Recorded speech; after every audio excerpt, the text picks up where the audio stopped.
the media capital of the world.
Good evening, Burbank community, fellow council members, city staff, city clerk.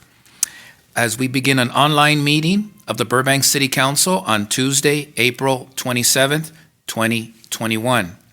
During the current state of emergency due to the COVID-19 and in the interest of public health and safety, council members will be participating in an online city council meeting. The public will not be able to physically attend today's meeting. In lieu of in-person attendance, the city is providing alternatives for viewing and participating in city council meetings. Will everyone please rise and join me for the Pledge of Allegiance? Please place your right hand over your heart and repeat after me. I pledge allegiance to the flag of the United States of America and to the republic for which it stands, one nation, under God, indivisible, with liberty and justice for all. Thank you very much. Good evening, Ms. Mullins. Good evening. May you please conduct the roll call? Thank you. Councilmember Anthony? Present. Thank you. Councilmember Schultz? Present. Councilmember Springer? Here. Vice Mayor Telemontes? Present. Mayor Frutos? Great to be here and Thank see you. everybody. There will be one period of joint general public comment tonight. If you would like to participate, please call now at 818-238-3335. Again, that phone number to join our meeting tonight for public comment, please call 818-238-3335. Callers will be placed in a queue until we begin public comment. We have two announcements on city business this evening. The city clerk's office is now accepting applications for two scheduled vacancies on the Burbank-Glendale-Pasadena Airport Authority. Each appointment will be for a 4-year term ending May 31st, 2025. The deadline to submit an online application is Friday, April 30th, 2021 at 5 p.m. For more information, please contact the city clerk's office or visit burbankca.gov/BCC application. Again, that email website address is burbankca.gov/BCC application. Item number 2, the city is seeking the community's input regarding short-term rentals in Burbank. A brief online survey is available at burbankca.gov/STR. That email address, that website is burbankca.gov/STR and will be open until May 21st, 2021.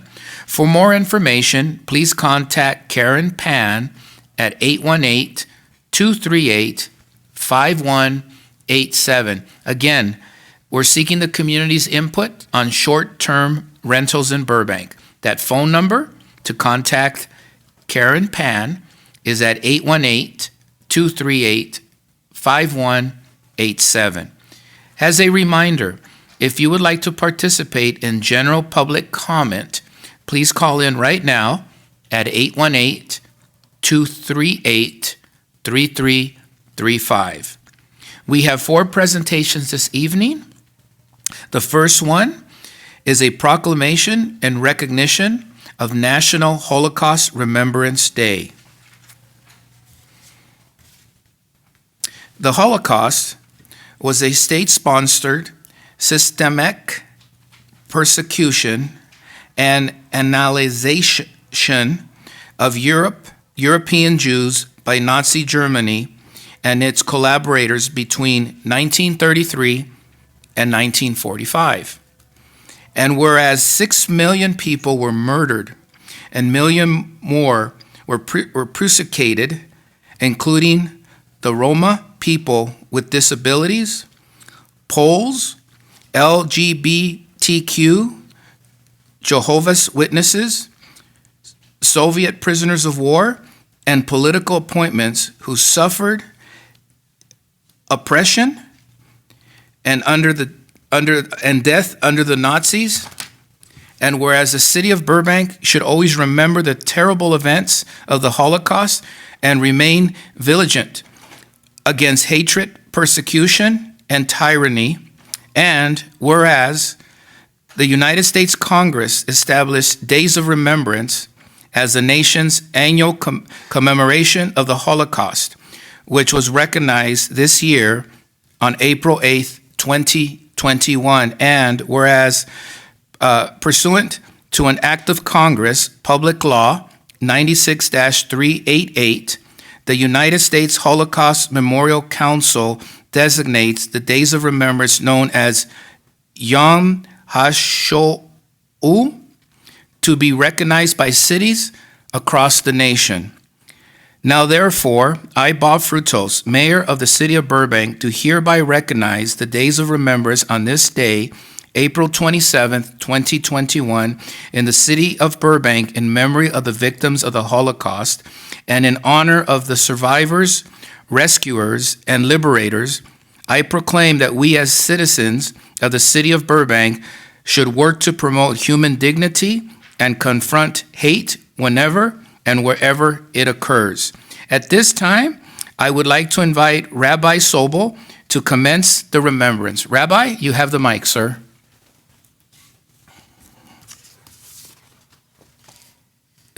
Rabbi? Thank you. I'm sorry it's so dark, everybody. I don't know why that is. That's much better. Good evening, Mayor Frutos, members of the Burbank City Council, Marcia Ramos, the members of the Burbank Human Relations Council, colleagues and friends.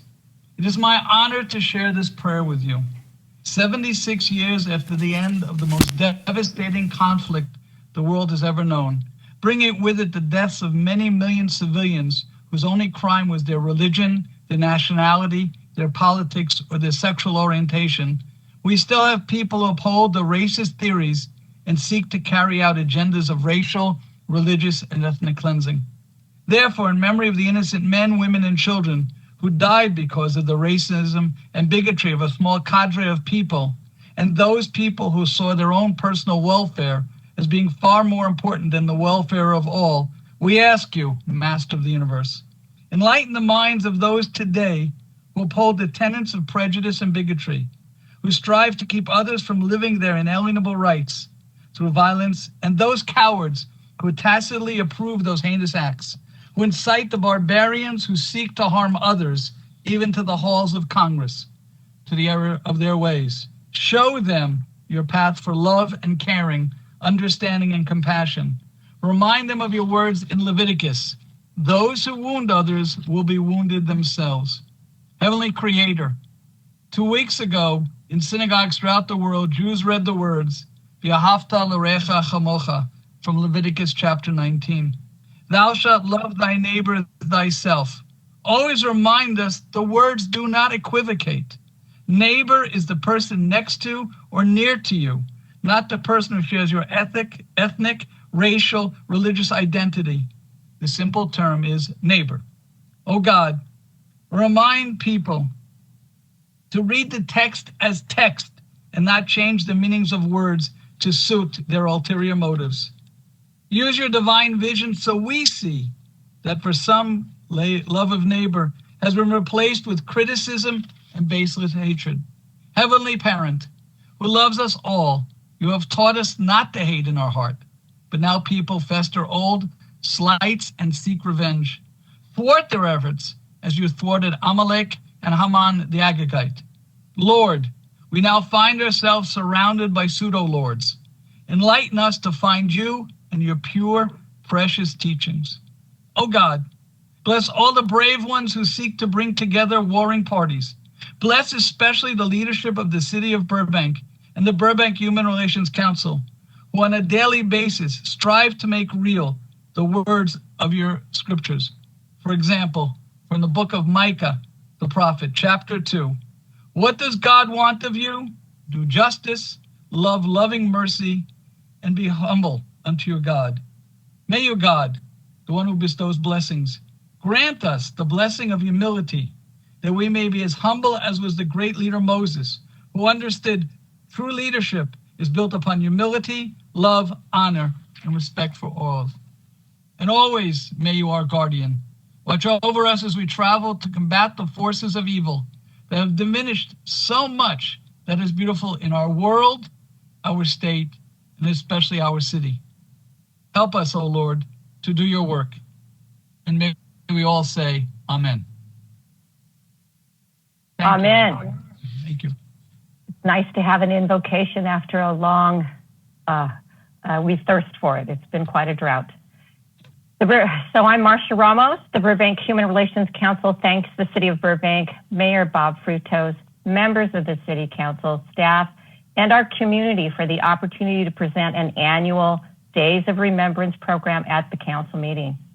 As cited in the mayor's proclamation, pursuant to an act of Congress established in 1980, the nation commemorates the Days of Remembrance as an annual national and civic commemoration of the Holocaust. The Burbank Human Relations Council has coordinated and presented this annual commemoration for over 3 decades, albeit very differently this year due to the pandemic.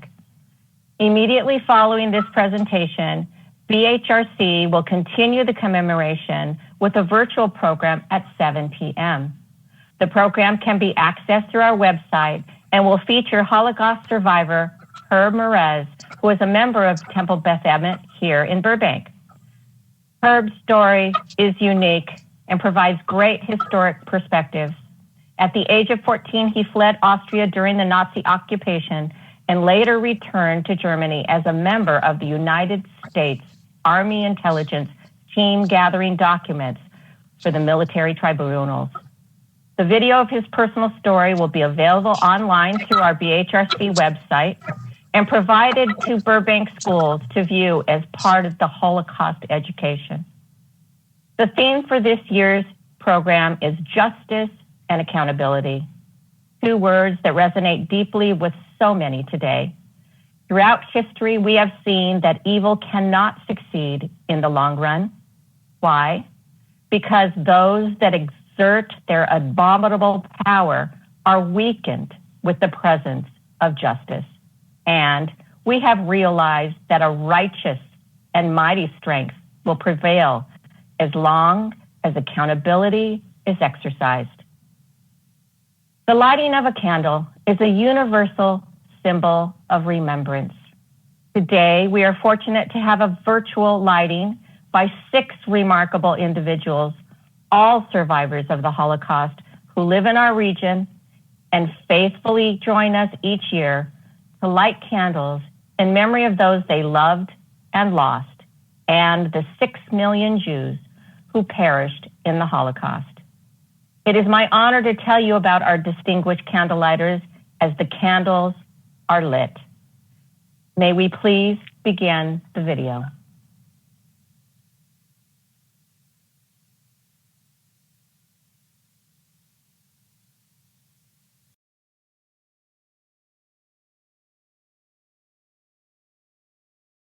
Harry Davids was born in Amsterdam in 1942. His birth parents, sending their 14-month-old baby would not survive the Nazi occupation, turned him over to someone in the Dutch resistance. He was put in the care of the Baker family, who risked everything to save him.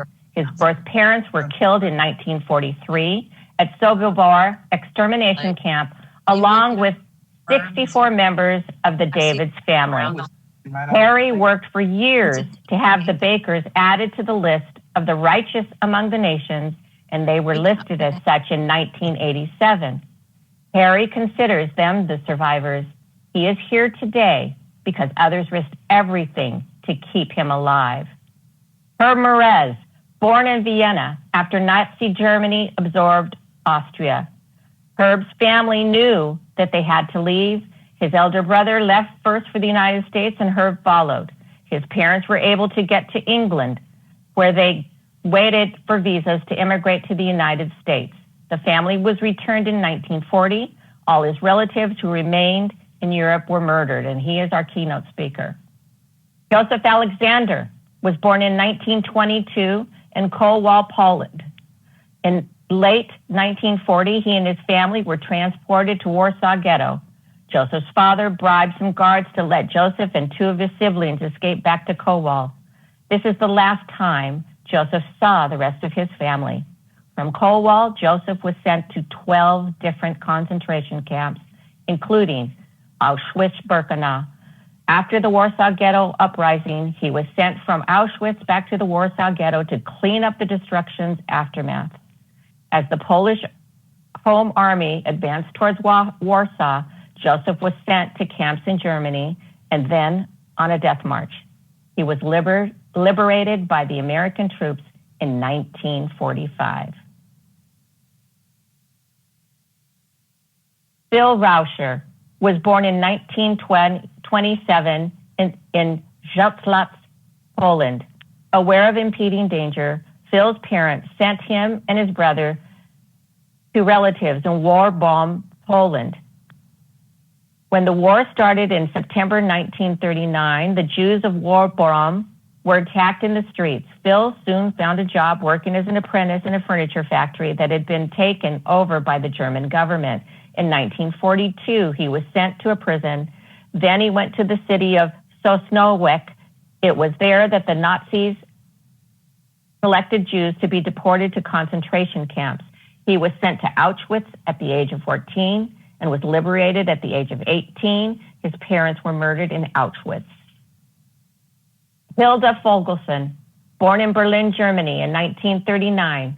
At the age of 13, Hilda and her two older sisters escaped the Nazis by joining Kindertransport to England. After a year there, her family was fortunate to obtain visas to come to the United States. They were part of a convoy which took 2 weeks to cross the Atlantic. Her grandmother, aunts, and cousins who remained in Germany were killed by the Nazis. Edith Franke was born in Transylvania, which at the time was part of Hungary. Soon after Nazi Germany invaded Hungary, at just 13 years old, Edith was sent to Auschwitz-Birkenau. Initially separated from her father and brother, she and her sisters were sent to a labor camp in Latvia, separating them from their mother as well. They were transported to Suthof concentration camp in Poland. A death march took them to Bergen-Belsen and Ravensbrück, finally arriving at Malchow concentration camp in Germany, from which they were liberated in May of 1945. 6 candles for 6 million Jews who perished in the Holocaust. Every year, we have added a 7th candle to be lit in memory of the millions of innocents who also perished in the Holocaust, the righteous Christians who lost their lives protecting Jews, Poles, Slavs, Romas, the LGBTQ people, the resistance fighters, political dissidents, the mentally and physically disabled, and we also remember all who perished because of planned exterminations and ethnic cleansings, including Cambodians, Bosnians, Rwandans, Sudanese, indigenous people of the Americas, and the Armenians. It was at the conclusion of Adolf Hitler's Old Salzburg speech in 1939 that he stated, "Who, after all, speaks today of the annihilation of the Armenians?" Hitler knew about the Armenian genocide, and he was stimulated by these acts to commit further atrocities. This evening, the seventh candle will be lit by Sarkis Simonian, chair of the Armenian National Committee of Burbank. Mr. Simonian's grandparents were the only family members to survive the Armenian genocide.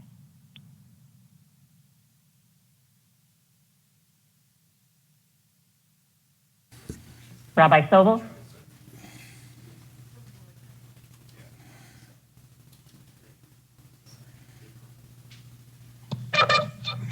Citizens of Burbank, once again we have honored the victims and the survivors of the Holocaust and of genocides throughout the world. We have done that with external light, the light of wax candles, and with the uniquely created BHRC Light the Darkness candles. I am reminded of the Peter, Paul, and Mary song, Light One Candle, officially a Hanukkah, Festival of Lights song, but its words have a deeper meaning for our city, our country, and our world. May its lyrics be a constant reminder to do what we must do to honor the past, live in the present, and prepare for the future. Light one candle for the pain all victims have endured. Light one candle for those who are still suffering the pain we learned long ago. Light one candle for the terrible sacrifice the fight for justice and freedom demand. Light one candle for the strength that we need not to be our own foe. Light one candle for all we believe in, that anger not tear us apart.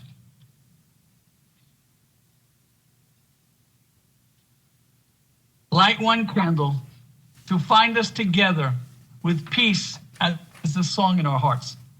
Light one candle for the wisdom to know when the peacemaker's time is at hand. All of us have made commitments to those who have died and continue to cry out. We cry out, they have not died in vain, because we believe with a full and complete heart that justice will somehow prevail. This is our burden. This is our promise. And this is why we, the citizens of Burbank, will not fail. Good night, everyone. Be safe, be healthy, and remember from the book of Deuteronomy, justice, justice you will pursue, and may you always go in peace. Thank you all again. Thank you, Rabbi Sobel. Thank you, former Mayor Marcia Ramos. Thank you, Burbank community. Shalom. Shalom. The next proclamation is in recognition of National Donate Life Month. Whereas organ, eye tissue, marrow, and blood donations are life-saving acts recognized worldwide as expressions of compassion to those in need, and whereas more than 1,800 individuals nationwide and more than 21,000 in California are currently on the National Organ Transplant waiting list, and whereas a single individual's donation of vital organs such as the heart, lungs, liver, kidneys, and small intestine can save up to 8 lives, and donations of tissue can save the lives of more than 75 others. And whereas any person can register to be an organ, eye, or tissue donor, and California residents can sign up when applying for or renewing their driver's license or ID cards at the DMV, and whereas California residents can sign up with the Donate Life California Donor Registry online at any time by visiting donatelifecalifornia.org. Now, therefore, I, Bob Frutos, Mayor of the City of Burbank, do hereby proclaim April 2021 as National Donate Life Month in the City of Burbank, and in doing so, encourage my fellow citizens to help save a life by registering to become an eye, organ, and tissue donor. With us this evening is Mr. Gavin Sweeney, Community Program Supervisor for One Legacy. Mr. Sweeney, would you like to say any few words to the members of the Burbank community? Yes, thank you, Mayor Frutos. And I am also joined this evening by one of our One Legacy ambassadors, Jamie Alcroft, who will speak in just a moment as well. I would like to say thank you to Mayor Frutos, Vice Mayor Talamantes, and esteemed council members Anthony, Schultz, and Springer. It's a pleasure for us to speak today in acceptance of Burbank's DMV Donate Life Month proclamation. I'm representing One Legacy, which is the federally designated nonprofit organization responsible for the organ, eye, and tissue donation process. So in essence, we act as a bridge between hospitals and transplant centers, enabling life-saving and healing transplantation. In 2020, One Legacy enabled a record 1,661 organ transplants from 548 generous individuals, organ donors who gave the gift of life to people like Jamie, whom you'll hear from in a moment. Despite the fact that One Legacy and our counterparts across the country continue to work to increase life-saving donation, the need remains substantial. More than 107,000 people are waiting for a transplant nationally. Nearly 1 in 5 of them live here in California. An overwhelming and disproportionate number of those in need are people of color. These statistics underscore the urgency for each of us to do our part, to step up and register as organ, eye, and tissue donors, and to share our decision with friends and family. I now have the privilege of introducing One Legacy Ambassador Jamie Alcroft, if Jamie is here with us. Jamie, would you be able to try to turn on your camera and microphone and share briefly your story and a bit of your connection to the Burbank community?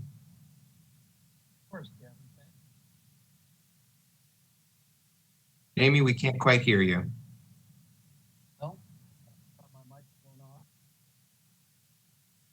It's very muffled, and we can't see you, Jamie. Sound check before. We can see you now. We can, but unfortunately, we can still not hear you very well. Is your microphone covered by anything?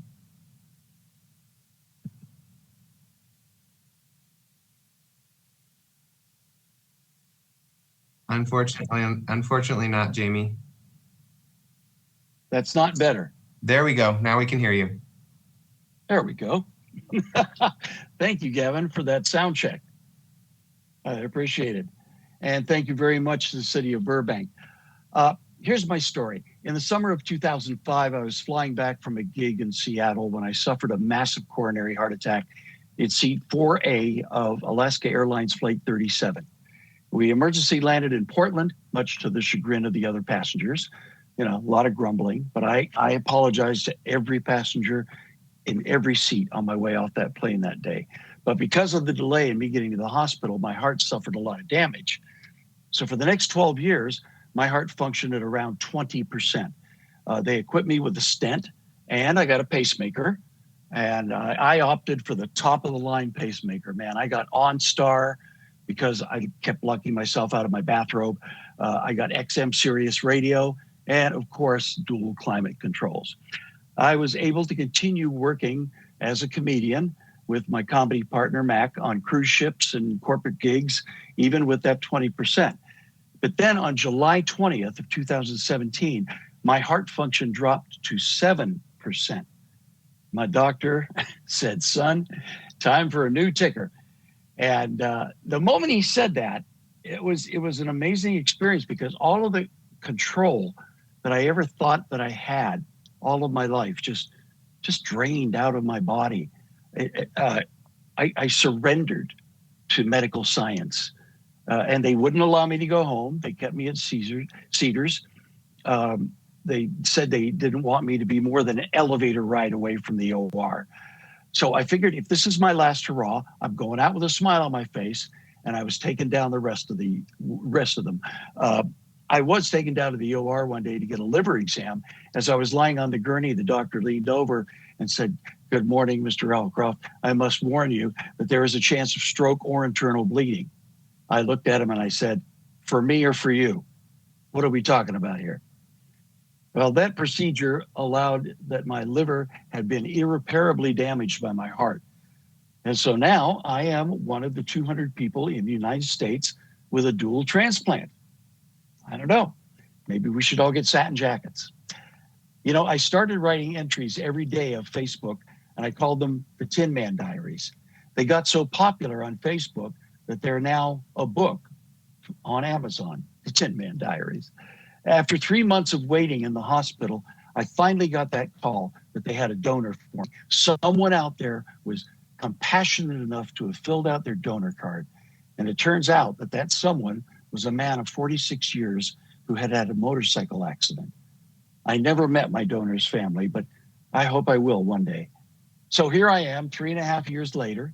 I've been able to see my eldest daughter get married. I saw my other daughter open for Panic at the Disco at Staples Center. And I was able to love and honor my wife of 35 years. And that's 35 consecutive years, by the way. Yeah, we're very proud of that. Yeah, and we were able to meet our new granddaughter. Yeah, every day. It's amazing. I'm alive. I awake and I rejoice. I drive with the windows down. I don't want to miss a thing. And before COVID hit, I would swim every day at the Burbank YMCA. Love that place. My daughter lives in Burbank, and because she insists on it because of the schools. And, you know, most importantly to me, my Alfa Romeo mechanic is in Burbank.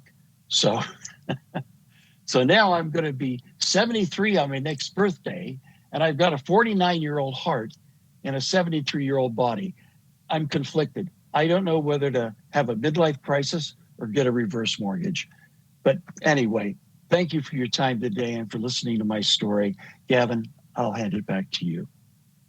Thank you, Jimmy. It's always a pleasure to speak with someone who not only has a wonderful sense of humor, but a professional sense of humor as well. And I want to say one final thank you to the City of Burbank City Council for issuing this DMV Donate Life Month proclamation. There are many more individuals like Jamie waiting out there to continue living their life, meet kids and grandkids they haven't met yet, and keep cracking jokes and driving their Alfa Romeos. And so if anyone here has not yet made a decision to register as an organ, eye, and tissue donor, you can do so at donatelifecalifornia.org. Thank you once again for the City of Burbank's proclamation declaring April to be DMV Donate Life Month. We're very appreciative. Thank you so much, Mr. Sweeney and Mr. Elcraft. Thank you for sharing your story. Thank you for enjoying your gift of life all over again. It's great to hear your story, and I'm glad you're always here in Burbank, visiting your daughter and spending time with the most precious is your grandchild. Thank you for sharing. Yes. By the way, I forgot to mention, my hobby is silversmithing, and my silversmith shop is in Burbank. Outstanding. Outstanding. Again, thank you to both of you. Thank you for being here with us in our present. The 5 council members, we appreciate you so much. Thank you. Thank you. The next proclamation is in recognition of Sexual Assault Awareness Month and Denim Day. Whereas the United States government has declared April as Sexual Assault Awareness Month, and Denim Day has been declared on April 28, 2021 in Los Angeles County, and whereas both events are intended to draw attention to the fact that sexual violence remains a serious issue in our society, and whereas every 2 minutes, someone in America is sexually assaulted, and approximately 1 in 5 women are raped during their lifetime, with 75% of victims experiencing retaliation when they report it. And whereas the City of Burbank strongly supports the efforts of the Zonta Club of Burbank and Family Service Agency to educate persons in our community about the true impact of sexual harassment, abuse, assault, and rape. Now, therefore, I, Bob Frutos, Mayor of the City of Burbank, do hereby proclaim the month of April 2021 as Sexual Assault Awareness Month, and designate April 28, 2021 as Denim Day. I urge everyone to wear jeans on this day to help communicate the message that there is no excuse and never an invitation to harass, abuse, assault, or rape. At this time, I would like to invite Christine Ramos from Family Service Agency to say a few words. Ms. Ramos? Thank you, Mayor, Council, City staff, and Burbank community. Tomorrow, April 28th, is Denim Day. Denim Day is observed to increase awareness of sexual assault and the silent harm done to victims. The history of Denim Day began in Italy in the 1990s when a 45-year-old driving instructor was accused of rape. He had picked up an 18-year-old for her first driving lesson and drove her to a remote area, sexually assaulted her, and told her that if she was to tell anyone, he would kill her. Later that night, she told her parents, and her parents helped her to press charges. The rapist was convicted. The accused appealed to the Italian Supreme Court, which overturned the conviction in 1998 because the victim had worn tight jeans. It was argued that the jeans being so tight would have kept him from raping her, that she would have had to help remove the jeans, thus making it a consensual act. The day after the decision, the women in the Italian parliament protested by wearing jeans as a sign of support. The California Senate and Assembly followed suit. As of 2008, the Italian Supreme Court has overturned their findings, and there's no longer a denim defense to the charge of rape. Wearing jeans on this day has become an international symbol of protest against misinformed attitudes about sexual assault and to increase awareness of sexual assault and rape. FSA supports the sharing of this story and many others. For the past 13 years, FSA has joined in observing Denim Day as a way of increasing awareness in our own community. Each year, FSA invites victims to tell their story through the creation of individual art pieces created on jeans, which are then hung outside of the building, our building on Burbank Boulevard, thus helping to free the victims from shame and allowing survivors the opportunity to support one another and increase awareness. FSA has been supporting survivors in their individual and collective healing for more than 65 years, offering a safe place to share, be understood, and move toward healing. If you have the opportunity this week, please stop by to view our denim display and support sexual violence survivors. Thank you so much. And I think Gloria Salas has some words that she would like to share about the work that Zonta Club does as well. Actually, I don't see Gloria, so I apologize. I cannot find her on the list. So I don't believe she's here. Oh, okay. Well, I still thank all of you for your support in this. Thank you so much, Ms. Ramos. Thank you for the history of why we designate this day as Denim Day, and most important, about the awareness that we should all be aware. Thank you very much. Thank you. Okay, our final presentation this evening is in recognition of Earth Day. I would like to invite Vice Chairperson of the Sustainable Burbank Commission, Ms. Laura Tenenbaum, to commence the presentation. Ms. Tenenbaum, you have the mic, and welcome to our meeting. Hi, council members, and a special thank you to Mayor Frutos for inviting me to speak here today. So my name is Laura Faye Tenenbaum, and I'm here on behalf of the Sustainable Burbank Commission to celebrate Earth Day with you. Earth Day is a celebration that first began in 1970, about a year after astronaut Will Anders shot this photo from the surface of the moon. Now, technically, Burbank is there in the photo. Maybe you can just look really closely and see us. But when I look at this photo, it makes Earth look to me very vulnerable and lonely. And I know that many people feel sad and lonely when we think about all the huge environmental challenges that we face. And that's everything from drought to plastic pollution to climate change. But that's kind of what my superpower is, because for years, what I've been doing is telling people all over the world that these environmental issues that seem at first like obstacles, what they actually are is opportunities to come together. And that's exactly what the Sustainable Burbank Commission is most proud of. We're super proud of the relationships that we've built. So currently, I am the vice chair of the commission, and Heather Robb, who is the current chair, we both started as commissioners at the same time, just a little bit over 2 years ago. You can take down the slide or keep it up, it's up to you. I can report that since Heather and I began about 2 years ago, a lot has changed in the commission. So when we started, there were 3 commissioners who've been there longer than us: Lamore Zimkin, Vicky Kirschenbaum, and Kevin O'Brien. They've served the longest. And then about a year or so ago, Chris Weber and Jean Schanberger and Robin Gemmel joined our commission. And then Chris Dion Mokhtari is the most recent commissioner.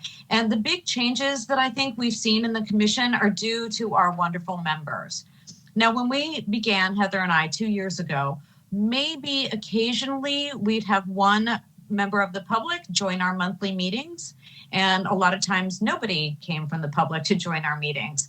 But now we never have a meeting where there's not multiple people from the public coming to talk to us and share their concerns about many environmental issues in our community. And just last meeting, for example, we had 14 members from our community attend our meeting, and 9 of them made public comments. And we are super proud of, despite the pandemic, we've continued to connect with the citizens of Burbank and build our relationships. And these relationships will make our city more sustainable. And we are grateful for the support of our community members. Thank you to community members. Keep coming back. Keep sharing your concerns. Keep sharing your interests. And if, as members of the Sustainability Commission, it's our job to fill the City Council in on the needs and desires of our community, then I can assure you that today Burbank residents are fired up and passionate about our shared environment. And I suspect you might experience some of that passion here today. So we, as commissioners, have reached out to the community, and they have reached back toward us. And I feel like that's just a huge yay. I know I said that Earth Day is a celebration, so we're celebrating that. But the other side of the relationship story is the connection that we've made with the city and the city staff. And the list of our connections and relationships is too long to remember, so I had to write it down. So this is the list of who we've been collaborating with. The Community Development Department on the greenhouse gas reduction update and complete streets. We work very closely with Public Works and the Recycle Center and the Waste Warrior community, Burbank Water and Power. We collaborated with Parks and Rec at the Starlight Bowl. And most recently, we are working together with the Burbank Public Library. So super proud of all that. And I just want to take a moment to appreciate each other and how big of a deal these collaborations are, and how when we work on these big, difficult challenges, it's a way to bring our community together, and that is worth a celebration. So as I said, just because we've achieved a sense of community doesn't mean that that's where we stop. We have work to do. We have lots of work to do. And city staff have helped us to create a work plan. And it's worth taking another moment here to acknowledge the support and tight collaboration we've had from the staff members who not only do they attend our meetings, but they also guide us, lend support all the time. Very briefly, our sustainability work plan for the near future will focus on this ongoing partnership that we've created with the Community Development Department on the greenhouse gas reduction update, and supporting implementation of the single-use plastic ban, which you'll remember Council supported unanimously back in 2019. And then we're also supporting a Monarch Mile effort on the Chandler Bikeway. And what that is planting native plants that attract pollinators, and also supporting the community garden. So on behalf of all the members of the Sustainable Burbank Commission, we encourage you, the City Council, to make use of our varied expertise. We have experts in climate science. We have experts in advocacy who have worked together with our neighboring communities of Glendale and LA, and we have experts in renewable technology and renewable infrastructure. So please continue to reach out to us, ask for our advice on all environmental issues. And I wish happy Earth Day to you, Mr. Mayor, happy Earth Day to the City Council members, and happy Earth Day to everybody in Burbank. Thank you. Thank you so much for your time, Madam Vice Chair. And most important, thank you for the hard work you guys are doing. I know that Councilmember Schultz and myself are very proud to be your liaisons. And thank you for updating the entire council on the hard work and the collaboration you guys are doing. Thank you for your time, ma'am. And to the council members, just a little side note about our vice chair. She also does basically international public speaking engagements about environmental issues and making this a better place to live for the future generations. So we're very lucky to have our vice chair not only involved in the community, but making her background and experience available to the entire council as we continue to move forward in our greenhouse gas reduction and other environmental issues. Thank you, Madam Chair. Madam Vice Chair. Thank you. Happy Earth Day. Happy Earth Day, everybody. Okay, moving on.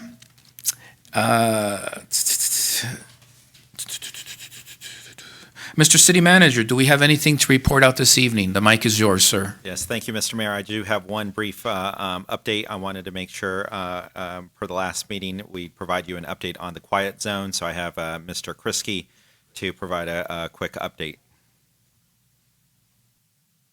Good evening, Mr. Mayor and members of the City Council. David Kriske with the Community Development Department. Just to give you an update on the quiet zone, as you know, back in 2019, the City and Metrolink completed installation of the necessary safety improvements needed for a quiet zone at the Buena Vista Van Owen crossing to make this location eligible for a quiet zone. Due to the type of safety improvements installed, the Federal Railroad Administration, or FRA, is required to approve the city's quiet zone request, and we're working on that now. Back in September of 2020, the city submitted a quiet zone application to the FRA. What this did was it documented the improvements that were installed and documented the safety benefits that those improvements would bring to the crossing. And it also showed how the city collaborated with Metrolink, Metro, the other railroads, and the state and federal agencies that all manage the railroad through Burbank, and all the collaboration we did with them to complete the improvements. When we submitted the application back in September of 2020, that submittal triggered a 60-day public comment period on the city's quiet zone request, and that period closed in late November of 2020. Now that the comment period is closed, the FRA is now reviewing our request and will render a decision whether or not to implement the quiet zone based upon the information in our application.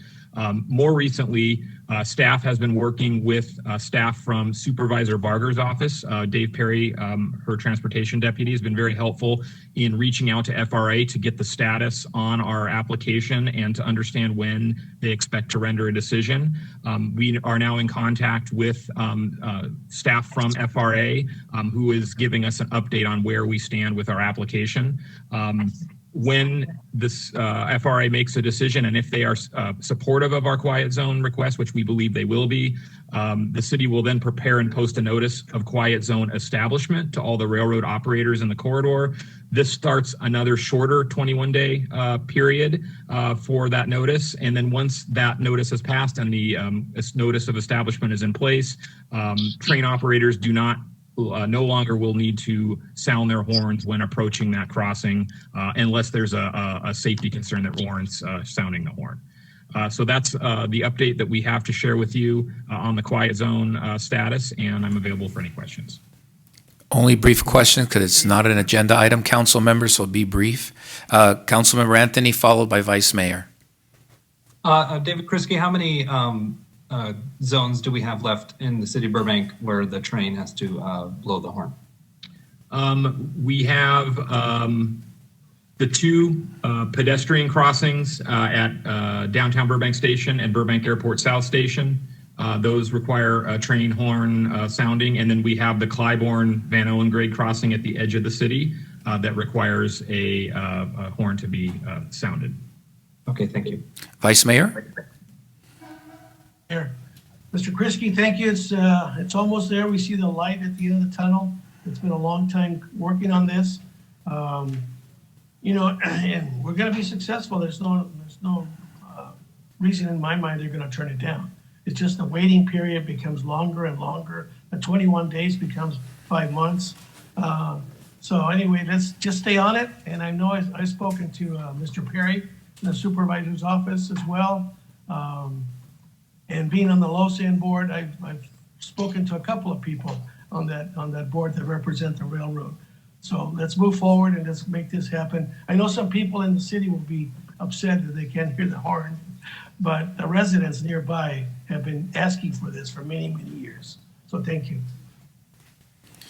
Okay, thank you for your update, Mr. Kriski. Mr. City Manager, anything else on your end? No, thank you very much. Thank you for the updates. Madam City Attorney, will you please report on closed session this evening?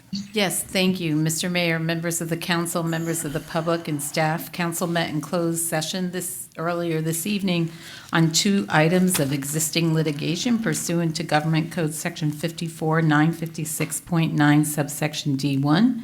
The first matter was Einfeld versus City of Burbank, a workers' compensation case. The second matter was the City of Burbank et al. Versus Barfly Inc. et al., which is nature of the case is a violation of Burbank Municipal Code and abatement of nuisance. That's all I have to report. Thank you. Thank you, Madam City Attorney. Now is the time for joint general public comment. Members of the public may address the council for up to 3 minutes on any matter concerning city business. Remember to please lower the volume on your TV or computer and take your phone off speaker when you deliver public comment. To participate, please call right now at 818-238-3334. I'm just getting ready to move to the other room. I'm gonna keep it on the phone. We're having a little technical difficulty. We apologize. Sorry. Ms. Mullins, do we have any callers on the line for public comment, and what's the number?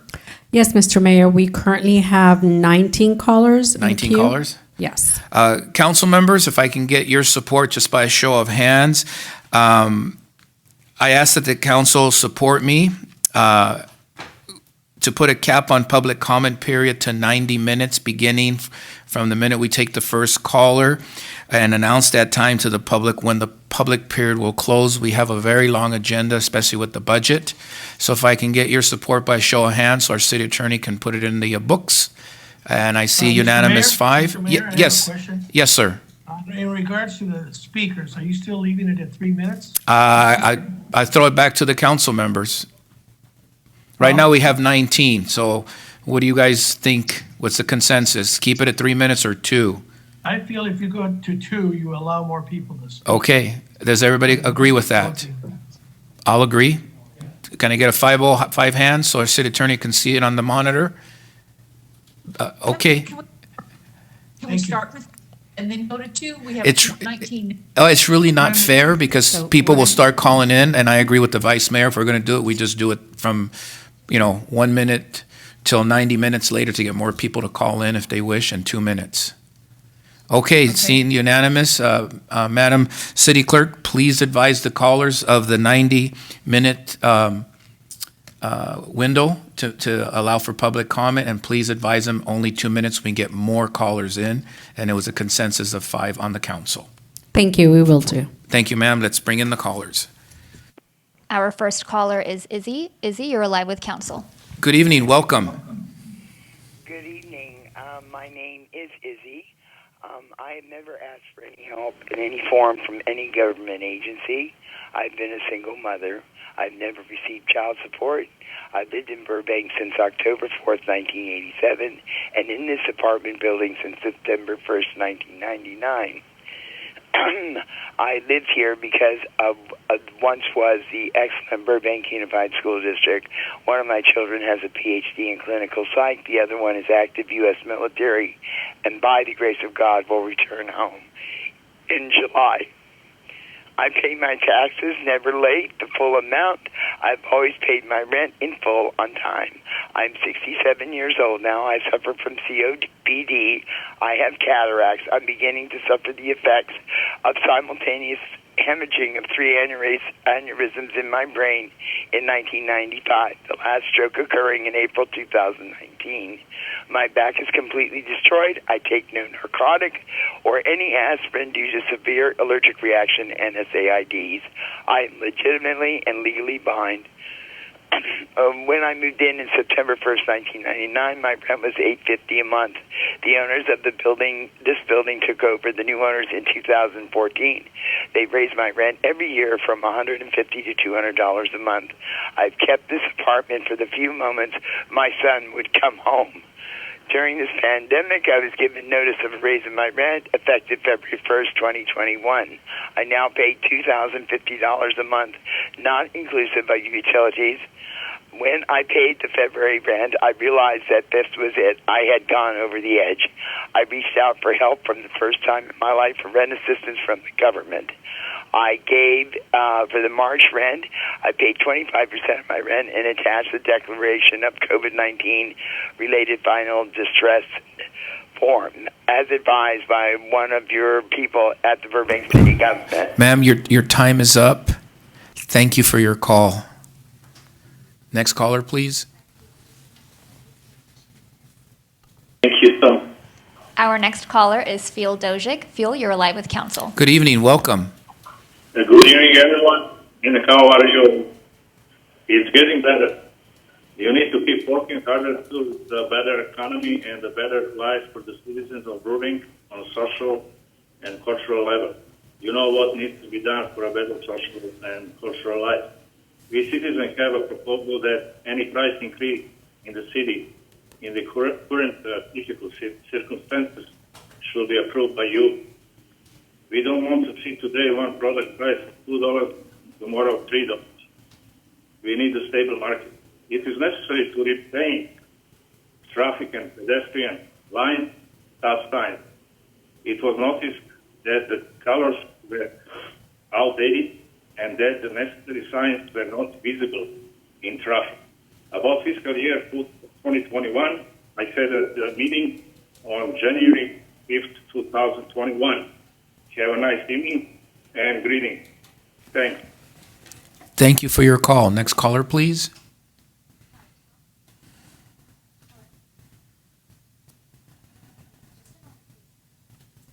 Our next caller is Tom Pike. Tom, you're live with council.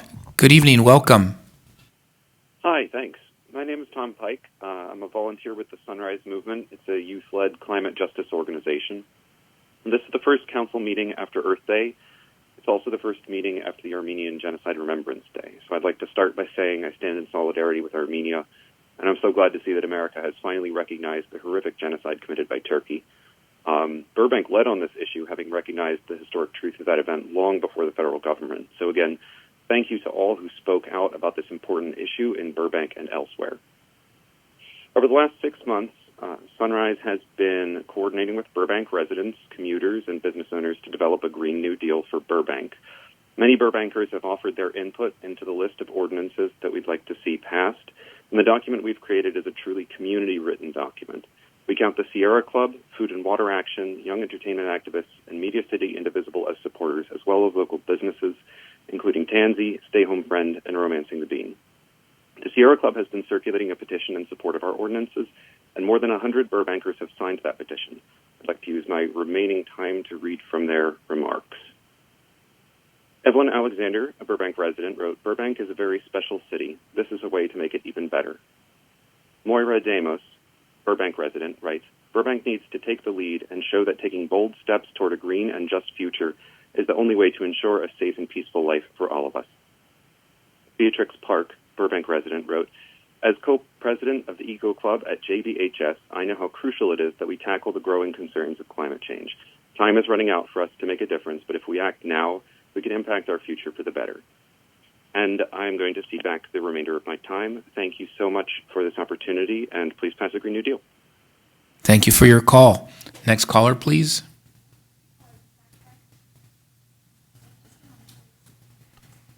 Our next caller is Zach Frank. Zach, you're live with council. Good evening. Welcome. Good evening. Just wanted to say really quickly that I'm happy that the city manager brought up the quiet zone, which is an issue that I am concerned with the helicopters being run by the Burbank Police Department, especially in the past couple of months, has gotten quite noisy in the skies overhead. I'm in the neighborhood right up the hill from Glen and they are constantly buzzing our neighborhood. And I know they're flying all around town, and I've been surprised to look at the flight trackers and see how long they're up in the air. This is extremely expensive The fuel is also terrible for the environment. I'm surprised to see that we actually have 3 helicopters for our town of 120,000 people. And I don't think that it's really necessary, and it's also a huge noise nuisance.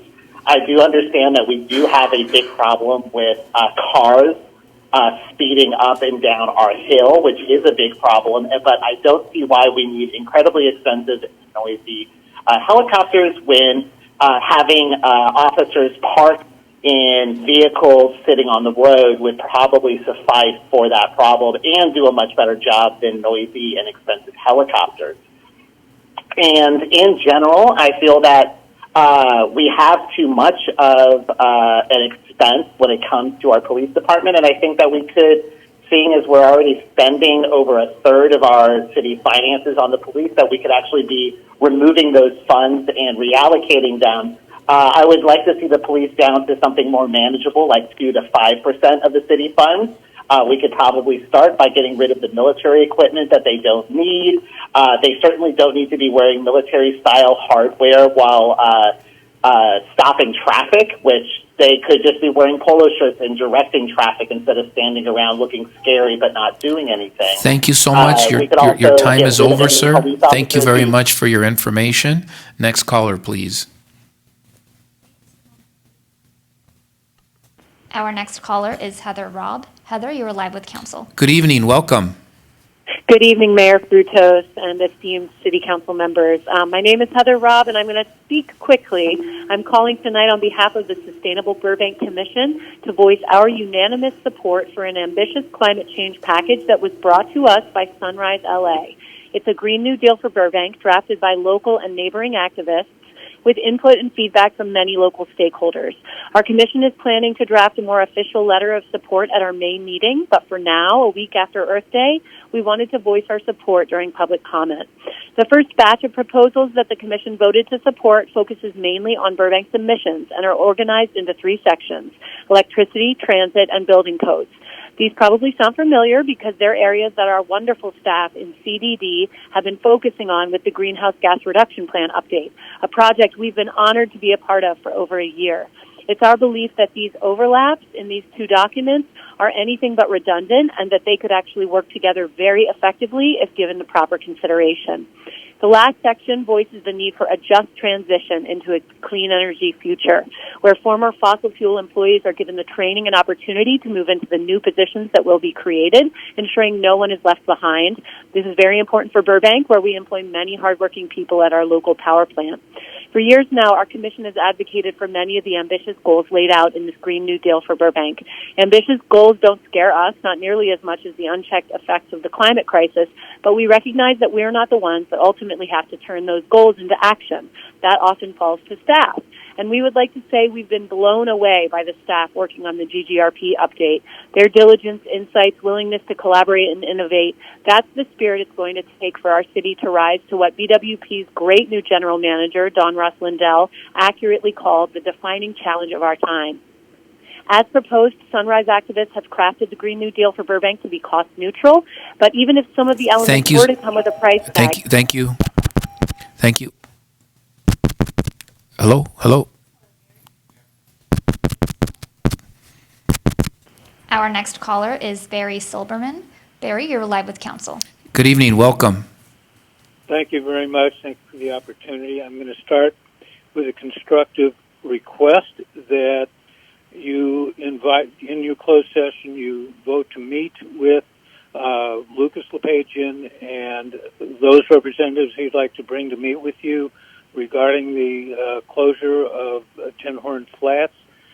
Much damage has been done, not just to their family, to the restaurant, but to the community, to Burbank, to Los Angeles, to friends who call me all across the nation and ask what's going on. And it's time, I believe, to start repairing what has happened without criticism, without fault.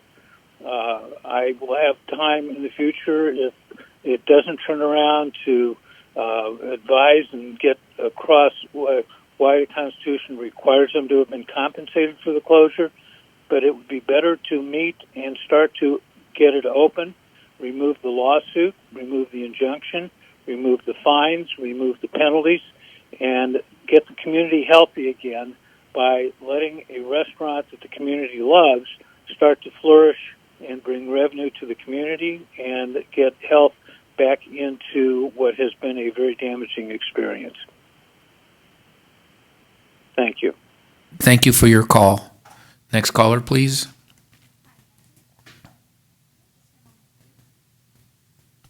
Our next caller is Nancy Spencer. Nancy, you're live with council. Good evening. Welcome.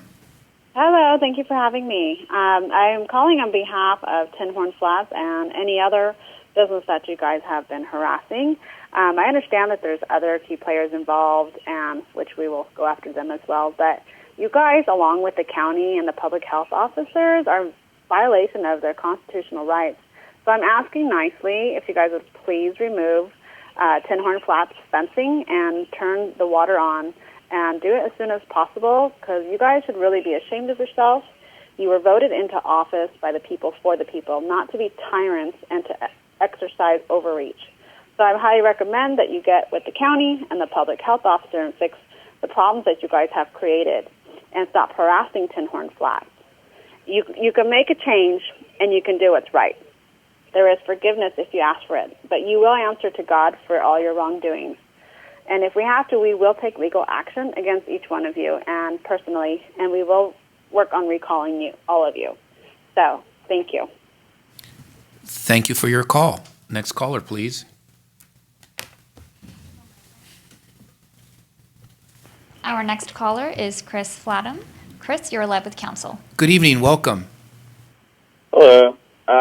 I just wanted to comment that I think it's, kind of ridiculous that all of you sitting in your ivory tower are ignoring the needs of the actual American business people in this country, and instead, or in this county, or in the city, rather, and instead prioritizing the needs of immigrants and the homeless, et cetera, over actual business owners trying to provide for themselves and their family. A question I would ask is how do you feel comfortable with yourselves? How do you sleep at night? How do you feel like you're justified doing the things that you do? I think most, sensible Americans see you and your actions as a complete joke and absolutely reprehensible. And I think you guys should be embarrassed of yourselves. Is what I think. I think you should absolutely release Tin Horn Flats from their from the bondage that you put them in, and trying to take down someone's family over trying to support their own family by running a private small business. It's just reprehensible. It's sad. It's ridiculous. And I mean, you all will, we all will answer to the Lord at the end of our lives, and you will. I don't see how you could be judged as doing the right thing here. It's really sad to see. It's embarrassing, and it makes me feel sad for our country. It makes me feel sad for, I can't believe that you guys are the people who are in, quote unquote power, right? It's just sad, right? And you're gonna laugh and you'll smile and oh yeah. But no, it's ridiculous. It's sad, and it's kind of unbelievable. But will anything change? Obviously not. Sir, your time is over. Thank you for your input. Thank you for your call. Next caller, please. Our next caller is Hannah. Hannah, you're live with council. Good evening. Welcome. Thank you, council and mayor, for this opportunity to address this pending crisis known as Tin Horn Flats. I strongly urge you to meet with Lucas of Tin Horn Flats and the health department to try and negotiate some form of agreement where this eyesore of it's a travesty on the corner can be somehow rebirthed and given new life. It looks god-awful to drive by there and to see this disgusting-looking fence that has been erected, paid for by the taxpayers, and babysat by the Burbank police. I think we have forgotten our own responsibility and obligation to do what benefits our citizens most. And this is bringing national negative attention to the city of Burbank. It looks really bad when we are on all media outlets. We look like a laughing stock.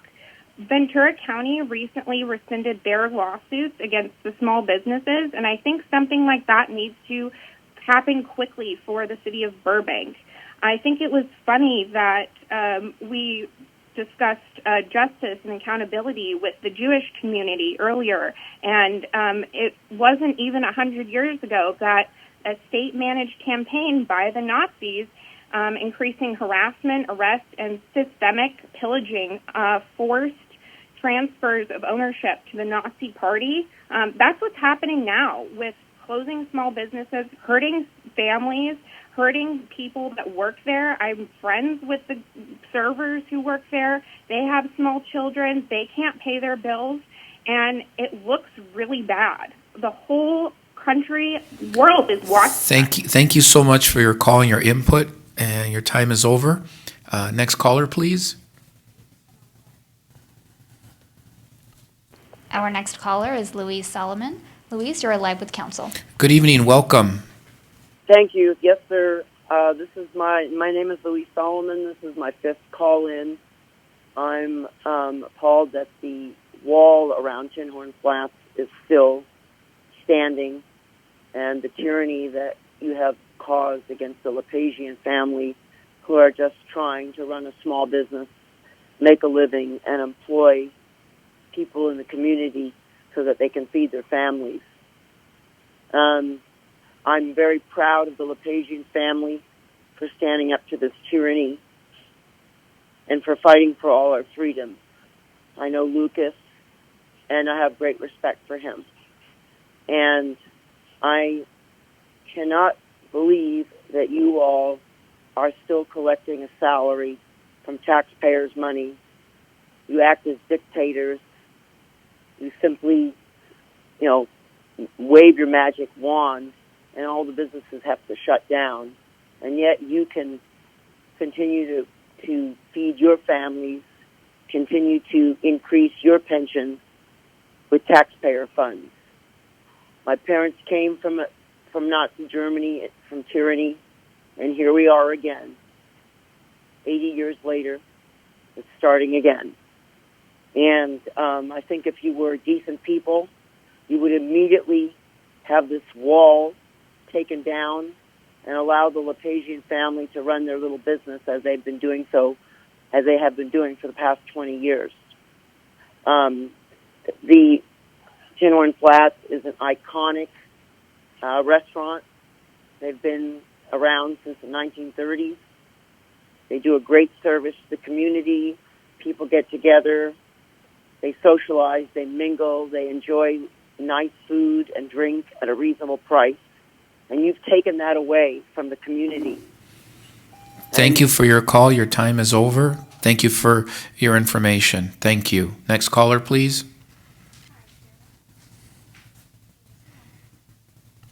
Our next caller is Sarah Stevens. Sarah, you're live with council. Good evening. Welcome. Hi, thank you so much for taking my call. The reason why I am speaking with you guys is because I actually have become very good friends with Lucas, whose father is the owner of Tinhorn Flats. And unfortunately, I was updated on everything that's been going on with them. And not only is it unconstitutional, but it's unbelievable that a small business owner is being treated in such a way for basically just having their restaurant open in December and feeding a couple of people inside because it was raining outside or due to whatever the situation may be. Small businesses have been under huge attack in California because of Gavin Newsom. I've been fighting in Riverside County for the last year for small businesses that have gone under the same attack with cease and desist fines and lawsuits. I've protested, brought hundreds and hundreds of people into the County Board of Supervisors in Riverside County, and basically they know what they're doing is unconstitutional, and so they dropped all charges on every single gym, restaurant, hair salon that I was fighting for. So we intend to do the same thing with the City Council, with the County Board of Supervisors in Los Angeles, and wherever we have to go to get Tin Horn Flats free. This is a time that the City Council needs to listen loud and clear, because we will start bringing people by the hundreds. I was speaking at an event in Los Angeles last week, and so many people happened to be there from the city of Burbank, and they knew about the Tin Horn Flat situation, and they were incredibly outraged because they said, not only is it unbelievable that there's been potholes on the streets for years. Some of these people lived in Burbank for 20, 30 years, and they can't happen to fix a pothole, but all of a sudden they want to come after a small business and spend thousands and thousands of dollars erecting a fence and putting it in the concrete in the ground. This is unbelievable. Thank you so much for your input. Thank you for your call. Next caller, please. Our next caller is Michael. Michael, you're live with council. Good evening. Welcome. Hey, how you guys doing tonight? Good, sir. All right. So I know this is really just a common thing. What I wanted to basically say is there's this thing called a euphemism treadmill, and you can take something that has negative connotations to it, but really the only reason it has negative connotations to it is because we've been trying to ascribe certain attributes to it to describe it to each other in society. So when we say things like, for instance, retard or idiot or whatever, yeah, maybe not very nice terms, but we're trying to describe something. And when you guys describe people at like Tin Horn and things like that, it just sounds like you're trying to describe the attributes of somebody who stands up for their own business and their livelihood and the right to engage in commerce, and you call them something, like disobedient or some kind of a blanket term. But really, in the end, when you look at somebody like Constantine Anthony, the guy with two first names, and you start to wonder, like, did this guy ever butcher meat? Has he ever been on a high-rise? Has he been fishing, climbed an apple tree, picked apples, mountain climbed, fixed a carburetor, wired electricity in something, been in a fist fight, or even cleaned his own house? This guy has no right to be telling people what the fuck they should be doing with their own livelihood. And the city of Burbank, you guys got to be standing up to that. We elected you guys. We elected you guys to stand up and represent us. And the one thing you're doing is not that. That's the one thing you're not doing. You're coming down, you're clamping down, the whole world's watching it, and you guys are going to be the ones asked out at the end of the day when everybody realizes you guys stepped all over the Constitution. You thought the Constitution gets put on pause because there's some kind of a pandemic? You guys crazy? How do you sleep at night? And I'm not talking about how do you sleep at night knowing what you've done. I mean, how do you sleep at night with that much sand inside of your vaginas? Okay, thank you for that call. Next, please. Our next caller is Myra Jackson. Myra, you're live with council. Good evening. Welcome.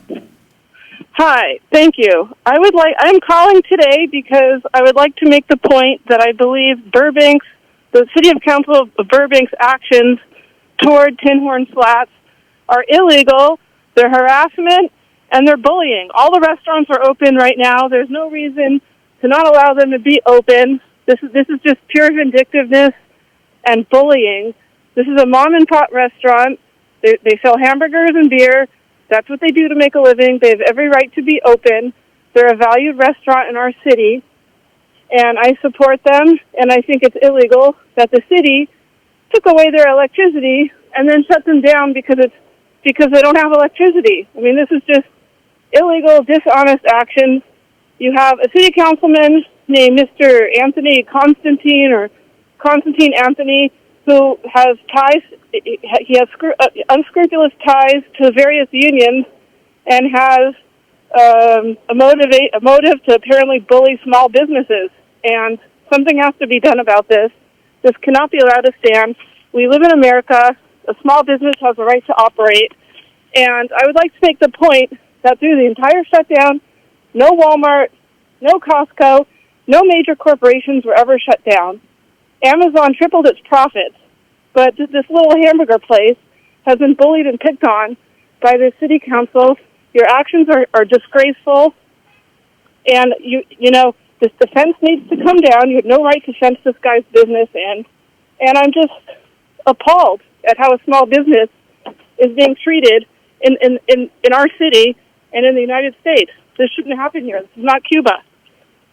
And on top of it, you've wasted city money to put a very expensive fence and waste 6 squad cars worth of police time. So you've got 12 policemen there. Thank you for your call. Next caller, please. Our next caller is Tamala Takahashi. Tamala, you're live with council. Good evening. Welcome. Good evening, Mr. Mayor and council members. My name is Tamala Takahashi. I'm a resident of Burbank. I'd like to speak on a few things tonight. First, I'd like to talk about Metro Micro. Thank you for partnering with LA Metro to bring this service to Burbank. It's a safe, reliable, convenient, inexpensive, on-call local public transportation option. My son uses it every day, and I use it instead of Uber to save a lot of money, as Metro Micro is only $1 per ride. Secondly, I'd like to comment on item G4. Laura Tenenbaum from the Sustainability Commission spoke on the great work the Commission is doing.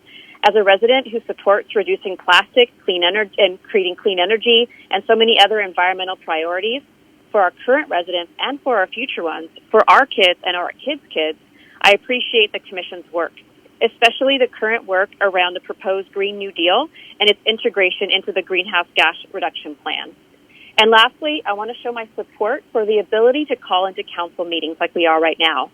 As we move into potentially having in-person meetings not too far in the future, I hope the council will continue to accept phone calls.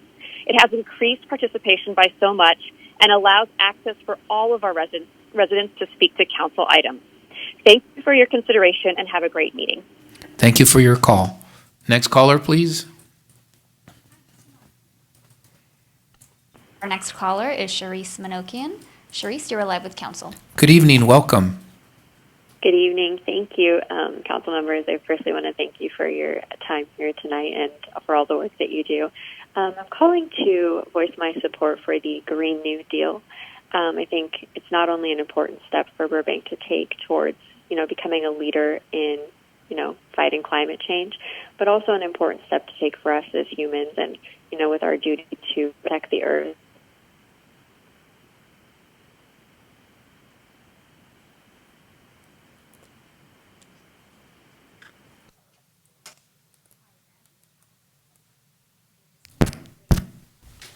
Our next caller is Ben Taligent. Ben, you're live with council. Good evening. Welcome. Hi, City of Burbank. Last week, according to the California Department of Public Health, only one person, that's right, one person in the entire state of California got the flu. Out of 1,785 tests, only one person got the flu in the whole state. They caught, apparently, according to the California Department of Public Health, influenza B, one person in the whole state. That makes, out of season to date, 155,856 tests tested for influenza. Only 120 came back positive in the entire state since September 27th, the official start of flu season. So I ask you guys, where's the flu? Open up Ten Horn Flats. There's no pandemic going on, guys. Did what they called coronavirus replace the flu? I think not. If that's the case, let's protect our officers. Let's protect our children with the best equipment possible. Let's give them all hazmat suits straight out of Monsters, Inc. Remember, they were afraid of the humans coming into the monster world, so they all wore hazmat suits when the humans breached the monster world. That's what happened in the movie. Why aren't we protecting our brave officers and our precious children with hazmat suits, guys? Come on now. Gaps equal death. Remember, if there's a real outbreak of Ebola or anthrax, does the hazmat team go wear an N95 mask to go ahead and take care of that situation? No, they don't. They wear a full bubble suit with usually an air supply. That's what they use. Does a firefighter go into a burning building in an N95 mask to go save you? No, they don't. They use a SCBA, a self-contained breathing apparatus, with a full face seal. They can't have facial hair. That's to seal against the face so they can breathe in a smoke-filled environment to go and save you. So what are we really doing, guys? Thank you for your call. Your time is up. Next caller, please. Our next caller is Gavin. Gavin, you're live with council. Good evening. Welcome. Good evening, Mr. Mayor, council members, and people listening at home. I'm a resident of Burbank, and what's been happening with Tinhorn Flats is truly frightening. I've been on social media. I've been outspoken about their misunderstanding of what's been going on, and the fact that Tinhorn Flats was working disregarding the health and safety codes and putting the public at risk. Since I've done that, and also pointing out how people have hijacked this event for other types of protests, since then I've been doxxed. They've got my information offline from completely private accounts, and it's disturbing. It's not something that I wanted to happen, but it happened. And I am not happy with the people who are in favor of Tinhorn Flats. In fact, they terrify me at this point. And that's all I need to say. Thank you very much for listening to me. Thank you for your call. Next caller, please. Our next caller is Scott Myers. Scott, you're live with council. Good evening. Welcome. Good evening, City Council and Mayor. You had an Armenian Holocaust Remembrance Day recently. If there are any Russians listening, please call for Burbank to have a Leon Trotsky Red Terror Remembrance Day with a seat reserved in the first row for Mr. Anthony. What so many people in Burbank, including some of you on the council, are not grasping is what a Trotskyite really is. Have you ever known a communist who loves America and its liberties? Clearly not. Trotskyism is an international movement. It's known as the quote-unquote Fourth International. It's borderless. What does this have to do with the little town of Burbank and one member of its government? The answer is that it isn't just Burbank. It's statewide. It's everywhere. It's well-funded, and its members, many of whom are former Lyndon LaRouche followers, have populated city councils, statewide offices. They shout down opponents, even in neighborhood councils in Los Angeles, and they're even in U.S. Congress. Few are paying attention to this movement that is strangling the Democratic Party in tiny but certain steps. In 18 months, some of you are coming up for re-election. You are underestimating the organization of this movement. Please visit their websites. Google the Democratic Socialists of America, the DSA. Google the DSA. Google the Fourth International. And you will then realize who these people really are. By the end of next year, Burbank might be controlled by communists in the city government of Burbank. How could this happen? Because you're not grasping the danger of this. The mayor and council needs to lead, and by that I mean educate the citizens of Burbank on what one member has in mind for its future. Don't be fooled by Mr. Anthony's smile. He and his people have your seats in their crosshairs. Thank you so much. Thank you for your call. Next caller, please.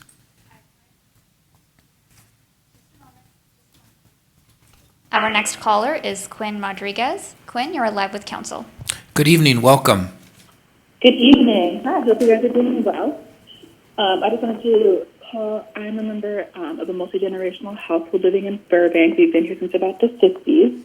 And I just wanted to call on behalf of my household about the marijuana ban that is up for consideration for the city of Burbank. We would like to discourage the ban and encourage allowing dispensaries to come into Burbank. And really wanted just to encourage the council to get to know the products that they're banning. These are very regulated high-end products that are vastly different than the pot of the early 90s, which has this really backdoor, grungy reputation.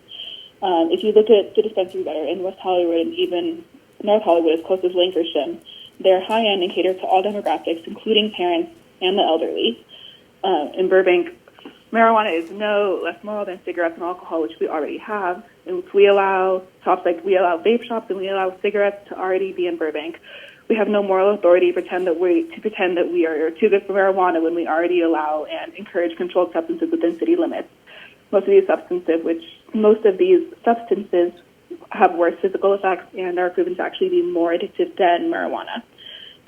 We want you guys to consider that all we're doing by banning marijuana is spending money and revenue out of our communities when we can go as close as Lake Grisham Boulevard to get the same product. But it's a shame that we're sending money out of our communities when we could be keeping it here. Thank you for your call. Next caller, please. Our next caller is Laura Cycli. Laura, you're live with council. Good evening. Welcome. Good evening, Burbank City Council. I just want to say thank you again for giving myself and my fellow Burbank residents the opportunity to voice our opinions regarding city matters. Excuse me. While I understand that there's a lot of outrage over Tin Horn Flats being closed down and still having the fence around, I hope we can all learn from this experience of what the lockdowns can actually cause. Now, mind you, I believe that this pandemic is real, and I am for the social distancing measures like wearing a mask, social distancing, and sanitizing hands. And I believe Tin Horn Flats did do those safety protocols for a while. But what I don't like is the comparing of shutting down businesses to atrocities like the Holocaust. I'm not a fan of it, and I wish people would just stop it. I think Tin Horn Flats should be allowed to open back up since all of the other restaurants are open back up, and not be singled out, as long as they follow whatever safety protocols need to be put in place. And I want to say that the lockdowns can cause incidents like this, where small business owners would have to remain operating illegally under these conditions. Thank you. Thank you for your call. Next caller, please.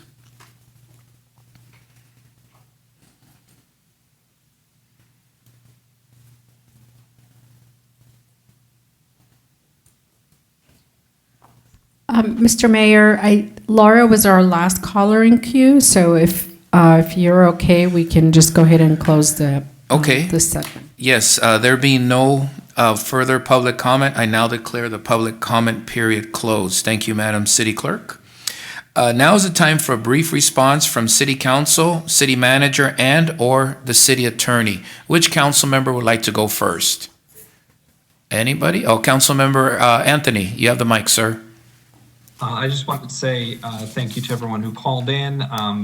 I do agree that the calling in has increased participation. This has been very lucrative. It's for comment-wise. I do want to apologize to everyone listening in. There was one caller who used some inappropriate language, and unfortunately, that is the nature of public comment. So I do apologize for that. Thank you, Mr. Mayor. Thank you, Councilmember Anthony. Next council member would like to respond back to public comment period. Going once, Councilmember Springer, you have the mic. Yes, I'd like to thank everybody for calling in. Some items we'll address moving forward, but I'd like to thank Ms. Takahashi for highlighting Metro Micro. It's an extension of VIA, from what I understand, and thank you very much for that, and to all of the callers. Any other council member would like to weigh in? Councilmember Schultz. Thank you, Mr. Mayor. I'll share the sentiment of my colleagues. Thank you to everyone for calling in. They touched on a couple points I was going to make. With regards to Ms. Rodriguez, who called about cannabis dispensaries, the council has actually decided to revisit that matter next year, but I would certainly welcome a conversation with you, and I'm sure my colleagues would do the same. Thank you. Vice Mayor? Thank you, Mr. Mayor. I, too, would like to thank everybody that joined us tonight and weighed in and brought some of your concerns to our attention. But I would like to direct you also to our website, City of Burbank website. Madam City Attorney, could you repeat what the website is where some of those questions have been answered? Yes, thank you. And I am going to, I'm going to say that. so the mayor has told me he's going to announce it, so I'll let him do that since he asked me sorry, to wait Mr. for Mayor, him. I didn't know about that, but if that's in your hands, then. That's I why it's a stand live corrected. meeting. Anything can Thank you happen. very much. Yes, I agree. Anything can happen. So anyway, thank you very much for everybody joining us, and the mayor will respond to my request. Thank you. Thank you, Madam City Attorney. Thank you, Vice Mayor. It's great to hear from so many members of the public this evening, and many have called to express their comments and questions specifically about Tin Horn Flats. And I'd like to, as your mayor, take this opportunity to refer the members of the public to the city's webpage for more information and updates on Tin Horn Flats at burbankca.gov/tinhorn-flats. Again, that website is burbankca.gov/tinhorn-flats. The council does not respond following each comment, but instead, we address the public as part of the response to oral communications. Again, I want to thank all the callers for getting involved in our local community issues. And again, once you visit that site, you'll be able to see exactly, pretty much based on the large volume of emails that the 5 council members have received, plus the ongoing calls that we've been receiving for the last several council meetings on what's going on with Tin Horn Flats. And you'll be updated as time goes on, but please visit burbankca.gov/tinhorn-flats for information regarding Tin Horn Flats. Anything else, Madam City Attorney, that I need to add? No, thank you, Mr. Mayor. Perfect. Thank you, again, thank you, Madam City Attorney, and thank you, Vice Mayor. Okay, moving on to the consent calendar. This may be enacted in one motion. Ms. Mullins, can you please read this evening's consent calendar? Thank you, Mr. Mayor. The first item is City Council minutes. We're looking for approval for minutes for dark meetings of April 6th and April 20th, 2021, special closed session meeting on April 9th, and a regular meeting of April 13th.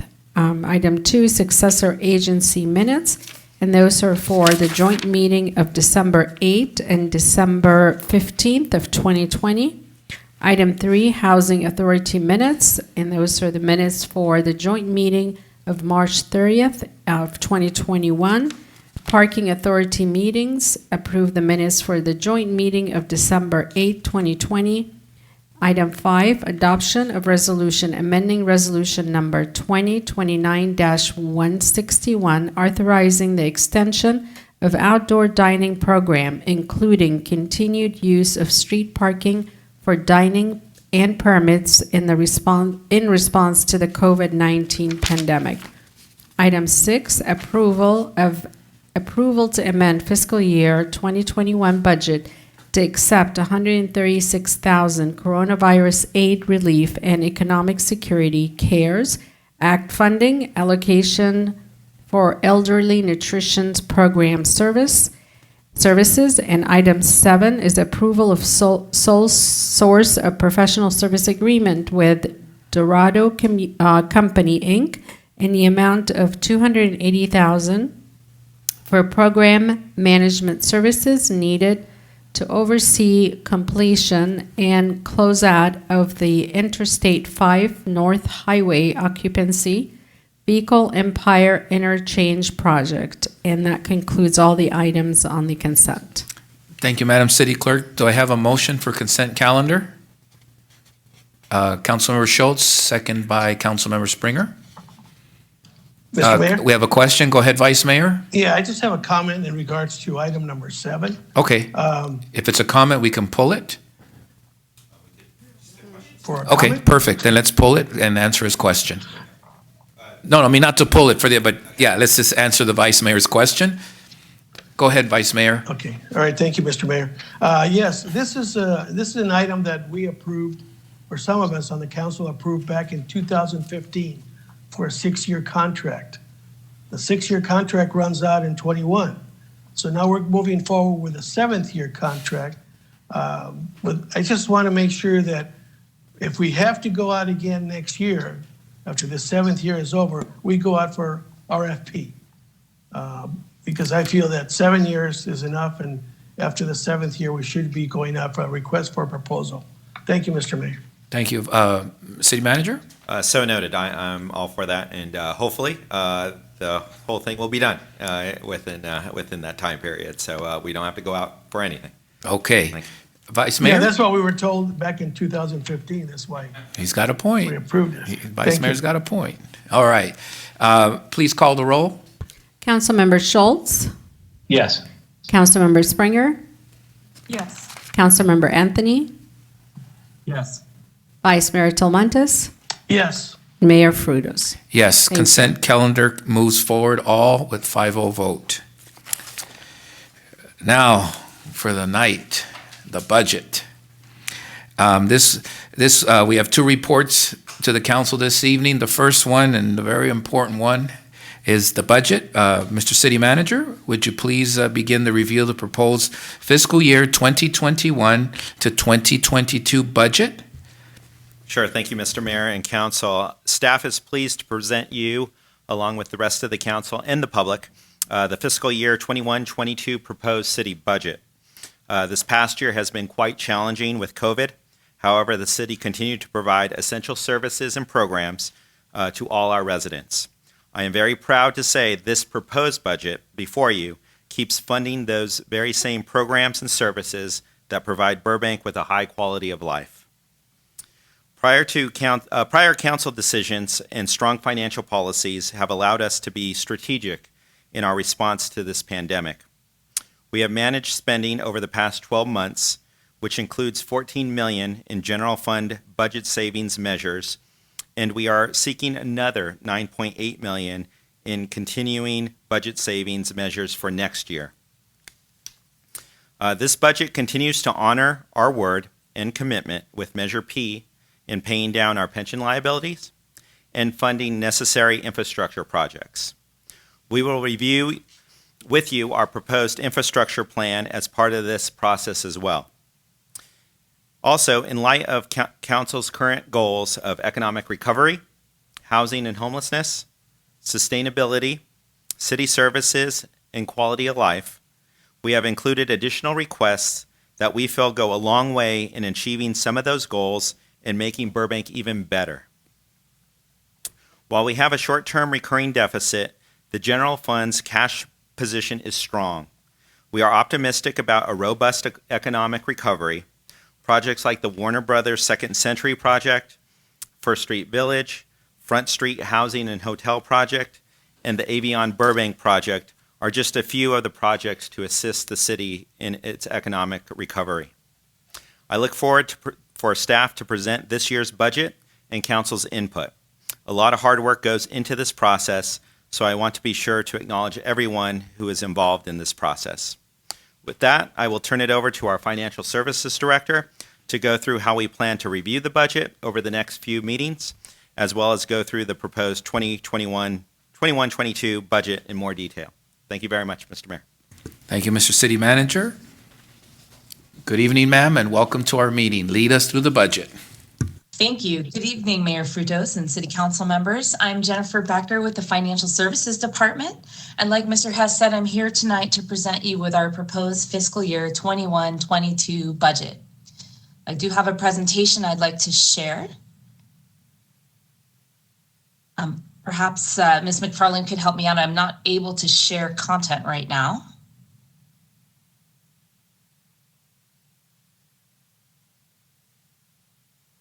Okay, thank you very much.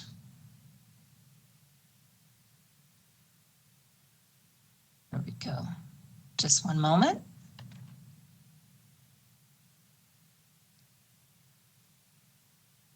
Okay, can we all see the presentation? So the preparation of our annual budget is a process that takes several months and requires a collaborative effort by city staff in every single department.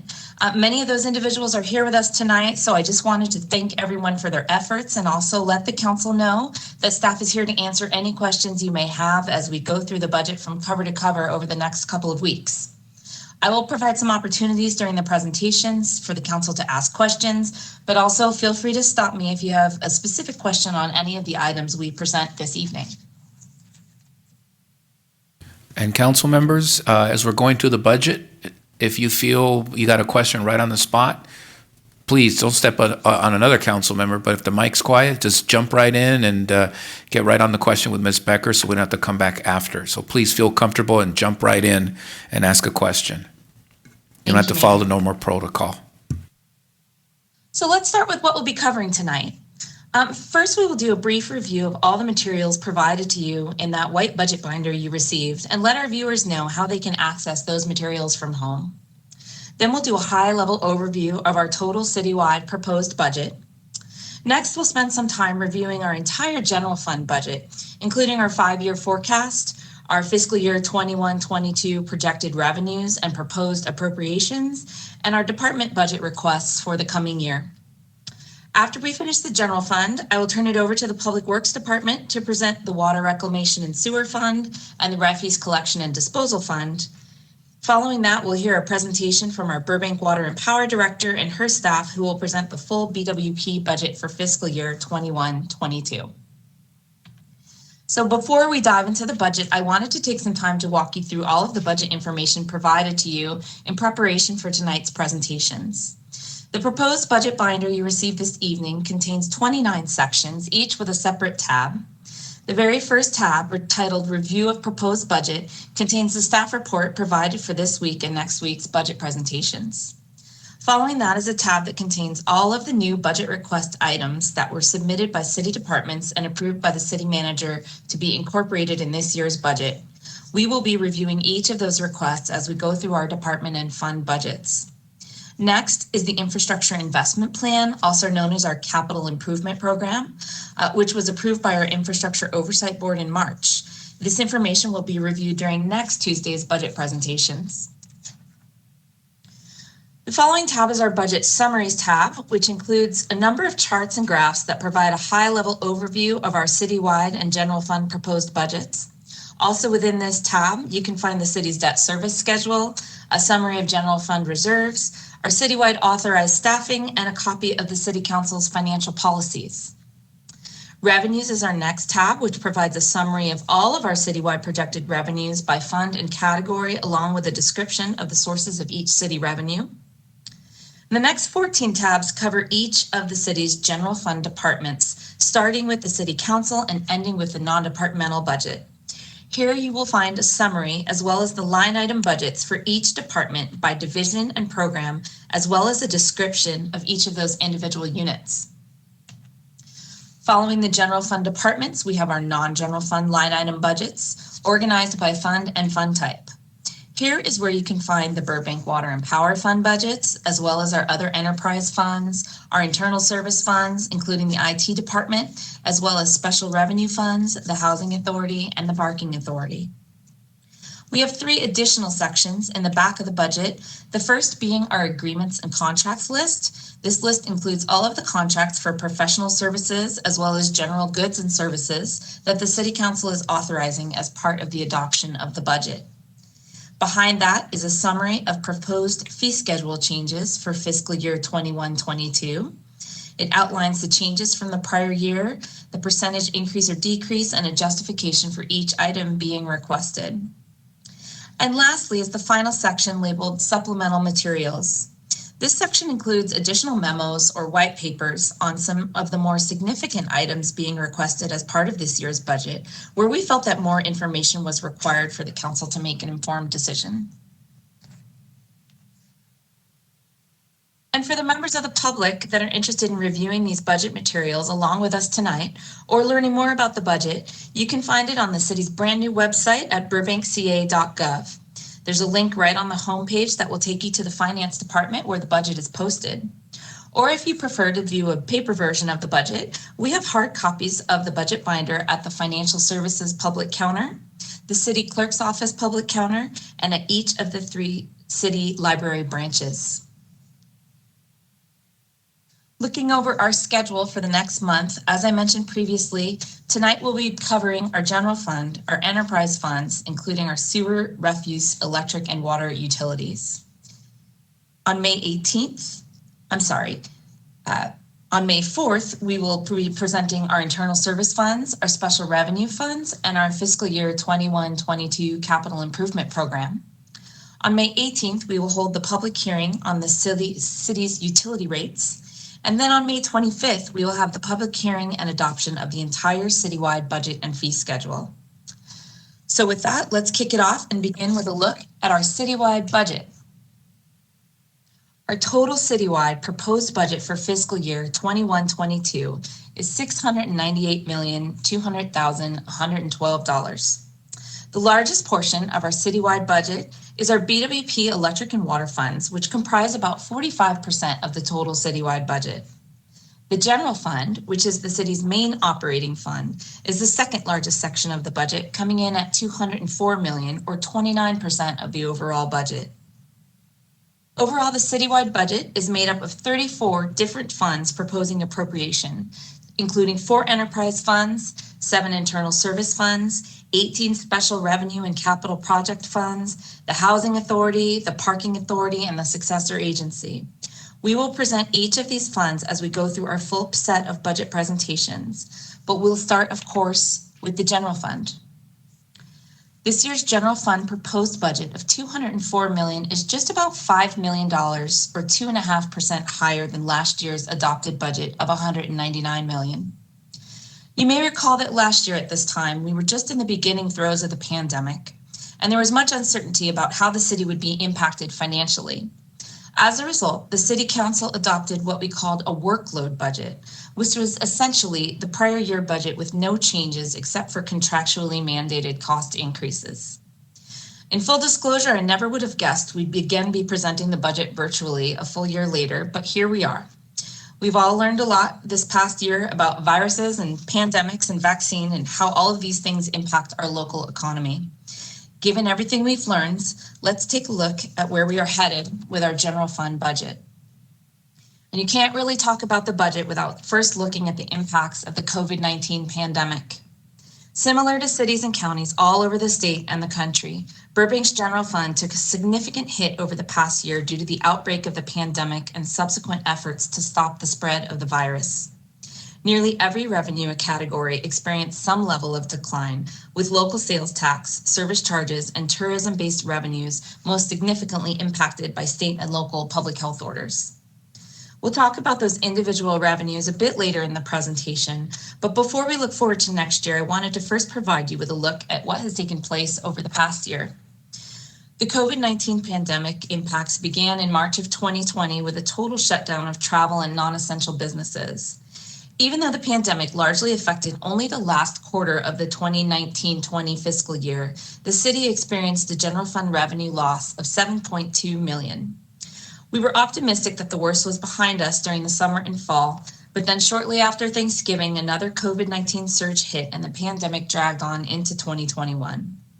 While fiscal year 2021 isn't over yet, we are estimating a revenue loss of $22.5 million this year, as previously reported to you at our mid-year financial report. Adding that to our prior year losses, we're looking at a total COVID-19 impact to the general fund of roughly $30 million. Fortunately, we now know that the city will be receiving some help from the federal government due to the passage of the American Rescue Plan. Burbank will be receiving $26 million over the next year, and while there's no doubt those funds will go a long way in making up for the $30 million in losses, the net impact to the general fund so far is still in the neighborhood of $3.5 million. And it's important to note that this does not factor in any economic impacts of the pandemic in the upcoming 21-22 fiscal year and beyond. So let's turn the page and take a look at our financial future with our 5-year forecast. While we now anticipate a healthy general fund cash balance due to the federal assistance, we are projecting a recurring deficit of $6.8 million in fiscal year 21-22, and deficits averaging a little over $3 million all the way out into fiscal year 25-26. This is entirely due to the revenue losses we experienced in the past 2 years. While economists are projecting a robust economic recovery as the pandemic winds down, particularly in California, it's just going to take some time for all of our recurring revenues to return to their pre-pandemic levels and catch up with the economic growth that we lost out on over the past year. And as Mr. Hess mentioned earlier, the city implemented over $14 million in budget savings measures during the 2021 fiscal year to offset some of the losses that we experienced as a result of the pandemic. Based on the projected deficit for fiscal year 21-22 and some of the continuing public health measures still in place, staff is proposing to continue some of those COVID-19 budget savings measures into fiscal year 21-22. We plan to once again utilize our redevelopment loan repayment set-aside dollars to continue to fund our multi-year pension funding plan and help the city achieve more recurring pension savings. We'll enact measures to save 25% in our department travel and training budgets. With the current health restrictions in place, we are projecting that it will be some time before we are able to fully operate our youth employment programs, so we are suspending those funds through the end of the 2021 calendar year. And of course, we'll continue to suspend all citywide programs and events not currently permitted under county health guidelines for the time being. And in addition to the short-term measures we've been implementing, staff continues to make progress on many of our longer-term council and labor initiatives in order to address future projected general fund deficits and improve the long-term health of the city's financial forecast. $11.8 million in recurring savings has been achieved to date as a result of the combined efforts of the City Council and city staff, with even more on the horizon. Let's take a look at some of the more significant items achieved in the past year. With the adoption of our final MOU with BCEA in December of 2020, the city has now fully implemented the City Council's adopted financial policy that all labor groups will contribute half of the normal costs for their pensions. It is estimated that this savings to the general fund is approximately $3.7 million per year among all of the city's labor groups. Some more great news to share in the area of workers' compensation. Due to the ongoing efforts of our management services team in partnership with the city's labor groups, Burbank has experienced a significant reduction in overall workers' compensation claims due to both the closure of existing claims and a reduced frequency of new claims. This has resulted in an additional $2 million in workers' compensation savings for fiscal year 21-22, with $1.8 million of that savings directly benefiting the general fund. The savings has been incorporated into the proposed budget before you tonight, and we'll have further discussion on this topic when we review our workers' compensation fund later in our budget presentations. And lastly, the city plans to continue our practice of prepaying our annual CalPERS unfunded actuarial liability payment in July, which will generate just under $1 million for the city in savings for fiscal year 21-22. Now, since the onset of the pandemic, the city has continuously sought out federal, state, and local assistance to help our community weather the effects of the pandemic. Over $4 million in aid has been awarded to Burbank from various sources over the past year in support of a wide variety of projects, including elderly nutrition, small business and rental assistance, and personal protective equipment for safety personnel. Also included in that total is $1.3 million awarded to the city for pandemic-related costs through the CARES Act of 2020. The fire department's emergency management division is well underway with the reimbursement request for FEMA public assistance. Under new guidelines, 100% of the city's costs for emergency protective measures through September of 2020 are reimbursable through FEMA. The city has submitted $782,000 worth of reimbursement requests for expenses incurred through that time period, and will be submitting another $77,000 in eligible requests from September to the present day. And of course, the biggest news impacting the city's finances.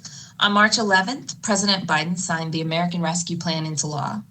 The bill includes $350 billion in aid for state and local governments, with $65 billion in relief going directly to cities. As I mentioned previously, Burbank's share of that package is approximately $26 million split over 2 fiscal years. The language within the American Rescue Plan states that we should receive our first installment of $13 million within 60 days of the bill signing, which would put us at about May 10th. Staff has taken all the necessary steps needed in preparation to accept the payment, and we will, of course, notify the council as soon as it arrives.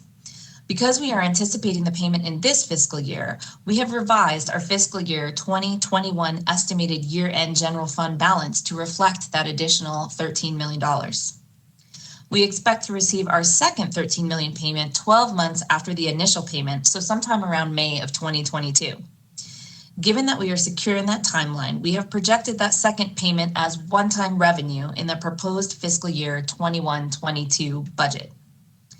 Now, unlike the CARES Act or the FEMA assistance, this bill allows for the federal aid to be used as revenue replacement, meaning we don't have to report $26 million in COVID-related expenses in order to receive those funds. The one stipulation that is in the bill is that the funds cannot be used to fund or make payments towards employee pensions. So on the topic of pensions, the city receives an actuarial from CalPERS annually at the close of each fiscal year, which is essentially a report on the funded status of our 3 pension plans, along with projections of future normal costs and liability payments. As of June 30, 2020, Burbank's unfunded actuarial liability among the 3 plans was $397 million, with an average funded status of 73%. The chart on this slide shows both the actual normal cost rate and the UAL payment for each plan in the current year and the proposed budget year, as well as the projected cost for fiscal years 22-23 and 23-24. As discussed in prior presentations, the city continues to experience increases in our required UAL payments as we address that outstanding unfunded actuarial liability. Future estimated payments are based on prior year CalPERS investment earnings, as well as basic assumptions such as salary growth and life expectancy of retired employees. On the other hand, for the first time in this upcoming budget, we have actually experienced a reduction in our normal cost rate for current city employees in all 3 categories. This is a direct result of the Public Employees Pension Reform Act, also known as PEPRA. PEPRA was adopted by the state government in 2012 and applies to all employees hired on or after January 1st, 2013. Employees hired under PEPRA receive a reduced pension formula compared to our classic employees and are automatically required to contribute half of their normal pension costs. As of the end of the 2020 calendar year, 42% of the city's employees now fall under PEPRA. Over time, the lower cost of the pensions for these employees are blended with the costs for our classic employees, thereby lowering the overall normal cost rate for each of the city's pension plans. It is likely that Burbank will continue to experience reductions in our normal cost as the ratio of PEPRA to classic employees grows in the coming years. The 21-22 fiscal year will be year 3 of our multi-year pension funding plan adopted by the council in 2019. To date, the city has contributed $28 million in additional payments to CalPERS above and beyond our required UAL payments, and has achieved over $3 million in recurring citywide savings, with $2 million in general fund savings as a result. The proposed budget includes $13 million among all of the city's funds to continue with the pension funding plan for fiscal year 21-22. As I mentioned previously, we are proposing to utilize redevelopment loan repayment set-aside funds for the $9 million general fund share of the payment, both to preserve our general fund balance and to avoid violating any of the requirements under the American Rescue Plan. We'll take a look at our multi-year pension plan on the next slide, but I wanted to remind the council that the city also has roughly $10.7 million in funds available in our Section 115 trust. A Section 115 trust is a trust established by a governmental agency to set aside funds for paying future employee benefits such as pensions or other post-employment benefits. By investing with the trust, the city can earn a rate of return on these funds closer to that of CalPERS while still maintaining the flexibility of being able to utilize the funds for future expenses as needed. In 2019, the City Council adopted a financial policy that states that any remaining general fund balance above 6% of recurring revenue will be contributed to the Section 115 trust at the end of the year. But restrictions under the American Rescue Plan Act prevent us from investing any of the $26 million we receive towards our pension expenses. So we will be unable to utilize general fund balance to make any additional deposits to the 115 trust in the 21-22 fiscal year. So taking a closer look at our multi-year pension funding plan, now that we are at the halfway point, the blue chart shows the city's total 4-year commitment of $53 million with an estimated interest savings of $63 million over a 24-year payoff period. To date, we've made $28 million in additional payments to CalPERS, with another $13 million budgeted for this coming year. Looking at the orange chart down below, we can now see the resulting recurring reductions in our UAL costs the city has achieved as a result of these additional payments. Our 1920 payment of $15 million resulted in citywide savings of $1.7 million in 2021, and our 2021 payment of $13 million resulted in $1.4 million in savings for fiscal year 21-22, for a total of $3.1 million in recurring citywide savings. Based on this experience, we are estimating that the city will achieve almost $6 million in recurring savings by the end of the 4-year plan, with $4 million of that directly benefiting the general fund. Should the City Council elect to continue making additional payments past the 4 years of the plan into 2023 and 2024, as shown in the shaded bars on the chart, the city could continue to generate further recurring pension savings, as shown by those dotted lines. So now, before we move on with our fiscal year 21-22 proposed budget, I wanted to see if the council has any questions on what I've covered so far, or if you'd like me to continue. They're silent. Please continue. Will do. Okay, we're going to switch modes and focus on this year's proposed 21-22 general fund budget, starting with our projected general fund revenues. As you can see from the many colors on this pie chart, Burbank has a very diverse stream of general fund revenues. Sales tax, property tax, and utility users tax are the general fund's 3 largest sources of revenue, representing 63% of the total revenue anticipated for the coming year.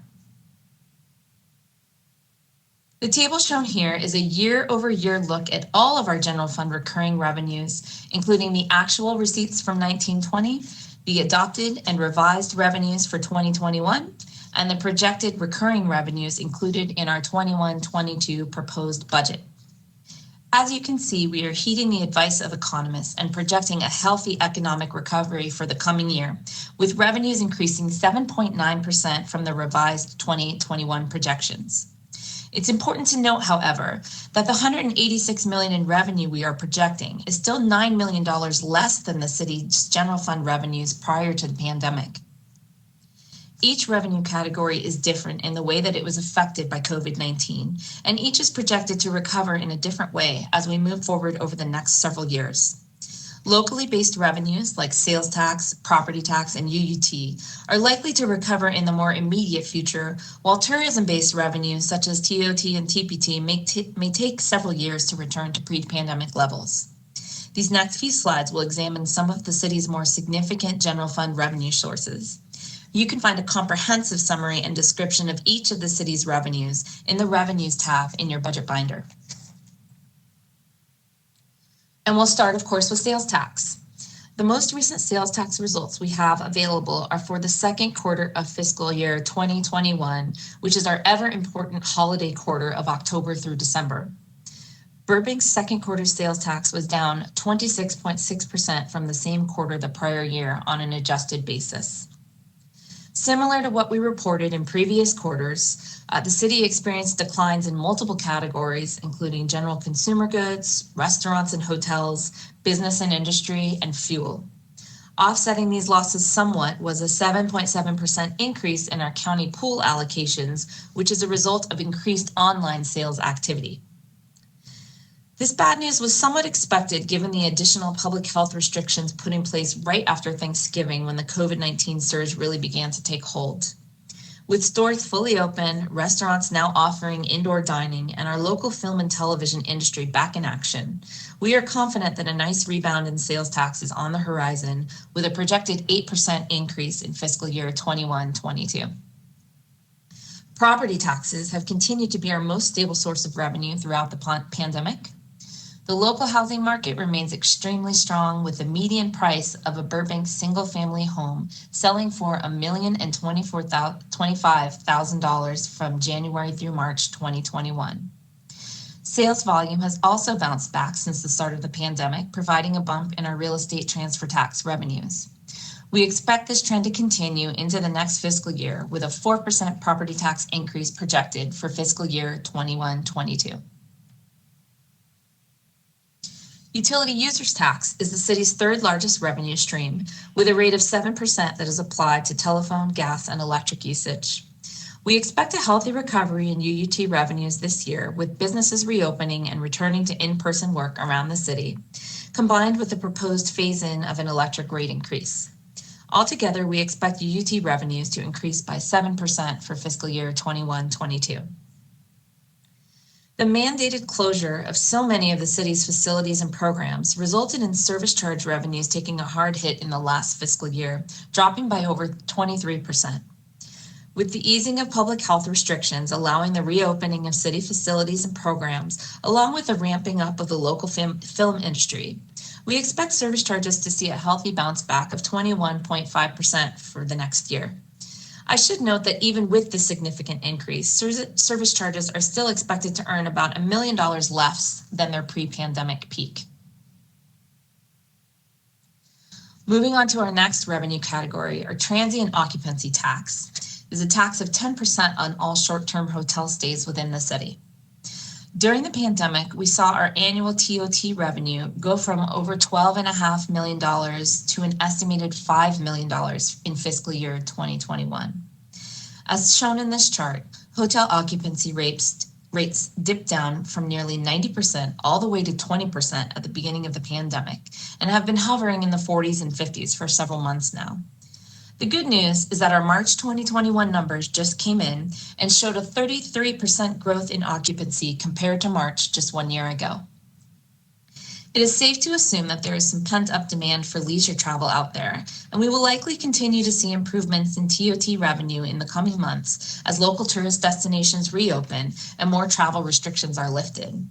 We are projecting a 40% increase in TOT revenue for 21-22. And while that seems like quite a bit, it is 40% of a much lower number and still puts us $5 million below our peak TOT revenue from prior years. The economic team from Visit California estimates that travel and tourism will not reach pre-COVID levels until 2025, and our forecast assumes that it will take us the full 5 years to reach our pre-pandemic peak of $12.5 million in TOT revenue. Our transient parking tax revenue is in a similar situation to TOT, as the majority of this revenue is derived from parking lots serving the Hollywood Burbank Airport. The chart here shows monthly passenger counts at the airport, with the current fiscal year shown in yellow. We were pleased to see that March passenger counts are trending upward, and we hope to see this trend continue as vaccinations continue to roll out and the CDC eases its restrictions on travel. Following along the same lines as TOT, we expect a 40% increase in TPT next year, with revenues not reaching their full pre-pandemic peak until 2025. So before we wrap up our revenue discussion, I wanted to take a moment to review some of the more notable general fund related changes to our citywide fee schedule. It's important to note that we did not implement any increases to citywide fees and service charges last year due to COVID-19, so it's been a full 2 years since any changes to the fee schedule have been adopted. New fees included for this year are traffic signal construction inspection fees to recover the cost of hiring consultants to perform these inspections, wireless telecom application fees, which will recover costs from wireless companies for permit processing, reviewing, and construction oversight of the city's right-of-way, and film permit fees for the use of our library facilities to align with similar facility charges already in place in our park and recreation facilities.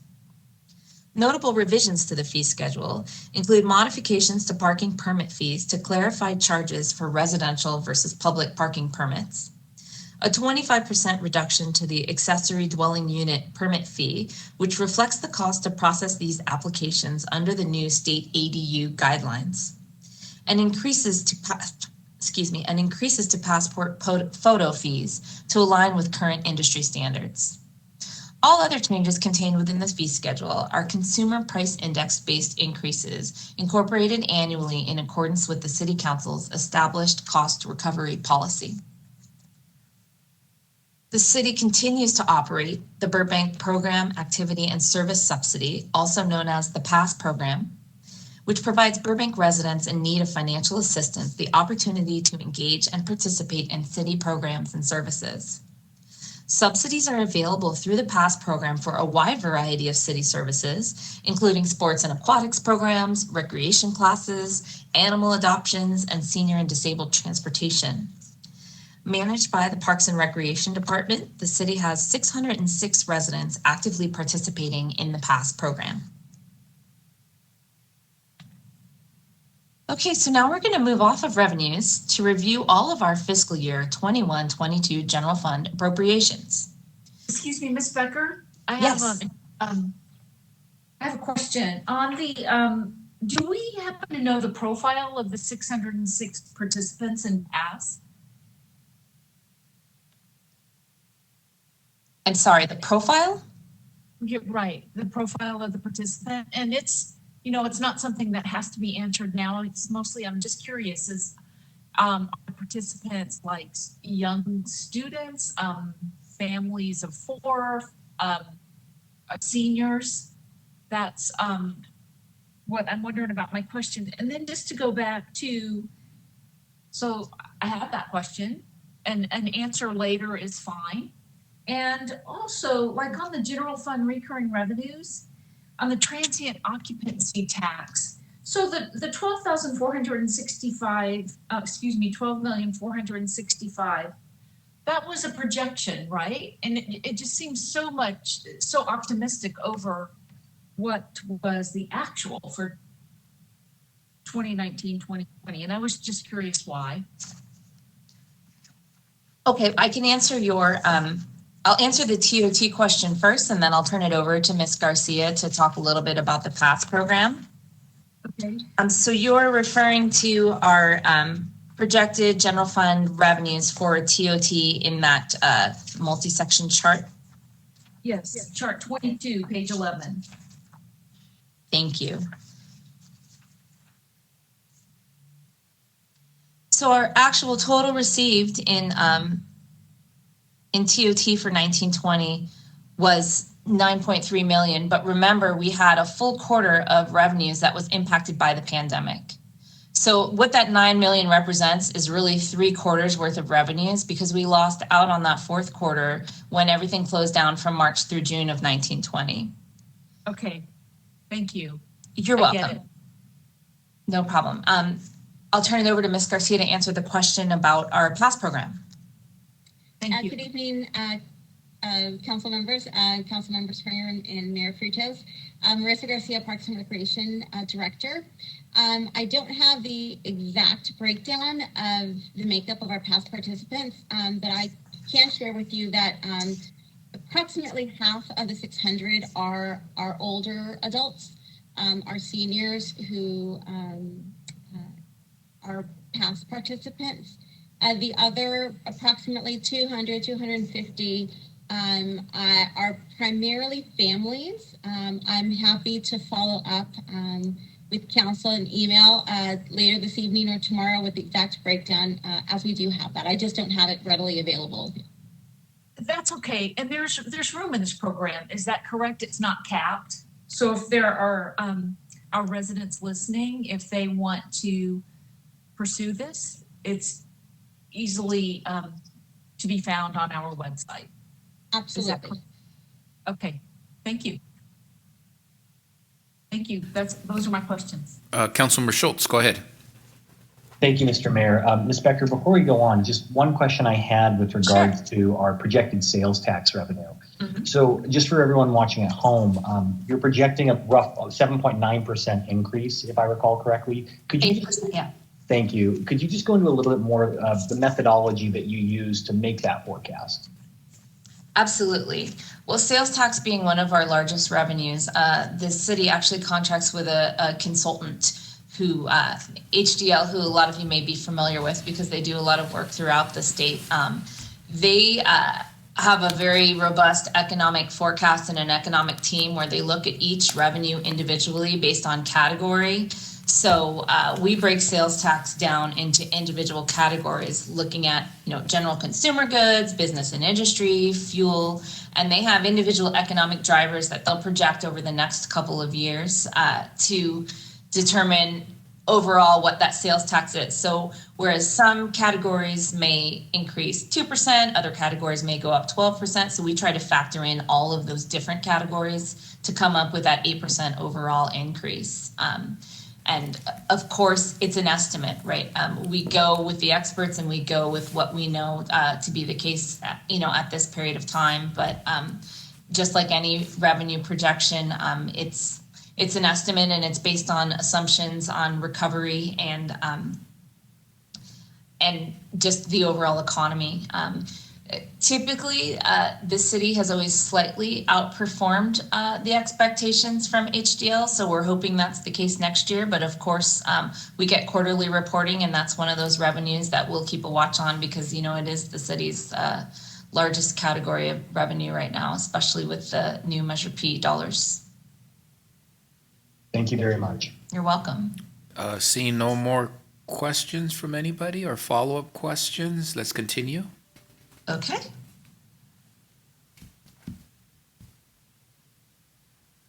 Okay, I believe this is where we left off with general fund appropriations. So this year's general fund budget includes roughly $1.3 million in new general fund recurring requests net of revenue, in addition to about $500,000 in one-time budget requests.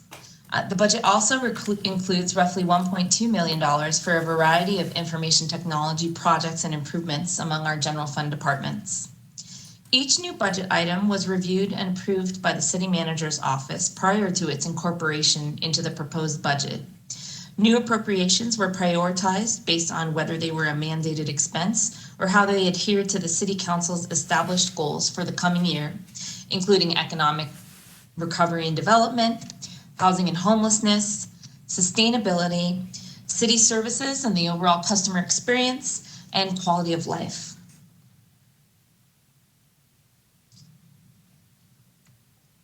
Just a moment here. There we go. The chart you see here shows how our total general fund appropriations of $204 million are broken up by city department. 50% of our budget is dedicated to providing safety services to the public, including our police and fire departments. Another 32% is dedicated to our other community-facing departments, including community development, public works, parks and recreation, and library services. And just over 10% of our budget is dedicated to administrative functions such as finance, management services, city manager, city attorney, city treasurer, city clerk, and city council. These next slides will highlight each of our general fund departments individually, including an overview of their proposed budget and staffing, and a look at any budget highlights or new requests for the fiscal year 21-22 budget. We'll present these slides in the order of the tabs you see in your budget books, so you may choose to follow along if you want. And we have representatives here from each department to answer questions on any of the individual budget requests being presented this evening. And we'll start, of course, with our City Council office. The City Council is our elected legislative and policymaking body, enacting all laws and directing city actions. Among the many things our council does is authorize contracts and agreements, appoint city commissions, boards, and committees, and reviews and adopt this fine annual operating budget. The City Council office has a total budget of $725,000 and 3 full-time equivalent positions, not including our 5 elected City Council members that dedicate their time to the city. And they will continue their great work into fiscal year 21-22 with no new budget requests. Next is the city clerk's office, which operates with a total budget of $1.6 million and 10.1 FTEs. Our Burbank City Clerk, Ms. Suzette Mullins, serves as clerk to the City Council, Housing Authority, Parking Authority, and Successor Agency, and her office is responsible for maintaining all city records, including the Burbank City Charter and the Burbank Municipal Code. The clerk's office also conducts the city's municipal elections and coordinates voter registration services with LA County. Additionally, the clerk's office operates a wildly popular passport acceptance facility, which offers new and renewal passport services to members of the public. The clerk's office has one new budget request for fiscal year 21-22, which is an increase of $15,000 to cover the rising costs of legal advertising and printing ordinances. Next up is the city treasurer's office. Also an elected position, our Burbank City Treasurer, Ms. Crystal Palmer, operates her department with a budget of just under $860,000 and a staff of 5 FTEs. The Treasurer's Office is responsible for receiving, dispersing, depositing, and investing all public funds and providing monthly reporting of cash balances by fund and reconciled banked balances, in addition to regular reporting on all of the city's outstanding investments. The city treasurer has one recurring budget request for fiscal year 21-22, which is an increase in bank fees of $11,000. Led by our city attorney, Amy Albano, the city attorney's office serves as the legal advisors to the city council, city boards and commissions, and all other city officials and staff. They represent the city in civil litigation and other proceedings and protect the community by prosecuting misdemeanors and infractions committed within the city.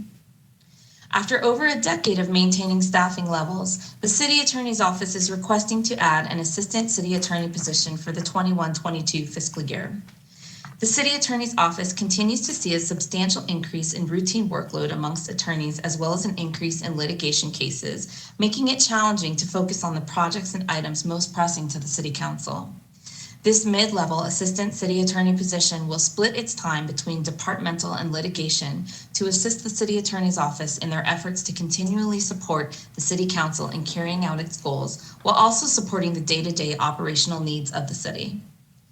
Factoring in this new position, the proposed 21-22 budget for the city attorney's office is $4.4 million with an FTE count of 19. Next is the city manager's office.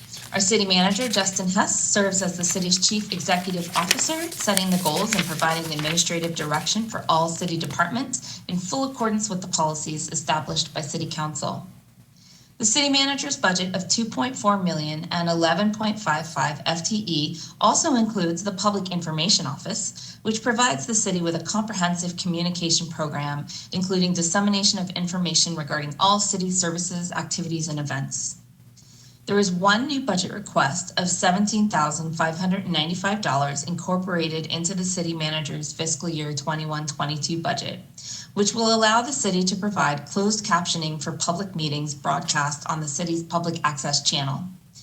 This service addition will allow the PIO to comply with Federal Communications Commission regulations, requiring the city to provide live captioning for public meetings that air on its channel.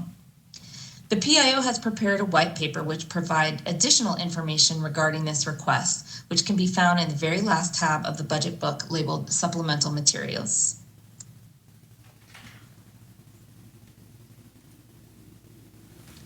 Moving on to our next department, our Management Services Department. With a proposed budget, yes. A question about the city manager PIO, the $17,595 for closed captioning. I do remember this as an ongoing request, and the price of this has it not dropped substantially? And so if it has dropped, is it because of a change in technology? Yes, it has definitely dropped. Let me turn on my screen here. Yes, it has gone way down. I know we brought this request back a couple of years ago. The vice mayor just brought it back this cycle. And after looking at it, before we would actually have to have people transcribe for the closed captioning. Now it's all automated and technology can certainly do it. So that we're going to start with, if approved, we're going to start with the city council meetings and then try to expand it to the other meetings. So we were excited when we saw it, and I probably asked that question about 3 or 4 times going, is this the final price? But yes, it is. That's great. It seems like I remember it at least at $60,000. So, and I know it seems like we were waiting. We knew there was going to be a technology change, and so this is great news. Thank you. Okay, that was my question. Go ahead, Vice Mayor. You're smiling.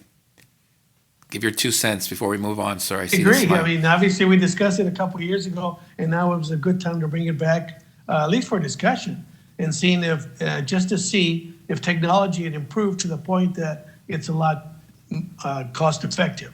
And it has shown itself to be cost effective. And the whole process, like the city managers just mentioned, we'll start with the city council meetings. And if that works out, we'll expand it to the other boards and commissions. So I say thank you as well. Okay, Ms. Becker, let's move on.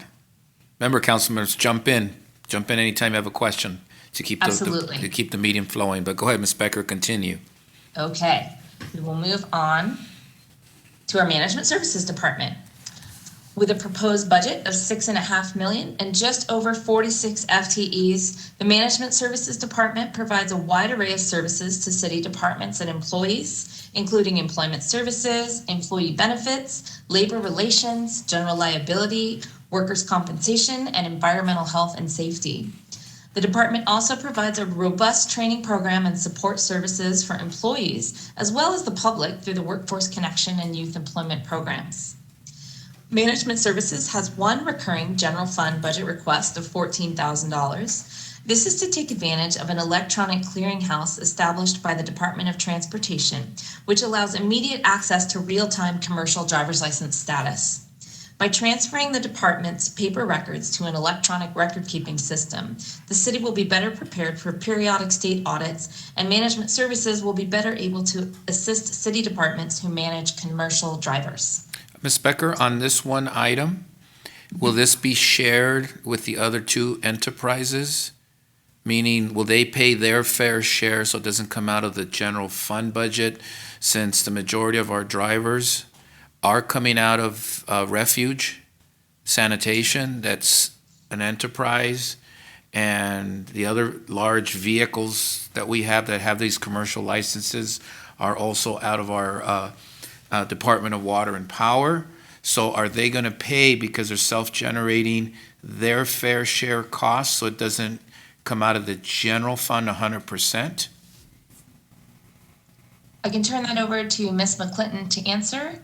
But I should point out that once the department, or once the $14,000 is sort of rolled into the department's budget, it becomes part of our citywide cost allocation plan.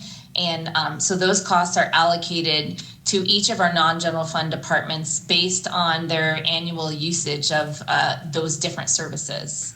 So in that way, it does, everything Management Services does really gets allocated to the different departments and funds based on their level of activity in each year. So when this comes back on different council members' questions at the end of the budget study session process, I would like to see how much the other entities, the enterprises, are kicking in for this one item, so it's not coming out 100% from the general fund. But I'll wait till, again, the last part of the budget process to get, the answers for this question. That's it. Please continue. Okay. Thank you.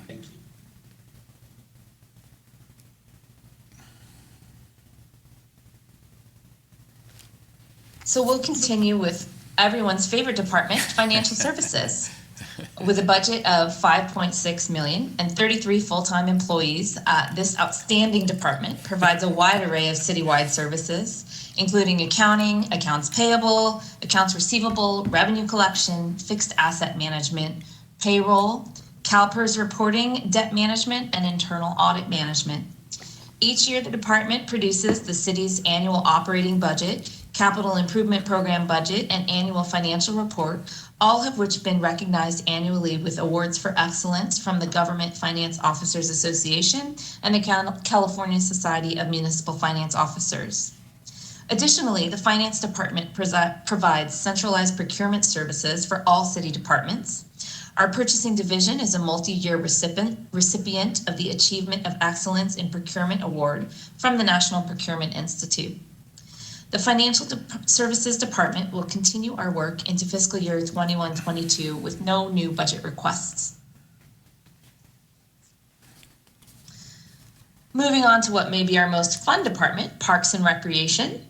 Consisting of 4 divisions, including administration, landscape and forestry services, recreation services, and community services, the Parks and Recreation Department maintains and operates 41 public parks and facilities, offers a variety of recreation programs, services, and community events, administers our senior and human services programs, including providing 70,000 meals annually to seniors age 60 plus, administers the city's Burbank volunteer program and past programs, and the park staff maintains 33,000 trees, 125 acres of park property, 18 playgrounds, and 15 ball fields.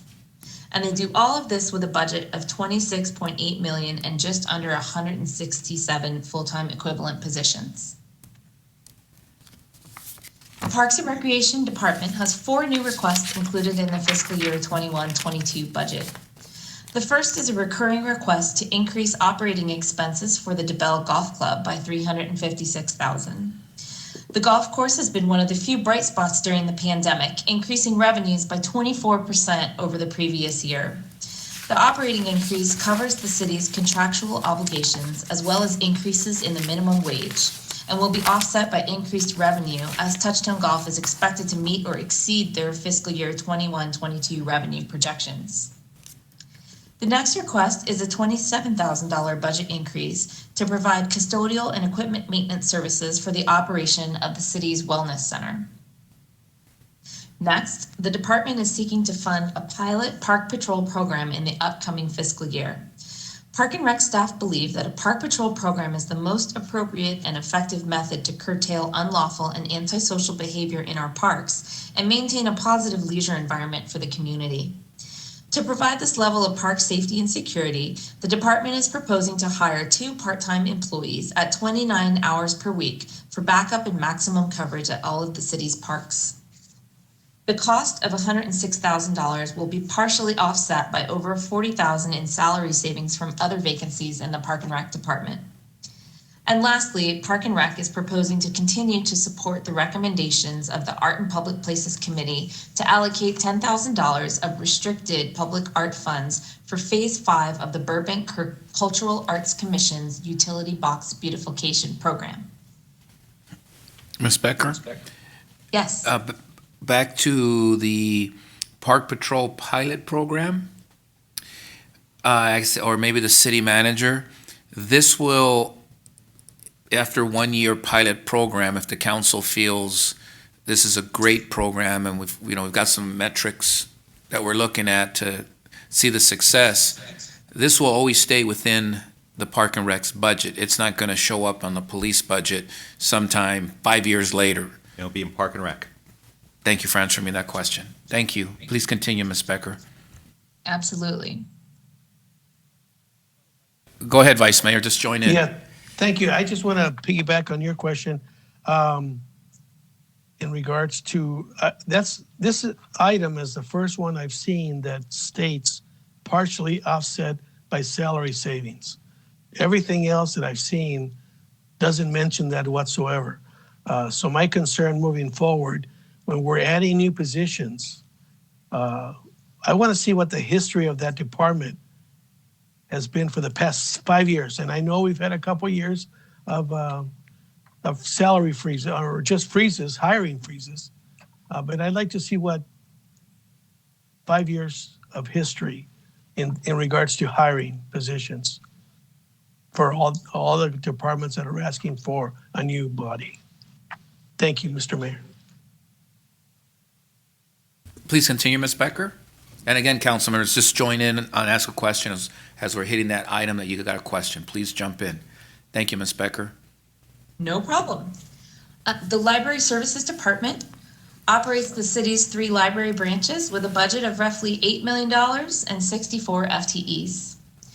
The department provides access to formal and informal learning opportunities through its collection, programs, and services that reach 850,000 people annually.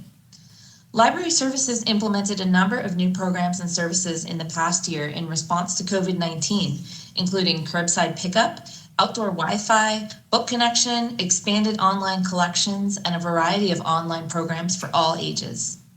Library staff also operated the city's COVID-19 hotline, directing residents to resources and information throughout the pandemic. So Library Services has 3 recurring requests for this year's budget. They would like to utilize $4,700 from a California Literacy Services grant to offset some of the cost of a library clerk assigned to literacy services.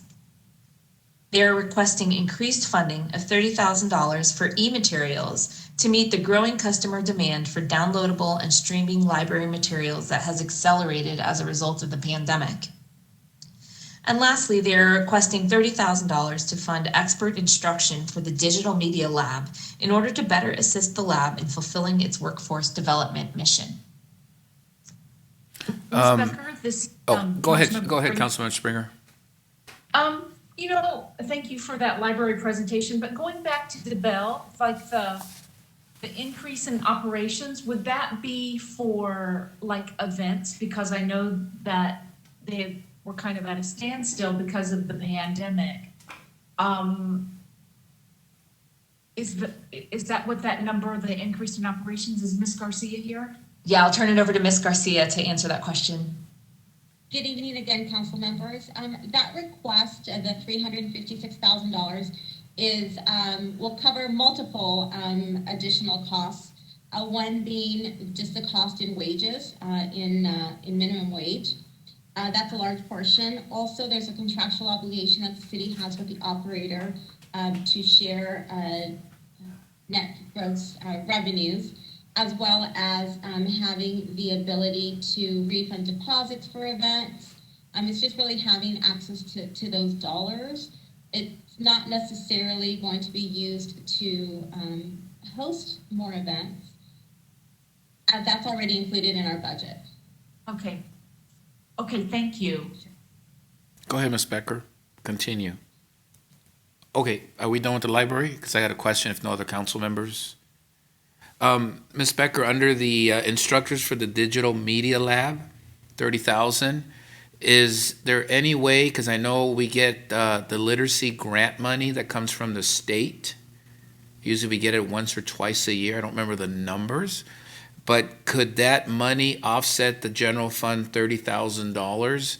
Because wouldn't this fall under literacy? Because now we're moving to technology and maybe save some money from the general fund and use literacy grant money? I see Ms. Goldman just logged on, so I'll allow her to answer that question. Good evening, ma'am. Thank you, Mayor Frutos and members of council. Thank you for that question, Mayor Frutos.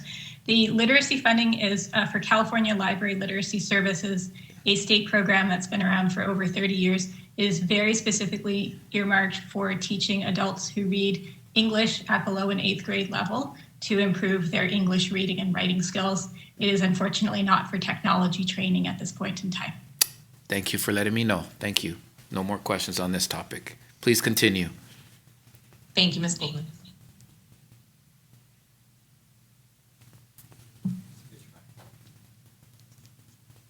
Bring back up our presentation here. Okay, moving on to CDD. Our Community Development Department fulfills many of the city's most critical missions and goals, including preserving and protecting our neighborhoods, providing transit services, land use and transportation planning, and economic development strategies, implementing affordable housing and homeless services, programs, and strategies, and verifying life safety in the built environment. And they are proposing to do all of this great work with a budget of $13.6 million and just under 64 full-time equivalent positions. CDD has a number of budget requests for the fiscal year 21-22 budget, most of which tie directly to the City Council's goals of economic recovery and development, addressing homelessness, sustainability, and improving city services to our residents and businesses. The first group of items are all related, as CDD is proposing a combination of staffing and consultant services, which will allow both the planning and building divisions to expand their capacity to handle the rapidly growing demands for development and plan check review, improve the customer service experience for our residents and businesses, and enhance the department's long-range planning efforts to provide a safe, beautiful, and thriving community. The Community Development Department has prepared a report which provides additional detail on these budget requests, and this can be found in the supplemental materials section of your budget binders. Recurring requests include 3 additional CDD positions: a principal planner, an associate planner, and a senior plan check engineer, along with funds for additional consultant planners to assist with single-family and accessory dwelling unit review, which will be offset by revenue received from those permit applications. Recurring funding for a CEQA consultant is also requested to review outside agencies' environmental impact reports when necessary and prepare comment letters for City Council consideration. One-time requests include a seismic retrofit consultant in support of a residential soft-story seismic retrofit program to strengthen approximately 700 unretrofitted apartment and condominium buildings in Burbank, and additional one-time plan check services to assist with peak levels of project submissions, such as ADUs, in order to reduce plan check processing times. The CDD Transportation Division is requesting $50,000 in recurring funds for monthly cleaning, repairing, and replacing amenities at the 154 city-maintained transit stops to enhance the transit riders' experience here in Burbank. They're also requesting $60,000 for an online parking permit management program, which will allow CDD staff to implement over 4,500 permits through the residential and commercial parking programs and process parking restriction requests. The division also has a one-time request of $75,000 to procure a project management consultant for the First Street Village Sound Wall project. And lastly, the Economic Development and Housing Division is looking to expand its efforts to address homelessness throughout the city. Staff is requesting funds to hire an administrative analyst that would be dedicated entirely to homelessness, in addition to adding a second homeless services liaison through our existing contract with Street Plus. And I know that's a lot of material, so I'll see if the council has any questions before we move on to our next department. Silence is golden. Move on. I will keep going to Public Works. The Public Works Department operates with a general fund budget of 16. Ms. Becker, hang on Yes. a minute. Mr. Mayor? Yeah, go ahead, Could I ask- Vice Mayor. Go ahead. All right, thank you, sir. Sorry, Ms. Becker, I just was going to mention the instructors for digital media for the library. Have we thought about reaching out to the local colleges and maybe providing some internships? There's a lot of smart kids out there in the college world, and they would love, I'm sure, to add something like this to their resumes.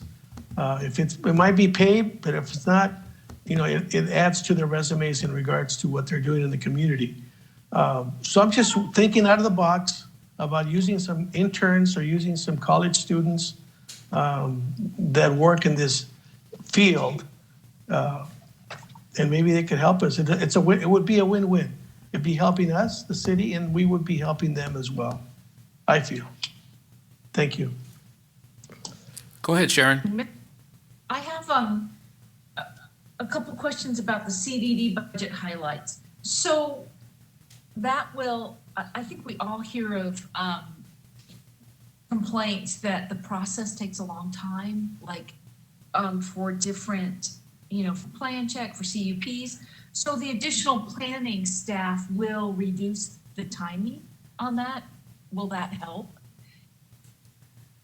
I believe so, but I'll bring Mr. Prescott up here to more fully answer that question. Okay. Hello? I mean, I know you all need some help, so this is great news. So, Yes, that's correct. If funding these requests will have an effect on our ability to provide service in a more timely manner. It will also help us be responsive to community and council requests, long-range planning efforts. Our goal with these requests is to reduce the time that people will be waiting for their permits, single-family permits, tenant improvement permits for commercial projects. up to 50%. It's going to take, about 12 or so months to ramp up to that with the new positions because you got to recruit and train, but that's our goal. That's great news. Yep. So we're reducing of about 50% in the, Yes. the way, maybe. Great. Yes. Thank you. Go ahead, Mr. City Manager. Yeah, we understand there's a problem, and what we want to also do is look at measuring that as well. So one of the things that we're committed to is also providing you regular updates as far as how we're tracking and turning around times. So you have that information. So it keeps us accountable as far as making sure that we're actually processing those in 50% less time or whatever the deal is. So we're going to start having our baseline and commit to providing you reports should this get approved. On that one, I want to piggyback where Councilmember Springer left off, Mr. City Manager. So if I'm hearing you right, if somebody wants to add a bedroom, you'll have approximately a timeline by adding these additional bodies? Because that's like the biggest complaint that we, the 5 council members, get from different constituents or an upgrade to putting something in the kitchen that you need a permit for. That'll help by bringing these bodies, that there'll be a specific timeline now? I hope? We basically want to cut the time in half Okay. for most everything. So if you read the memo that's attached as far as your supplemental, it kind of goes through the different categories of plan checks and how we're looking. It will actually provide you kind of the current time frames along with what we're proposing to do but basically it's cutting most everything in half. Okay, great, thank you. Seeing no hands, Ms. Becker, please continue. Alrighty. So the Public Works Department operates with a general fund budget of $16.9 million and 88.2 full-time equivalent positions. Made up of 4 divisions: administration, engineering, design and construction, fleet and building maintenance, and street and sanitation. The department plans, designs, builds, operates, and maintains the city's public works system in a financially and environmentally responsible manner while responding to the community's changing needs. Just a moment here. The Public Works Department has 4 recurring requests contained in this year's general fund budget. The first is the upgrade of a civil engineering associate to a senior civil engineer. The responsibilities of this position will include executing and managing a growing number of complex construction projects managed by the department, including the implementation of the city's pavement management program. Next, annual funding of $50,000 is also requested to cover costs related to homeless encampment and hazardous materials cleanups throughout the city. Related to that is a $10,000 request for trash bins associated with those cleanups, in addition to covering the service fees for a number of trash cans recently added to the city's business districts. Ms. Becker? And lastly, the department is requesting $160,000 to increase the citywide roadway and parkway maintenance contracts to incorporate newly created bike paths, neighborhood protection areas, and medians. Some of the new areas proposed to be included in the contract are the Alameda and Olive Neighborhood Protection Area, the Front Street Bike Path, the South Channel Bike Path Extension, the Leland Way Bike Path, the new Empire Interchange landscaping, and enhanced services on the Hillside Bike Path that runs along the Burbank Western Channel. Ms. Becker, I have a question regarding the homeless encampment cleanups. Is the $50,000 for the city resources to be utilized to clean up the camps, or is the $50,000 for contracting cleanup vendors to come in and clean up homeless camps? I see Mr. Berkman online there, so I will turn that question over to him. Honorable Mayor and council members, that's for contract services. Okay, and with the $50,000 in next year's budget, Mr. Berkman, how many cleanups do you anticipate in the next fiscal year? I don't have that information. Okay. It's basically a number based on our experience of cleanups this year and the amount of money we spent this year. I can add to that, Mayor, if you Yes. like. This is Simone McFarland. We actually did 11 cleanups last year, and we've already done, by the end of this month, we will have done 13. So how much does each cleanup for an 8-hour period cost you in the contract That if we're just- contracting out? That will, Mr. Bergman can add on, but that will probably be different depending on the cleanup. Sometimes we go into a cleanup and it's just a couple bags. And sometimes we go into a cleanup and it's 3 or 4 truckloads. So it just really depends on how much debris is there that we need to pick up. Do we currently have dedicated city resources within the existing human resources pool that are doing the smaller cleanups? Yes, sir. Okay, because what I like to see when this comes back is pretty much for $50,000. I want to know how many cleanups this will be projected, because I kind of have a little background in this homeless cleanup, and my employer pays between $5,000 for 8 hours day of cleanup. That includes 2 trucks and 1 gentleman operating the skip loader to load it up to $8,000, where we have 3 18-wheeler semis to clean up a whole area. So I really want to know, for $50,000 for the next 12 months, what it's really going to be costing the city for 50 grand, what we're getting. And 2, and these answers come back when this comes back on the final question day of the budget. For the additional cans in the city business districts, will this be also included, or how's it going to be in the budget to make sure? Because one of the complaints from the existing trash cans that are out in our business districts is that once a week pickup is not cutting the mustard, because these are high traffic, pedestrian areas with shops and restaurants, and the trash cans, one of the concerns I get a lot is they don't get dumped enough and the trash sits there for a whole week. So is that included in your budget for the increased trash cans in our city business districts? I'd have to check with John Molinar if he's on the line right now, our Assistant Director with Streets and Sanitation. Good evening, Mr. Mayor. Good evening. City Council. John Molinar here. Good evening, sir. So Here's my video. did you add in the budget, hopefully, additional trash pickup days versus the once a week for our residents? Because that's the biggest concern that happens, especially when I have a business that has a public trash can right in front of their business and the trash is overflowing, and it's there for a week.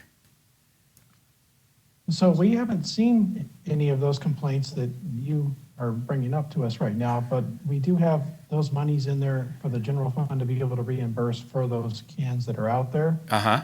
And we can adjust it. Okay, so there is a contingency to adjust it. If it comes up. Okay, because there is one Magnolia Park merchant that always calls me from time to time that the city trash hasn't been picked up. Yeah. But okay, as long as it's being addressed and it's flexible, I like it. Councilmember, Vice Mayor, go ahead, sir. Yeah, thank you, Mr. Mayor. In regard to the homeless cleanups, do we get charged by the hour or do we get charged by the pound? How does a charge happen?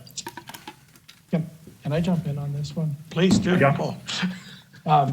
It's actually, our city forces have been trained. We went to the county and the city of LA and had them trained, and they do all the collecting and picking up everything.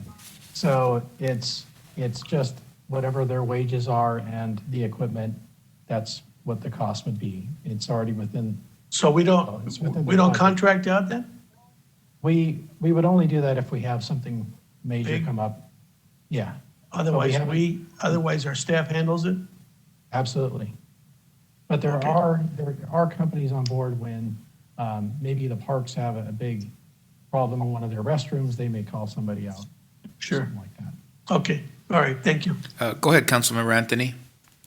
Thank you, Mr. Mayor. Mr. Molinar, maybe you can answer this, or maybe Ms. McFarland. What is the process that we have to get to the point of a cleanup? How do we interact with our unhoused residents? How do we provide this service? Can you just give a quick overview of start to finish on that? Councilmember Anthony, that's not really a budget That's more of Well, a I'm just policy. trying to find, I know, I'm trying but to find where our people come in and how much of this is, because we're talking about the cleanup services, but that comes at the end, right? Don't we have Is it- interaction with Streets Plus that we're paying them to come out and do this first? Like, who's involved in that? I just want to get it quick, if you can do it short. So Simone McFarland, I can give you a real quick synopsis. What we do is we go out and we do outreach to the community, to the homeless community. We send our MET team and Streets Plus, and we have numerous interactions, and we document all of that. Once we get to the point where we feel like we've documented it enough and we're not getting anywhere, then what we will do is we will post for a cleanup.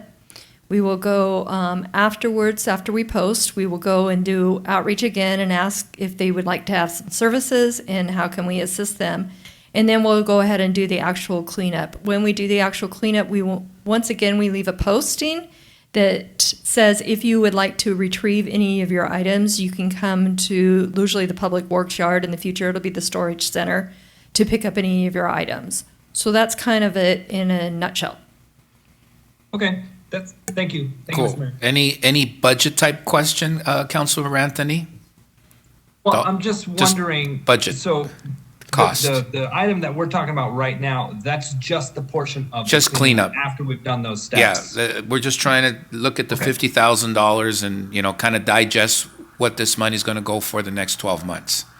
Okay. And what the And cost we're is. confident that'll cover any of the. Yeah, he's going to respond back to my specific questions and the vice mayors.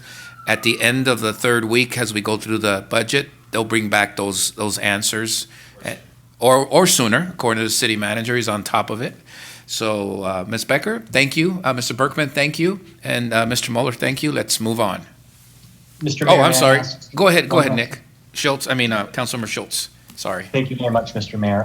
While we're on the topic of homelessness, I actually wanted to go back to Mr. Prescott from Community Development.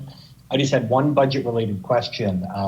I know that what's being requested is an administrative analyst to tackle our homelessness problem, and I was wondering if you could just speak to what would be the benefit of that position? I see when we're talking about senior planners, the decreased plan check times, I get the benefit from that, but can you just speak to what this position would add value to?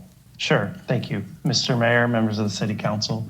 The analysts that would be assigned to homeless services would fill a role that we do not have a position assigned to full-time in CDD.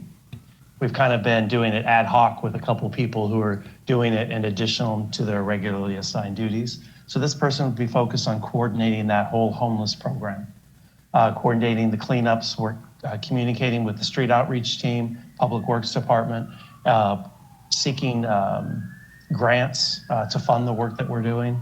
Did I leave anything out, Simone? They would be basically our coordinators, so they would coordinate all of the programs that we have. And we would like to add some other programs, but we just don't have the staffing to do those right now.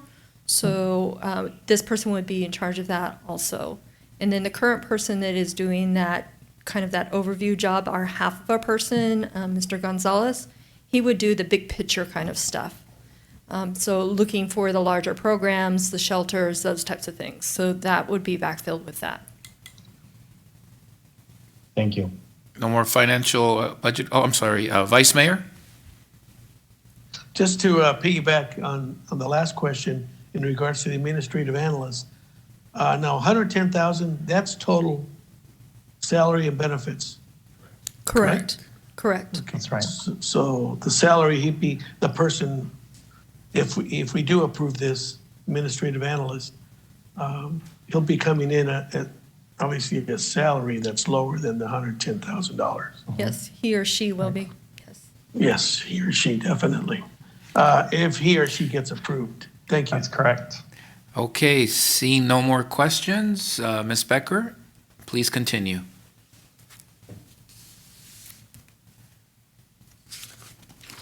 Apologize for that. I was muted. I hear sirens going by, so it must be time to talk about our safety services.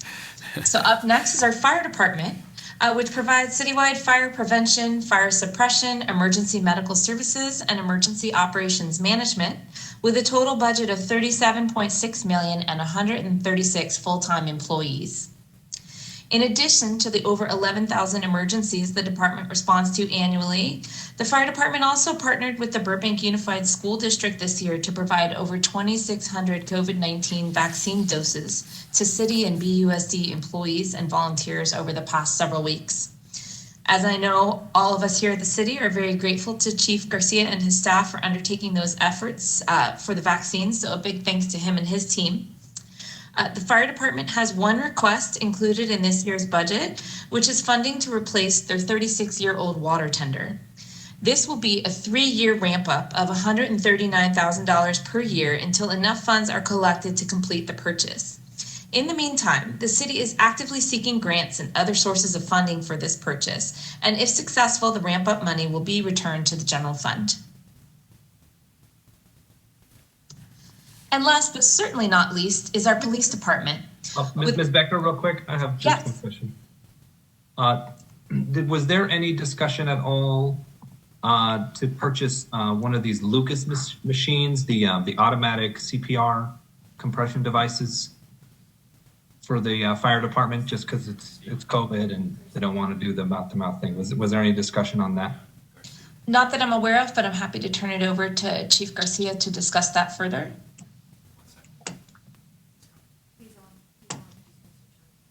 I don't believe CPR does mouth to mouth anymore. It's strictly compression. But the chief will answer.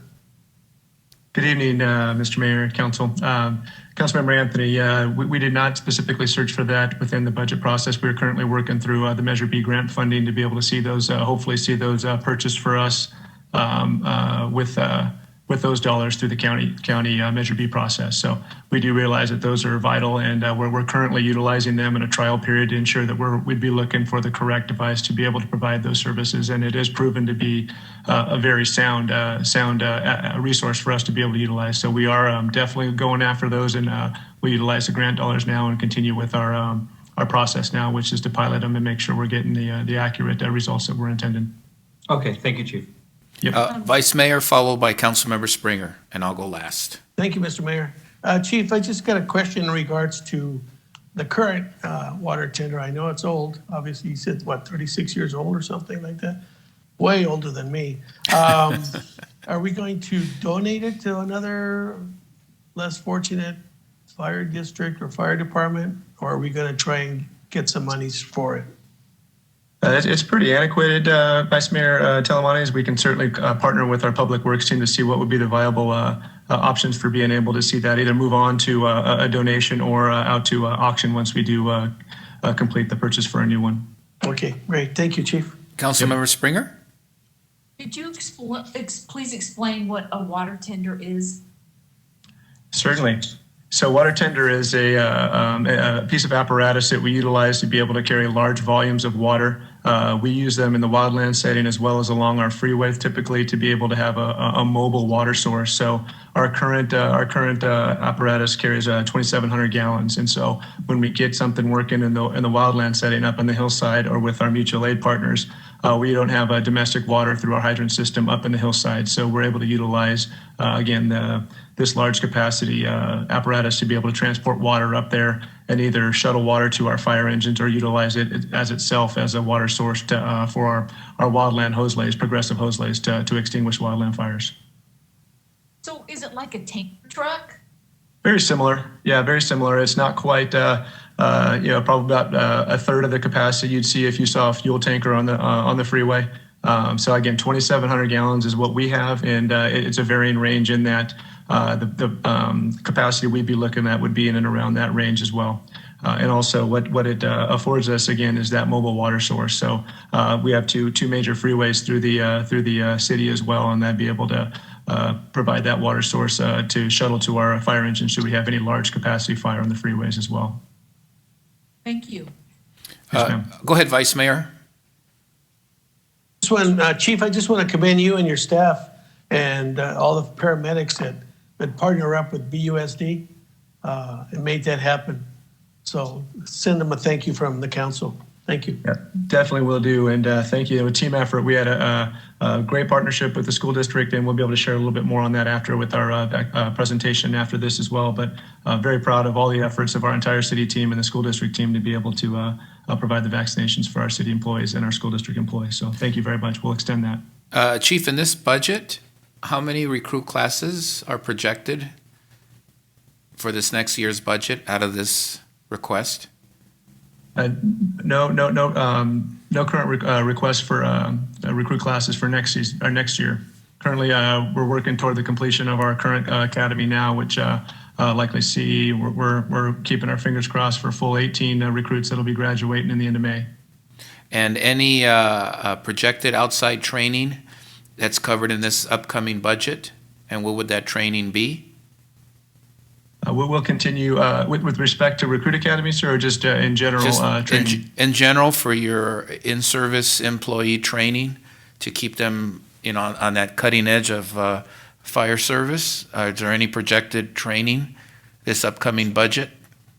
Yeah, we will continue with our annual training that we have on our calendar. We'll continue with our state mandated training, and much of what we'll end up putting in place for the beginning of our year will be the training of our new recruits, that we get them online and get them acclimated to our operations once they get out of the academy. So we will definitely continue with again our annual as we move forward. And what's the cost? As far as our training budget? Can look that up for you. Great, thank you.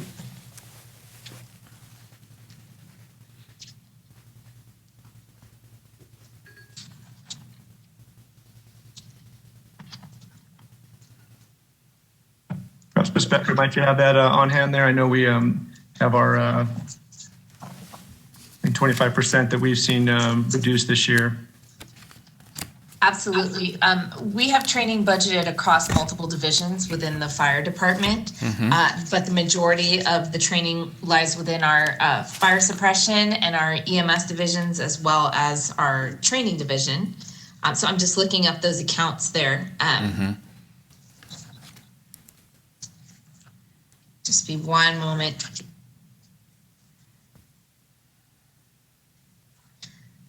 So our training division as a whole, training and safety, has a budget of roughly $131,000 for materials and supplies, as well as the staffing that works on the city's training program. So it's about a $600,000 budget for the training and safety division.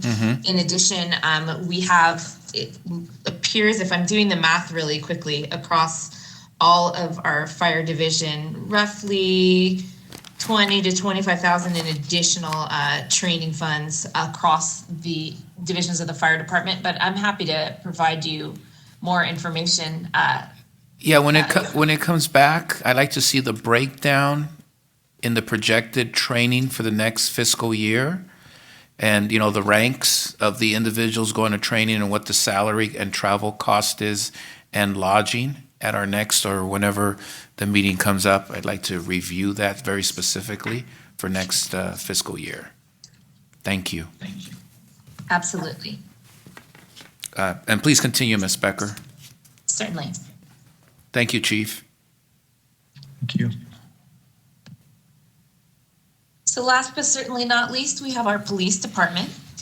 With a budget of $61.7 million and just over 274 FTEs, the police department's mission is to protect life and property, provide professional police services, and work in partnership with the community.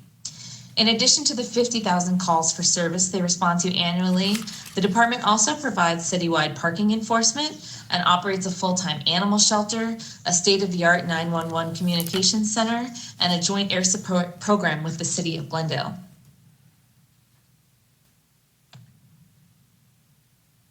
The police department has 3 total budget requests for the 21-22 fiscal year. The first is $10,000 in recurring funding to cover cost increases for the LA County Probation Officer Cost Sharing Agreement. The department is requesting to continue their contract for vehicle disinfecting services for another year in light of the ongoing COVID-19 pandemic. And lastly, the department is proposing an expansion of the mental health evaluation team program, adding a second team to the department's operations. The $83,000 in funding requested here is to provide an outfitted but unmarked vehicle for this additional team, which would allow them to transport individuals in need of emergency hospitalization. The police department has prepared a white paper with further detail on the expansion of the mental health program, which can be found in the supplemental materials tab in the back of your budget binders. Ms. Becker, I do have a question on the police department. This came up at the Joint Police Commission meeting about the data of collection. I know it's going to go into law in 2 or 3 years. Is there monies allocated in this current upcoming fiscal year's budget to cover or begin the process of allocating that money for that required data caption? I didn't see it as I was preparing for the budget. I will turn it over to the police department. I know it's a mandated law within 2 or 3 years, so I'm just kind of curious if it's in this budget to start, the planning, engineering, and making sure that obviously Burbank is in compliance. But we did talk about the funding at the Police Commission joint meeting with them. I was just curious on this budget. So good evening, Mayor, council members. This is Scott LaChasse, your chief, and I can add some insight to that. So yes, starting January 1st of 2022, we have to start reporting RIPA, which is the Racial Profiling and Identity Act requirements, to the State Department of Justice. So that being said, our biggest issue is to provide the means to get that data electronically transferred to Sacramento in a flawless fashion. So we have already started partnering with IT. And I am assured that by early this summer, we will be well underway in designing the program to do that. So I just want to reassure everybody that we are going to meet the mandate and that we're going to do it with the assistance of IT. We already have a task force here led by Lieutenant Scott Meadows in place to do that. And as recently as this afternoon, I have spoken to him, and he is very happy with IT's contributions and with the manner in which it is proposed that we transfer that data seamlessly to Sacramento. So in dealing with the budget and the pot of money, is the monies for this new data capture, is it coming from the police budget and how much money is being allocated for this? Or is this coming from the IT budget to support the police department? Where's the money coming from? We don't have an appropriation for that. I would have to defer to IT. Okay. Oh, and there's enough budget, or there's in the request, how much money in the budget is being requested for this mandate? Good, yes. Good evening, Mayor. Good evening, sir. Yes. I don't have the numbers for that one in front of me right now. I believe the request was $120,000 in total for it. We're already working on it. It's already been allocated. We are going to meet that mandate in time, I'm sure. Okay, great. But Mr. Gray, it's in 537 in the IT Yes. Internal Service Fund. So it's not in the police budget, the mandate monies that's required. It's coming from the IT budget. Correct. That's why I couldn't find it. That's correct, yes. That's why I couldn't find it. Yes. Thank you, Chief. You're welcome. I'm sorry, Yeah. City Manager and then the Vice Mayor. Yeah, and we'll be going through those projects as well. So we'll show you all the different projects, and some of them are more related to a specific department than others, but they're all included into the IT department, just so we could then be able to continuously look to update those that software, whatever we have to do to make sure it's maintained appropriately. Okay, and then Chief, for your next fiscal year, is the money allocated in the budget for the Citizens Police Academy and other engagement type requests in this budget for next year? Yes, that's a reoccurring expense. We always have allocations for 2 police academies per year. Because of COVID, we've missed the last year, but we fully intend on having 2 citizen police academies this year. Okay, is there any other thinking? Oh, I'm sorry, Vice Mayor, go ahead, sir. Are you through with your questions? Mr. Mayor? No, but if you want to go, I'll let you go before. I'll share the mic. Go ahead, sir. All right, thank you very much. Chief, your request tonight, or this year's request, is for a vehicle, $83,000 for a vehicle. So what is the further request for the manpower or the women power to be able to drive this vehicle? Is that down the road, or you already have the monies available to you? So let me explain that. The police officer would come out of our normal allocations. We would reassign that individual, him or her. And then what we're working with is we're working to get a clinical social worker assigned to us free of charge from the Department of Mental Health. So we're working with Catherine Barger's office on that now. There are no guarantees, but that's the direction we are going. We have a good reputation with the County Department of Mental Health, and they've used us as a training ground for a lot of their people. So it appears that we're on the right track. The vehicle is needed whether or not we have a second team. And the reason for that is it's a specially built vehicle where we can safely transport mentally ill patients and not have to wait for county services or tie up another radio car. But what I will defer is to Chief Albanese, who has a particular interest in this field and has seen the car designed. Mike, you want to take over? Certainly. Good evening, council members and the public.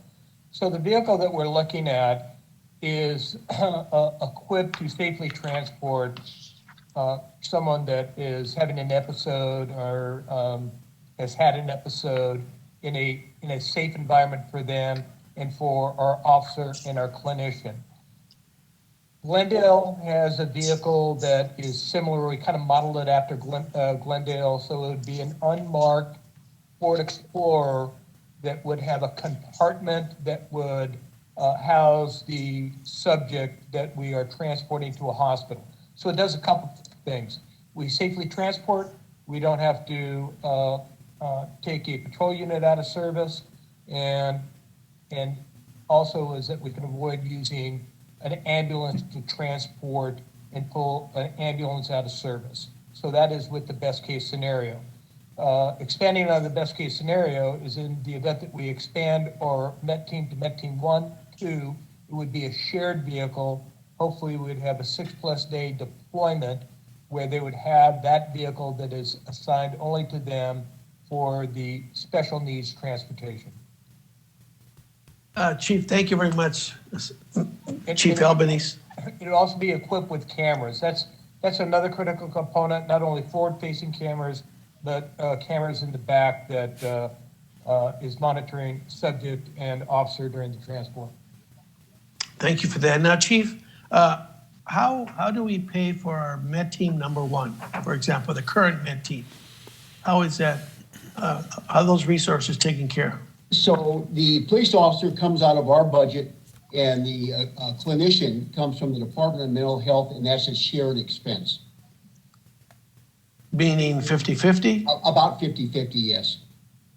So moving forward to the next team, the second team, which is still number 1. They're both number 1 teams. Thank you. So you're hoping to get a freebie from the county. So that's correct. Chief, we have been working with DMH for almost a couple of years with the understanding that we're going to onboard a second clinician. We have offered this department as like an FTO program, a training program for newly onboarded clinicians. So DMH is in the process of hiring 50+ new clinicians, 30 of whom are already dedicated to the larger agencies. So there'll be a pool of 20 that we're going to be buying for. And even if they're rotated in and out, and we are training, developing, mentoring source, it bodes well for them, it bodes well for us and the city of Burbank. And right now, not only do we have a clinician, but we have the supervisor that is housed here also. So we've got our foot in the door. Yeah. We've liaisoned with Catherine Barger's office, Mike here at DMH. We have a professional relationship. So I'm optimistic. No guarantees, but I'm optimistic. No, Burbank is, I mean, we're on the leading edge of this program. And Burbank Police Department, Mets team is highly talked about. I was on LA County Commission that we had several people come and talk to before us about Met teams and also mental health problems. The first person that came before us, Burbank Police Department, use that as an example. So, no, I appreciate that. I'm just thinking about down the road, hopefully the finances become better. Once you start adding people, the costs really go up. What is it, 80%? 80% of your budget is going to be people, personnel, right? So anyway, I just thinking out of the box, just wanted to ask a question ahead of time before we get too involved in this, because we'll be wanting to have a second vehicle a year or two down the road. Likewise, I would imagine. Just take one day at a time. But I, as a council member, have to be a little visionary, and I can see what's coming. But anyway, no, that's great, and I appreciate the discussion. Thank you very much. Go ahead, Councilmember Anthony.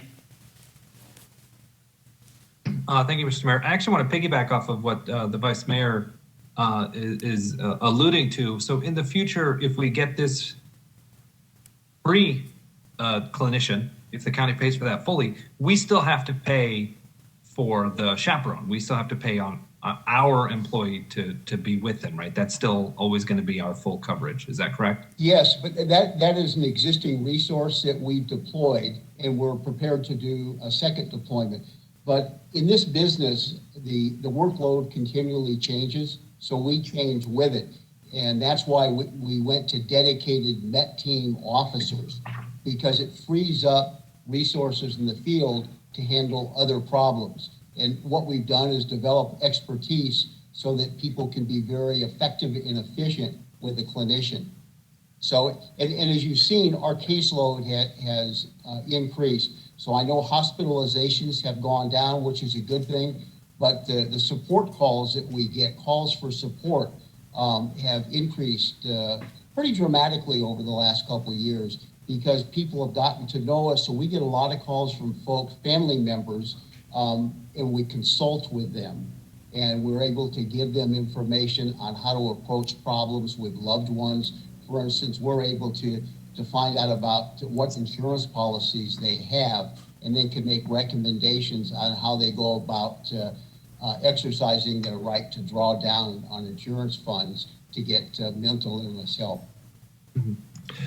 Now, I know, Chief, you and I have talked about this before. The county doesn't require that it be a police officer that chaperoned with them, right? Just someone from the city to be there with them to guide them through this. Is that correct?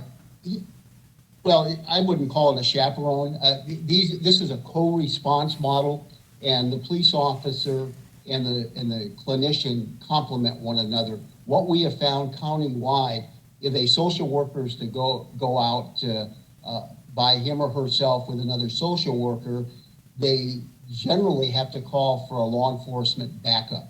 So what we have found with the co-response model is to team those people from two different disciplines, and it's proved to be a force multiplier. Are all of the responses that we have, I mean, they don't always need a police response. The reason for this question is, a patrol officer or whoever we have out there, the full pension, the full benefits.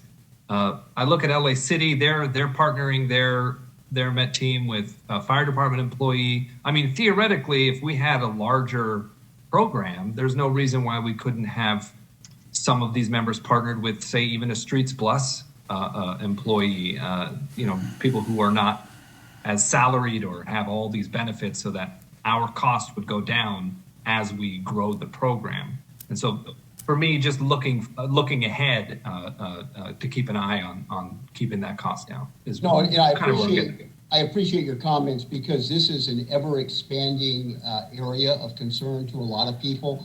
For instance, right now, based on some recommendations that came from our Human Relations Council discussions last week, the recommendation was made to us to look at a model in Denver, Colorado. We're doing that. We're looking at the CAHOOTS program up in Eugene, Oregon. So what we're trying to do is harvest the best practices, and we're going to employ them. Also, you're going to see a new system coming online countywide where people can call that number for mental health responses. And it's going to be kind of like a triage system, I think. Some of those issues may be taken care of telephonically, but as they do the triaging, they may have a special team that exists to roll out with or without a law enforcement officer. So I would say what we're talking about today is going to be dramatically changed when we have this discussion next year at this time. Okay, yeah, and just for my money, you know, I look at the budget, having a police response on call as needed rather than, you know, going out to every single Met response, I think over time would save us cost and do, you know, those best practices that we're seeing in the other cities. So. Okay. If we can, I'm sorry, Vice Mayor, go ahead, sir. Yeah, real quick, one more question. Chief, in regards to the Met team, currently, they're not on every day of the week, or are they on limited hours? They are. So we get 40 hours a week out of them, so they're here for 10 hours a day, 4 days a week. So that's a part of the reason we want to expand it. It would be preferable we had 24/7 coverage, but that comes with a price tag. But we're certainly building in that direction. And it's not because we want to, but because it's the caseload, the calls are there that require that. Yeah, it makes sense, obviously, if you want to cover more hours.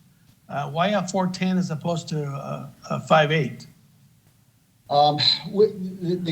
And I may ask Deputy Chief Albanese to help me out here, but the county has some union issues, I guess, where they're guaranteed 10-hour days, and I don't believe we can change their days off. Mike, if you could step in there, please. I can. A couple things. DMH does union, and they're 10-hour day, and I'm not even sure if they'll work a 12-hour day, but that is their union guidelines for the clinician working. So what we did is we tried to optimize, and this is looking at metrics for the last 5 years, as far as when the greatest call load is, and we have found that it is Tuesday through Friday, and we start at 10:00 or 10 a.m., and we go to 8 in the evening, and we capture the greatest number of calls for services, absent any outliers. The other thing is that we're en route. If there's anything related to the schools, they typically get a hold of us at 9 o'clock. Our admin analyst is there at 9 o'clock so that we can start that process if there is a need to provide any consultation or assistance to the schools. So moving forward, we have 3 different models that we're looking at when we expand to have 2 Met teams, Met 1, Met 2, and we're hoping that we can get 6 days of coverage, 12 hours a day, which was probably going to grab about 70% of the mental health related calls. Okay, Councilor. Now, are our officers restricted by the union, like you mentioned about the clinician, by their union requirements? How about our officer? They'll work 9, 10, or 12. So we have flexibility there. 9 or 10 or 12 hours. Yeah. Okay, council members, I want to move this on. We're spending a lot more discussion now on our Met team. Thank you, Mr. Mayor. You got it. Thank you, Vice Mayor. Yes, sir, budget question. If it's a budget question. Yeah, just on the police department, I just want to check something real quick. Ms. Becker, can you pull up slide number 30 real quick again? Just for Sure. Just real quick. Back to 30. All right, just a moment.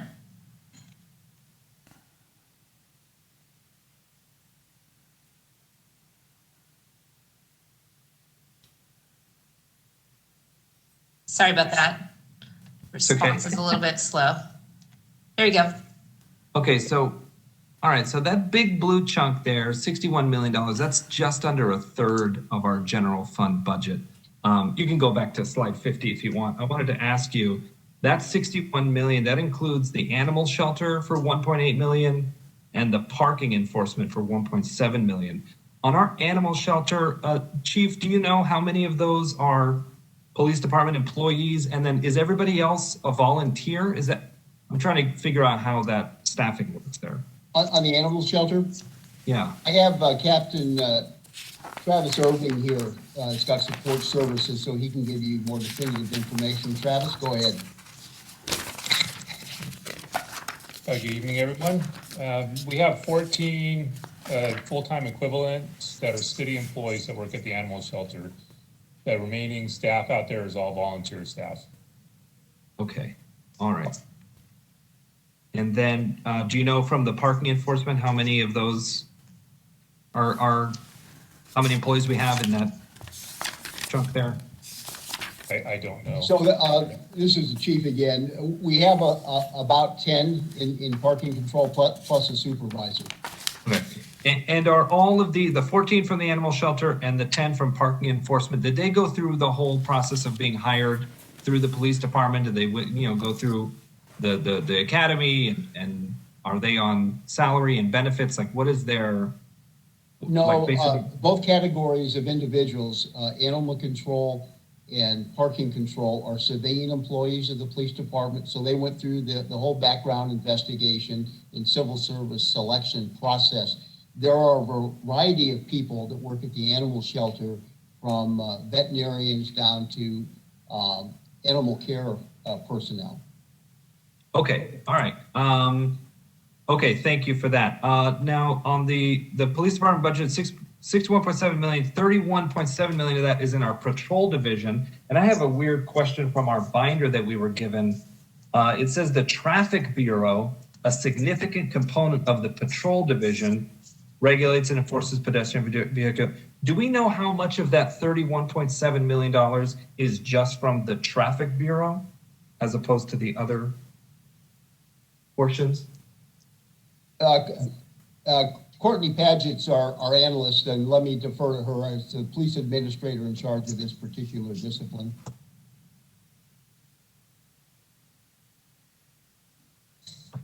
You there, Courtney? I'm here, sir. Hi, good evening, everyone. Yeah, our traffic bureau budget is contained within the larger patrol division budget. The traffic is, the materials and services is about 37,000. I don't have the specific staffing breakout, but I can get that number for you and get that back to you. Okay, all right, thank you. And I think that's it for me. I just wanted to get those. Okay, Councilmember Schultz. Thank you, Mr. Mayor. Thank you, colleagues. You asked most of my questions. Chief, I just have one. If I was looking at the executive summary here, it looks like overall the department is actually going to be experiencing a slight decrease in its budget of about $70,000, if I read that correctly. And I was wondering if you could just speak to where that decrease is coming from. It looks to me like it's in salary and benefits. Thank you for discovering that. No, we are coming in a little bit shorter this year, and I'll defer to Courtney, but if I recall correctly, our work comp rate went down, and I believe there was a reduction in charges for the police and fire facility itself, Courtney? Yes, sir, that's correct. Yeah, the primary decreases were in the workers' comp anticipation, as well as some other minor adjustments in salary. And there were a few adjustments for decreases in equipment that has now been fully depreciated and has fallen out of our 533 account. Thank you. Okay, Ms. Becker, let's move on. Okay, bring our presentation back up. Thank you, Chief and Deputy Chief. Staff. Making my job easier for sure. So there's one last section of the general fund budget that I wanted to cover tonight, and that's our non-departmental cost center. This is where we budget appropriations that aren't specific to any one city department.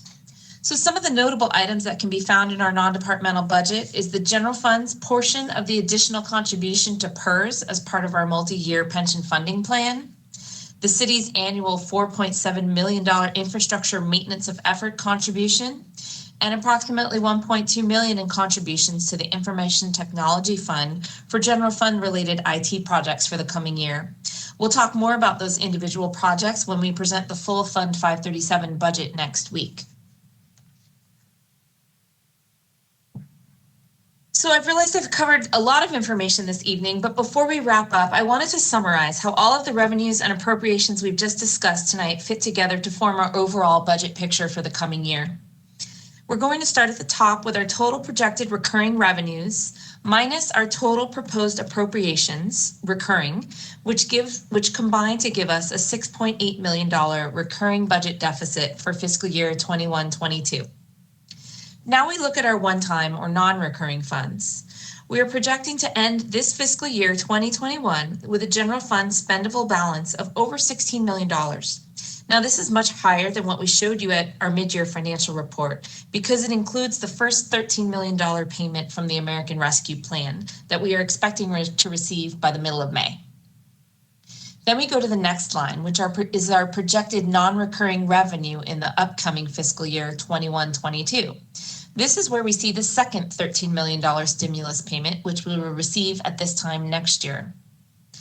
We add to that the $9.8 million in COVID-19 budget savings measures that we are proposing to continue with for the coming year, along with our estimated annual budget savings of $4 million, which amounts to about 2% of our recurring general fund budget. Out of that available cash, we will fund our formal reserves and our compensated absence reserves in accordance with the City Council's financial policies.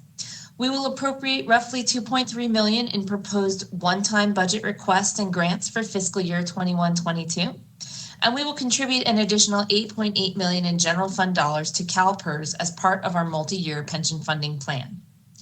Netting out all of those one-time items together, we get a total non-recurring balance of $31.4 million. Now we take that $6.8 million recurring deficit and add it to our $31.4 million cash balance to get our projected general fund balance of $24,587,128 at the end of fiscal year 21-22. I will remind the council that this amount includes the full $26 million from the American Rescue Plan. As you can see from our projected year-end balance, without that $26 million, this would be a much different proposed budget that we'd be bringing forward to you tonight. So let's return now to our 5-year forecast, where you can see those 21-22 numbers charted out and then carried through the next 5 years based on our assumptions for both general fund revenues and expenses. Our $6.8 million projected deficit for 21-22 gets cut in half the following year, which is attributable to both a continued economic recovery as well as the paying off of our pension obligation bonds. Years 3 through 5 are mostly stable as expenses are projected to grow at roughly the same rate as revenues. While we don't like to see 5 years of recurring deficits in our forecast, we recognize that given the extent of the pandemic, we are fortunate to be facing future deficits that are less than 1.5% of our recurring general fund budget, and that the federal aid we receive will ensure that the general fund maintains a healthy cash balance while we continue to recover from the economic crisis. Of course, our forecast is based on what we know today, but we make frequent updates as the circumstances surrounding our assumptions are constantly changing. This slide looks at some of the unknowns that could either help or hurt our forecast in future years. On the upside is revenue from continued development throughout the city. While it's tough to know when exactly a new project may get reassessed by the county, we do know that every one of these development projects increases the assessed value of a property and provides additional revenue to the city in the form of property tax, and in many cases, business tax, sales tax, or even transient occupancy tax, depending on the type of development. A returning daytime population in the city will help our local restaurants and businesses as well as our utility. We are already seeing a return in film and television production, and we are hopeful that office work and other industries continue to return to Burbank in person. We know that any additional one-time payments we are able to make towards our pensions will result in recurring UAL savings for the city in future years. And after a not so great year, we are confident that CalPERS is poised for a bounce back in their investment earnings based on the recent performance of the stock market. Now, looking at the flip side, we know from experience that the number one risk to our financial forecast is any future COVID-19 public health restrictions issued by the state or county. We remain confident that our cases will continue to decrease as we proceed with a very successful vaccine rollout, but we must remain vigilant and prevent future surges like we are seeing in other states and countries. Future impacts from business closures and declines in business travel are still possible, as the pandemic may change the way companies do business on a more permanent basis, as is the continued transition to online sales, which could have a profound impact on brick and mortar retail in Burbank and throughout California. And lastly, the possibility of future changes to CalPERS assumptions, such as investment earnings or life expectancy of our workforce, continues to be a wild card as we try to predict future budgets. I will remind the Council that in addition to our spendable general fund balance, we continue to fully fund our formal reserves in accordance with our financial policies. We also retain balances in our compensated absences reserve, our 115 pension trust, our RDA loan repayment set aside, as well as some remaining balances in other set asides. Altogether, the Council has $76 million in available unrestricted funds and reserves, which equates to about 40% of the recurring general fund budget for fiscal year 21-22. Well, that concludes our general fund presentation. I thank the Council for their thoughtful questions, and I'm happy to answer any additional questions the Council may have. Council members? Seeing none? If we can move to the next presentation, Ms. Becker? Yes, And again, we're going council to members- transition now from the general fund to our enterprise funds. So I will introduce Stephen Walker from the Public Works Department to present us with the budget for the Water Reclamation and Sewer Fund. And please, council members, different protocol when we do the budget, just jump right in. If a question you want to ask right there on the spot versus waiting till the end, please continue with the process, just jump right in. Go ahead, Ms. Becker, thank you. You're welcome. Do I see Mr. Walker from the Public Works Department? I believe it is a pre-recorded presentation, but the presentation is rather short, so we may have to reserve our questions till the end. Okay, then we'll reserve it till the end because of the presentation. I'm waiting for my video. Mr. Walker, I think your camera is off too. There we go. Good evening, Mayor Frutos and council members. This is Steve Walker, Assistant Public Works Director of Wastewater. If we can start with a pre-recorded presentation, and we'll do questions and answer after that.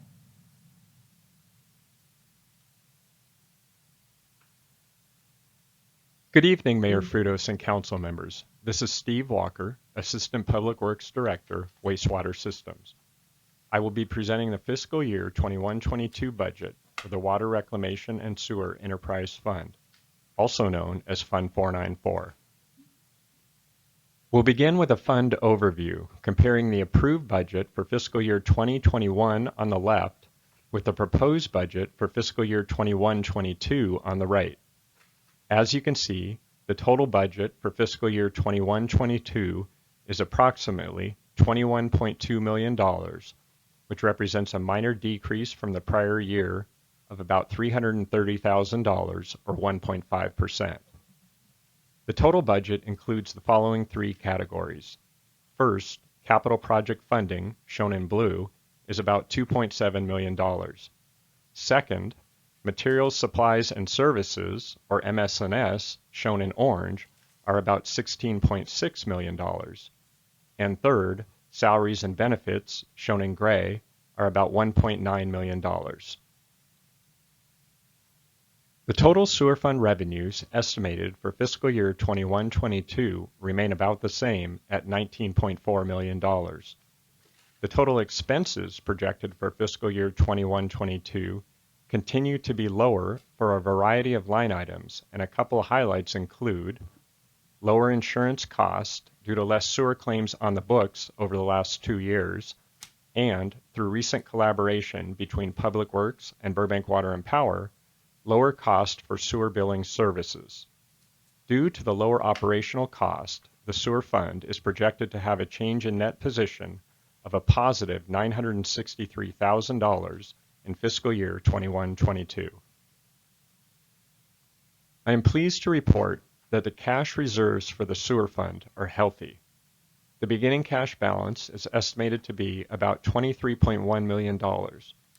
With the positive change in net position that we discussed and depreciation and obligations, it is estimated that the fund will have an ending cash balance of approximately $23.3 million in fiscal year 21-22. The required reserves for financial policies, which include 60 days working capital and funds for future capital construction, total approximately $4.9 million. In addition, the reserves for Hyperion Sewer are about the same as the previous fiscal year at $10.3 million due to continued payments that have been made to the City of LA in fiscal year 2021, which reduce Burbank's exposure.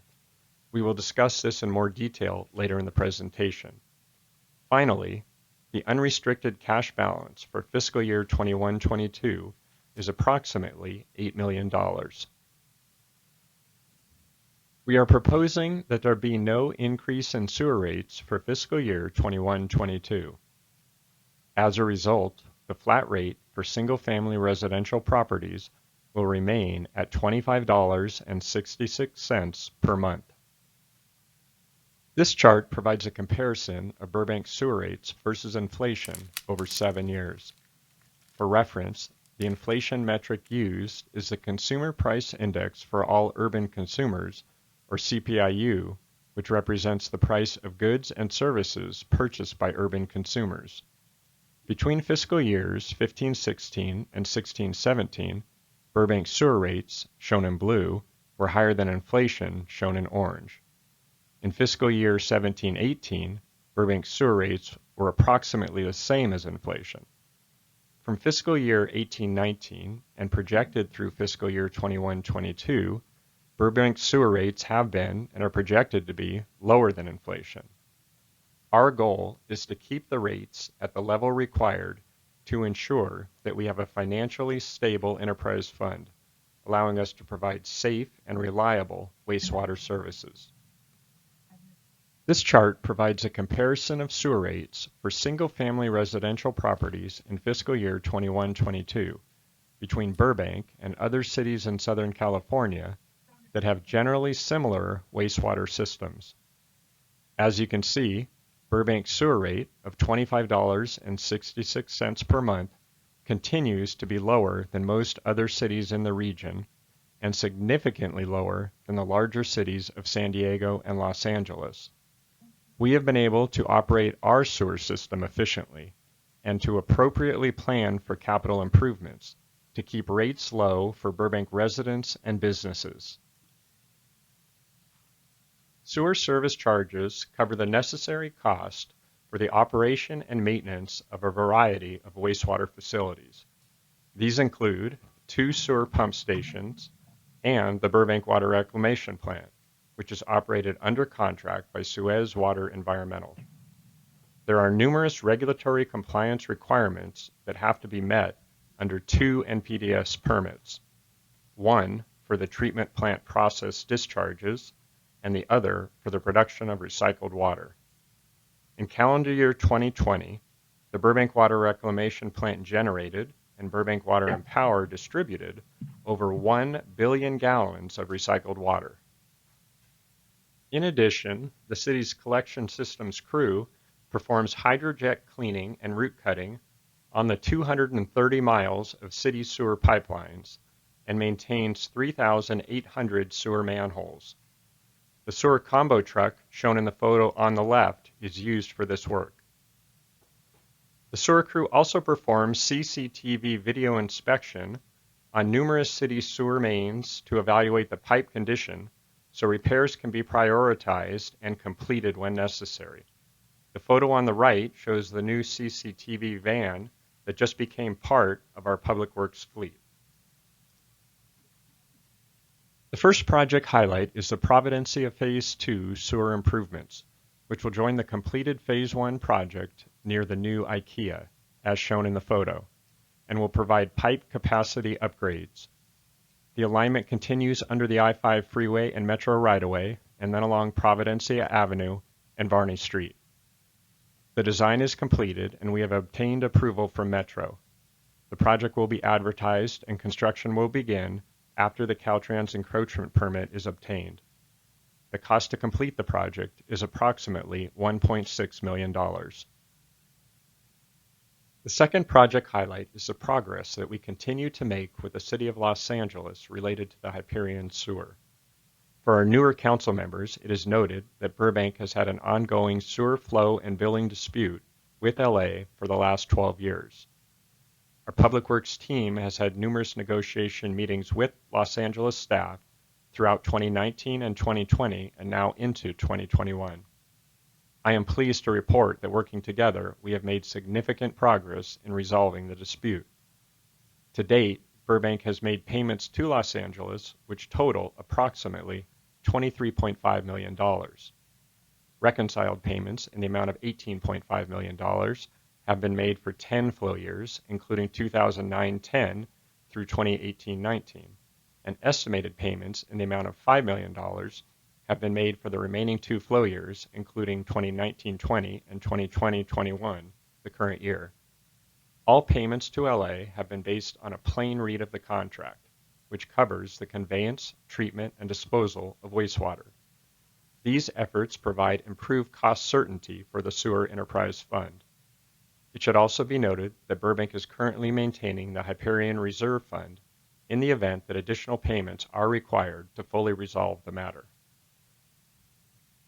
That concludes the presentation. Are there any questions or comments?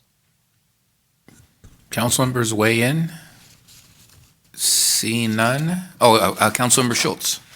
I'll be brief, Mr. Mayor. Thank you. No questions, but I just wanted to note that the fact that we're not seeing a rate increase with this, I think is fantastic. I'm sure it's going to be much appreciated by families and our residents. So thank you for an excellent presentation.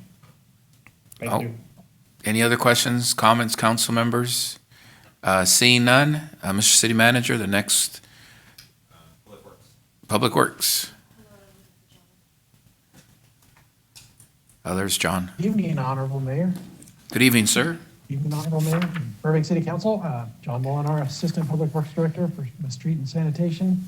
And we have a pre-recorded presentation as well.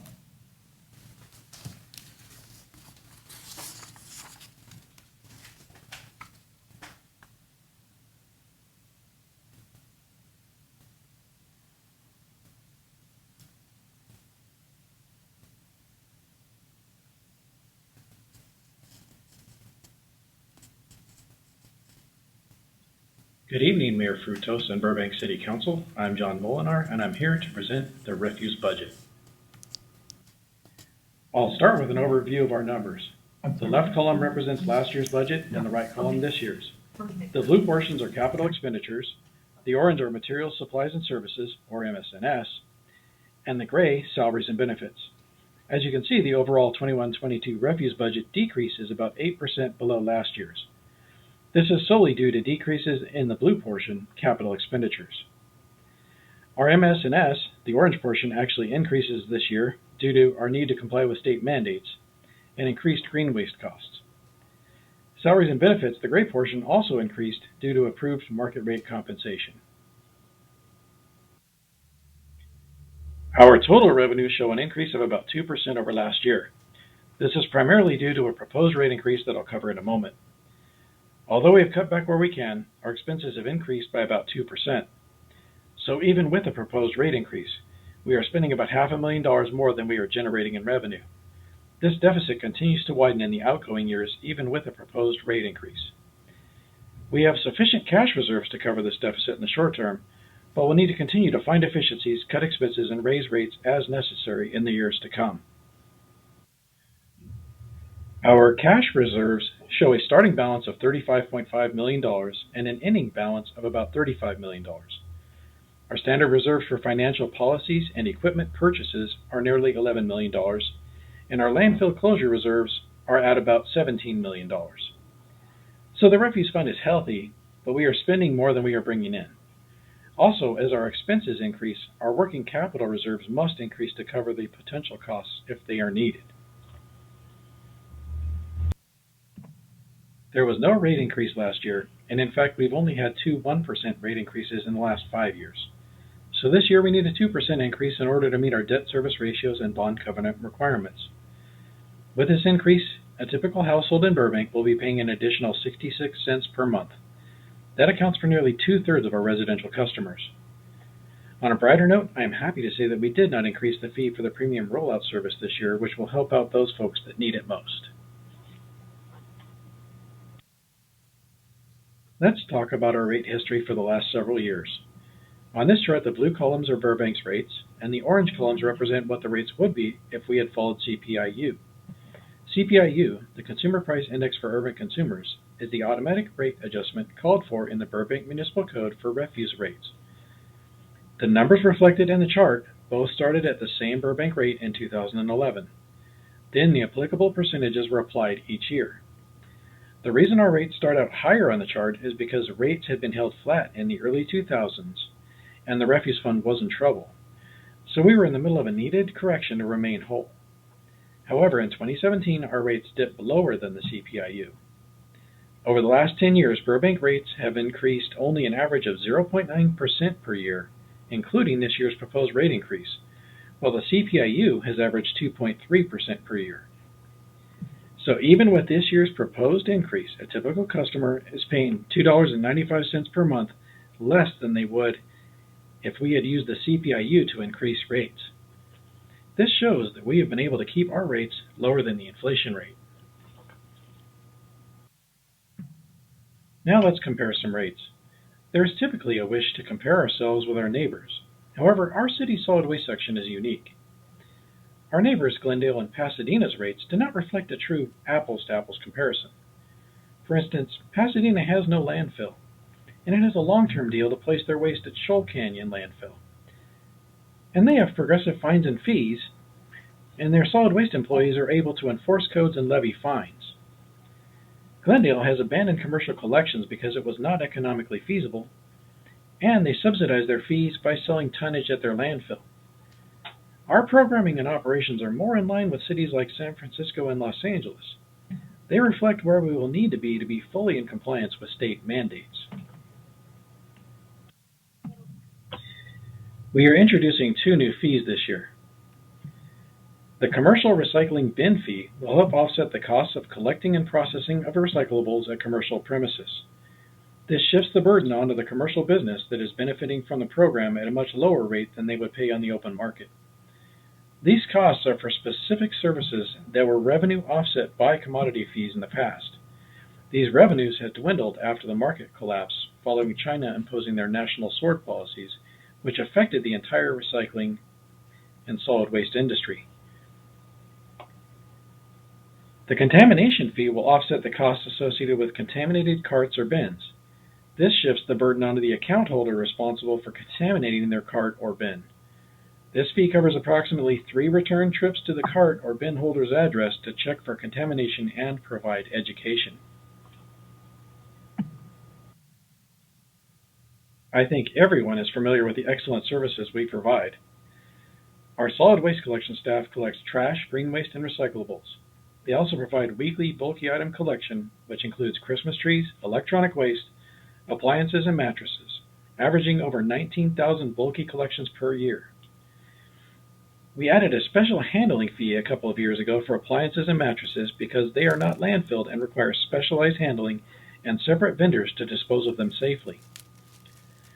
Our recycle center oversees green waste diversion to a composting facility, recyclable processing, and universal waste collection, among many other things. Our landfill ensures that operations are above state standards and airspace utilization is minimized. As always, our street sweepers follow within 2 business days of trash collection to ensure our streets stay clean. Though we have been holding rates as low as possible for several years, we will need increases in the next few. The things that drive our increases are compliance with state mandates. This includes additional temporary staffing for things like mattress and appliance collection and bringing on consultants, among other things. salary and benefit increases and PERS contributions, capital purchases of equipment, vehicles, carts, and bins, upcoming capital projects, set aside for future landfill closure, and insurance costs. We will do our best to incrementally smooth rates and avoid large increases. Additional drivers are complying with organics mandates the state has enacted that are having a huge impact on our resources. Green waste costs alone have risen about $500,000 per year. This increase is reflected in the MS&S budget of the Recycle Center. That, coupled with the loss of revenue from the collapse of the global recycling market, helped drive our rate increase. Another driver is commercial recycling mandated by AB 341. This requires a great deal of resources because we have to regulate and monitor the diversion from 500 businesses. Finally, the most recent state mandates for organics and recycling, AB 1826 and SB 1383, are contributing to our costs. All these mandates require resources, and we are projecting modest rate increases between 1% and 3% in future years to keep up with them. I want to elaborate a bit on a couple of the aforementioned organics state mandates. AB 1826 and SB 1383 are for organics diversion and greenhouse gas reduction. AB 1826 required the city to divert at least 50% of our organics by 2020. SB 1383 places further requirements on the city based upon how the state feels statewide organics diversion has progressed. In other words, this is a moving target. The goal is to reach 75% diversion of organics by 2025. This goal is not easily obtainable, and we believe that we are at between 30 and 50%.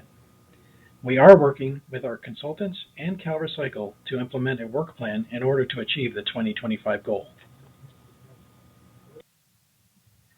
I want to switch to one of our other drivers, capital projects that will be happening soon. Last year, we let you know that we were intending to place a composting site as one of our strategies to comply with state mandates. So we've been looking into the feasibility of opening a site on our active landfill. Over this last year, we have enlisted the guidance of our landfill consultant Golder & Associates, met with vendors, visited 2 sites. COVID made this very difficult, and we intend to visit several more before committing to our site. Spoke with the Air Quality Management District, AQMD, spoke with the Regional Water Quality Control Board, RWQCP, and after looking into this, we've reached the conclusion that the only viable system for our site is called aerated static pile composting.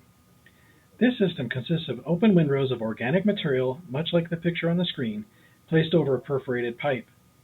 A vacuum is applied to the pipe, and the air pulled through the organics runs through a biofilter to remove any gases and odors that are created. We will continue to move forward with this project and keep our eyes on many of the upcoming technologies. There are several out there that have yet to prove up in California, and permitting will be their biggest hurdle. In our conversations with AQMD and RWQCB, they both said that the methodology we have selected is the only one fully permitted in Southern California. I also mentioned this project last year. The landfill liner project will be one of the largest phases of construction ever at the landfill. What you see here is an overhead of the landfill with Bel Air Drive running up the left side of the picture. We will be removing about 550,000 cubic yards of dirt on the mountainside in the landfill and taking most of it across Bel Air Drive to close landfill number 2. If you look at the picture, the area depicted in red is where we are removing the dirt, and the green are the areas where the dirt will be going. Once removals are completed, the area in red will be lined to create a barrier between our trash and the water table. The project cost is estimated at around $15 million. The project is currently in design and is slated to start construction in 2023. However, our landfill staff are doing such a good job in filling the remaining space that we may be able to push the project out even further. With that, I'd like to highlight our continued landfill efficiencies. I can't say enough about our landfill staff and their leader, Curtis Jordan, the landfill supervisor. Together, they have turned our landfill into a model that others can only hope to emulate. Their compaction rates are well above industry standards. Their soil salvaging efforts have led to 8,000 cubic yards of additional airspace due to settlement. Airspace costs about $15 per cubic yard, so their efforts have saved the city about $120,000. During the recycling market collapse, the landfill's lifespan had dropped from 120 years to 95 years because they were burying bales of plastic. Due to their efforts, the landfill's lifespan has increased to 126 years. For the third year in a row, fuel usage has dropped by about $70,000 per year. We are also downsizing our fleet by replacing our D9T dozer with a D6XE. The D6XE dozer is powered by a diesel electric drivetrain in which 60% less fuel is used than the D9T. That is a savings of about 12,500 gallons per year from this one piece of equipment.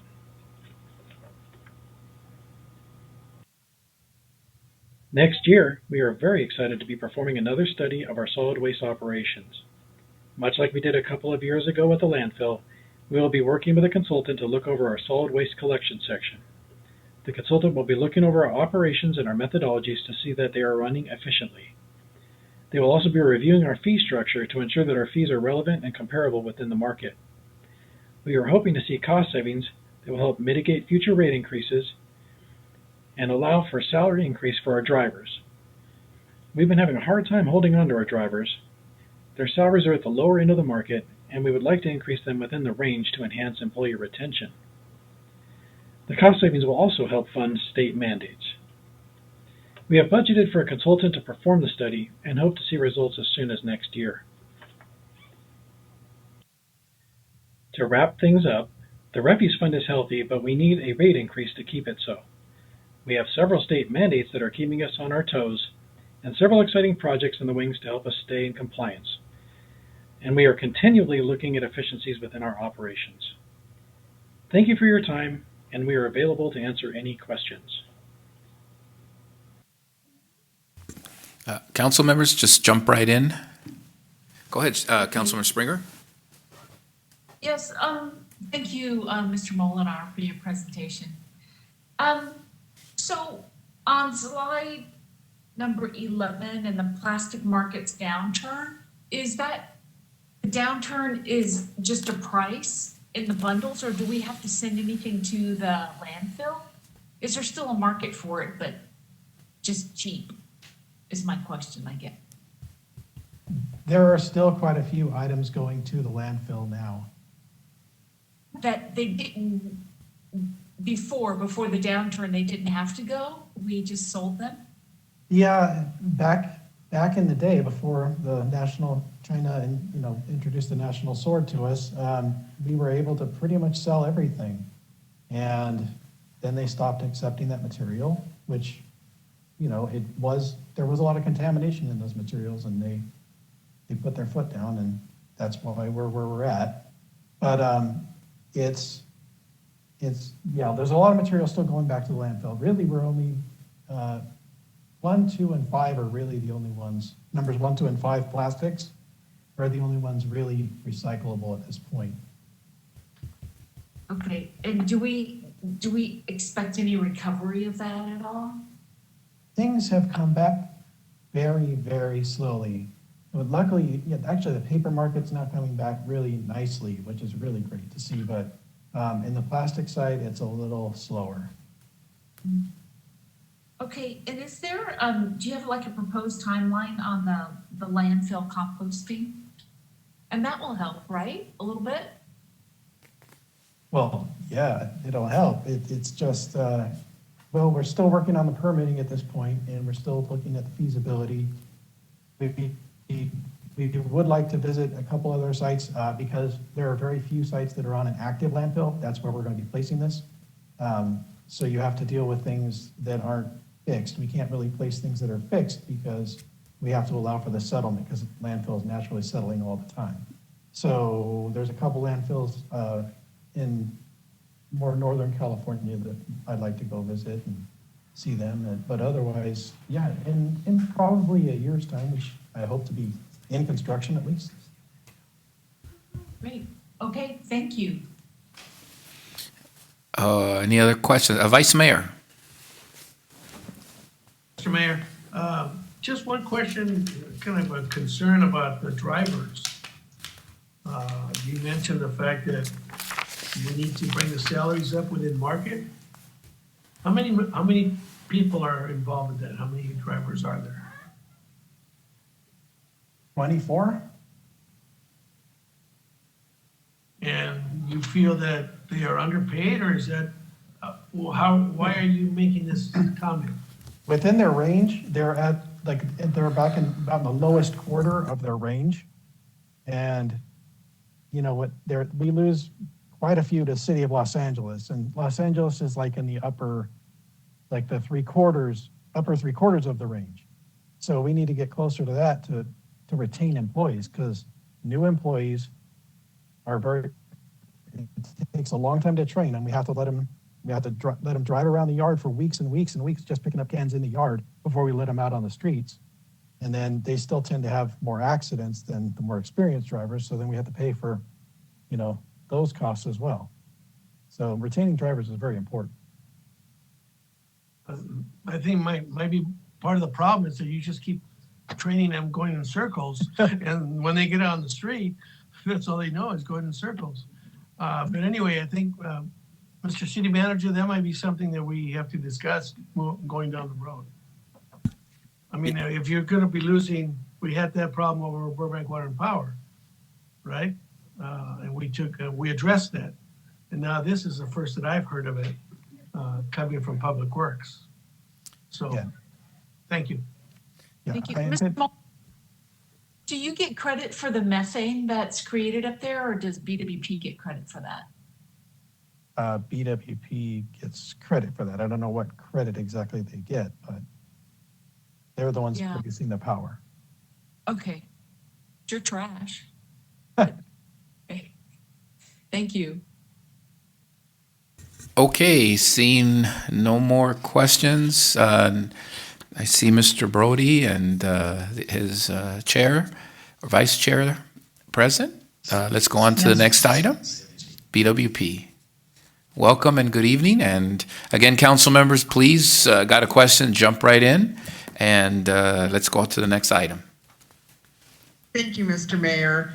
My name is Dawn Roth-Lindell. I'm the General Manager for Burbank Water and Power. And at this point, I would like to introduce our board chair, Cindy LaCamara.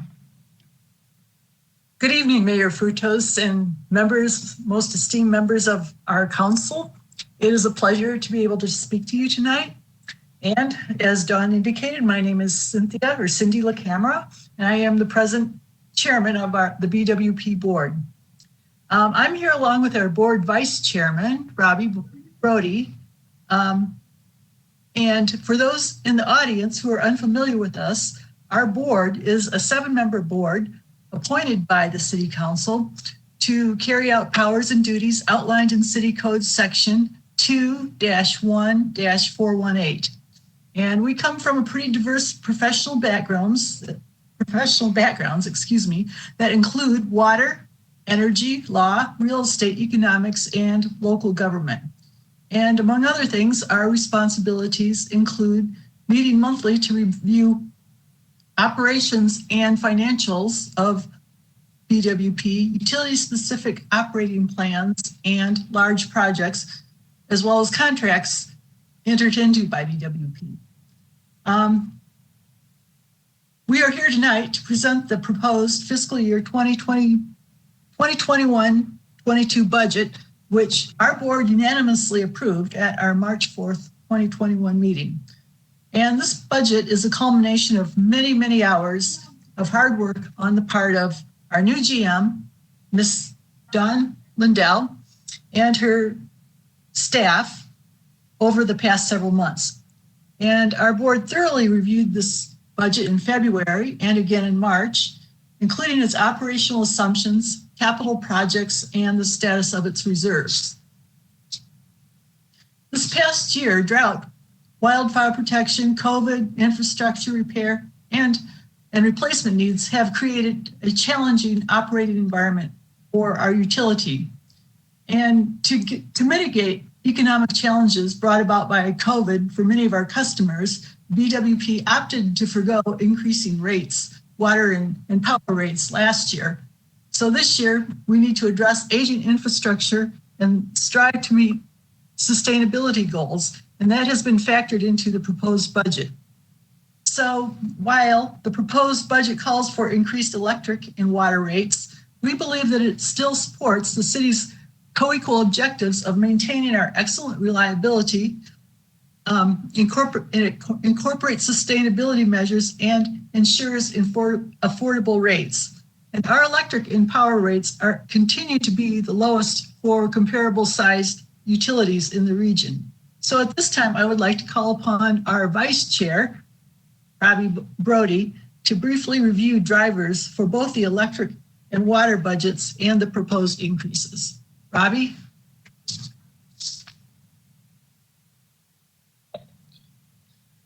Thank you, Cindy. Good evening, council members. I'm Robbie Brody, your Burbank Water and Power Vice Chair. Gosh, even at this late hour, when I attend a budget meeting, it just makes me so proud to be a member of this city. Mayor and Vice Mayor Talamontes and Councilmember Springer, I want to thank you for your support in appointing me to the Burbank Water and Power Board. It's been just awesome. Councilmember Anthony, I hope you remember we've run into each other a couple times at various things, and Councilmember Schultz, I guess it's because of COVID-19, but I've never met you, but I watch the council meetings and you look pretty good. So thank you to all of you for the trust that you put in your board for the Burbank Water and Power. We take this very seriously, and I assure you that we work so hard to be the eyes and ears, not only of the city council, but of all the residents of Burbank. And I want to just take one moment to say, traditionally, we have 3 board members participate in the budget meeting, our chair, our vice chair, and then a super smart board member to run the numbers. This year was going to be no exception, but I'm very sorry to say that our newest board member, Justin Barden, has taken ill very suddenly with a brain injury. He's in the hospital at St. Joe's, so please keep him in your prayers as we are here at BWP and the board. On to our budget. The budget that you're going to see, as Cindy mentioned, is the product of much discussion, and I want to tell you that the budget you're going to see tonight is very different from the one that was first presented to the board, including, I think Dawn would agree, because of comments and thoughts shared by the board. I'm going to let the BWP staff do the heavy lifting here, but I want to just mention one aha moment that I had before I give up my time, and that is, as a judge in Pasadena, I'm on a new project where we have to verify identity of individuals who are seeking benefits and programs with photo ID and address verification. The preferred address verification is, by coincidence, a utility bill. So I have had the opportunity in the past year to look at hundreds, if not thousands, of utility bills from around the state. And even though we say at Burbank Water and Power that we are competitive, I want to tell you that if you look at bills, your eyes will pop out of your head when you see not only how competitive, but really how we wipe the floor with similarly situated utilities in the service that we provide at the rates that we provide. It's really, when you live in Burbank, especially if you've been here a long time, ours is the only bill that you see. You don't know just how wonderful it is, not only to pay the rates that we pay, but to have the level of reliability that we have. Most of us have read in the paper about power outages, that sort of thing. It is such a rarity in our city. You know, I'm on the right board because my hat is off to the Burbank Water and Power team that have done that. As Cindy mentioned, because of last year's pandemic, all increased discussions were deferred and none were instituted. This year, as you're going to hear, BWP is going to present some very, very modest increases that are going to be phased in over time on the year. And I want to say in closing that if the current bill or an increase in our bill poses a financial burden on any resident, I'm just looking at this month's bill. We have a number of programs which the city will assist you with financially, 5 of which appear on this month's bill. All you need, and Burbank Water and Power will coordinate those services for you if you're having difficulty financially with your bill. Having said that, I'm going to thank you for giving Cindy and I the time to speak and turn things back over to Dawn. Thank you very much. Thank you so much, Mr. Vice Chair and Ms. Chairman. I really appreciate the rigor with which you reviewed the budget, and I know we have come out on the other side with a better one because of it. Thank you very much. So, Mr. Mayor, Vice Mayor Talamantes, and council members, with that, we will go ahead and pull up our presentation. I believe that is being pulled up now, and we will run through this. Let's go to the second slide. As mentioned, we have 3 co-equal goals on reliability, affordability, and sustainability. I am pleased to report to you that in electric, we have 4 nines, 99.99% reliability. In water, we have 5 nines of reliability. In terms of affordability, as you will see, even with the proposed increases, we are the lowest regional utility in terms of our affordability. And from a sustainability perspective, we will meet this year's state electric target of 35.75%. And we are recycling 16% of our water usage. Let's go on. We do face several challenges, and I'm going to run through these quickly. First, in the 1 o'clock slot, as with the rest of the world, we faced the COVID-19 and are now facing the new novel normal. And with that, we took no rate increase last year in either water or electric.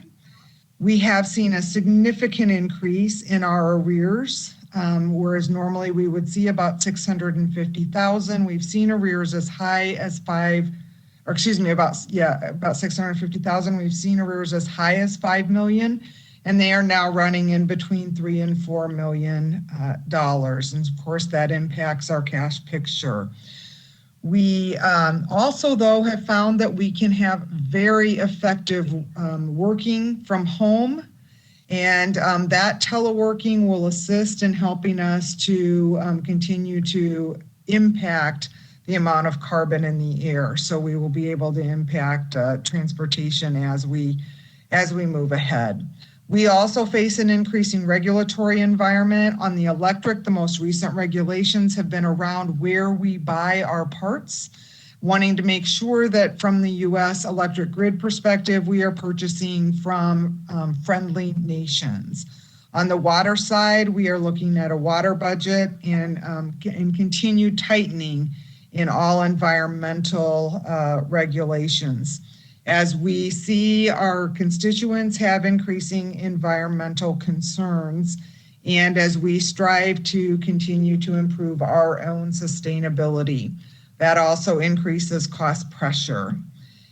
I talk about managing electricity, which is just like managing lightning. In fact, electricity is lightning, and it moves at the speed of light.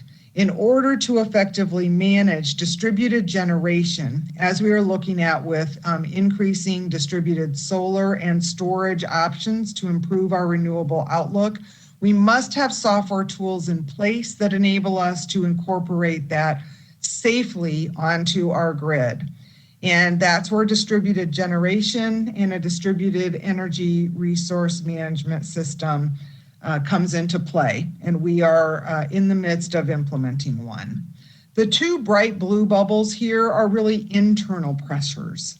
We are seeing, as has been predicted, increasing workforce retirements as our employees get to retire and enjoy their well-earned pensions.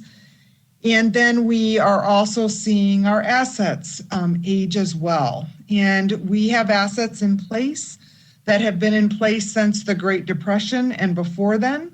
We have assets in place like our Valley Pumping Plant pumps that have been in place since World War II. These have been impeccably maintained, and we have eked out every last bit of life from them that we can. And it is time to replace and modernize in some cases. And that is going to, again, impact our cost components.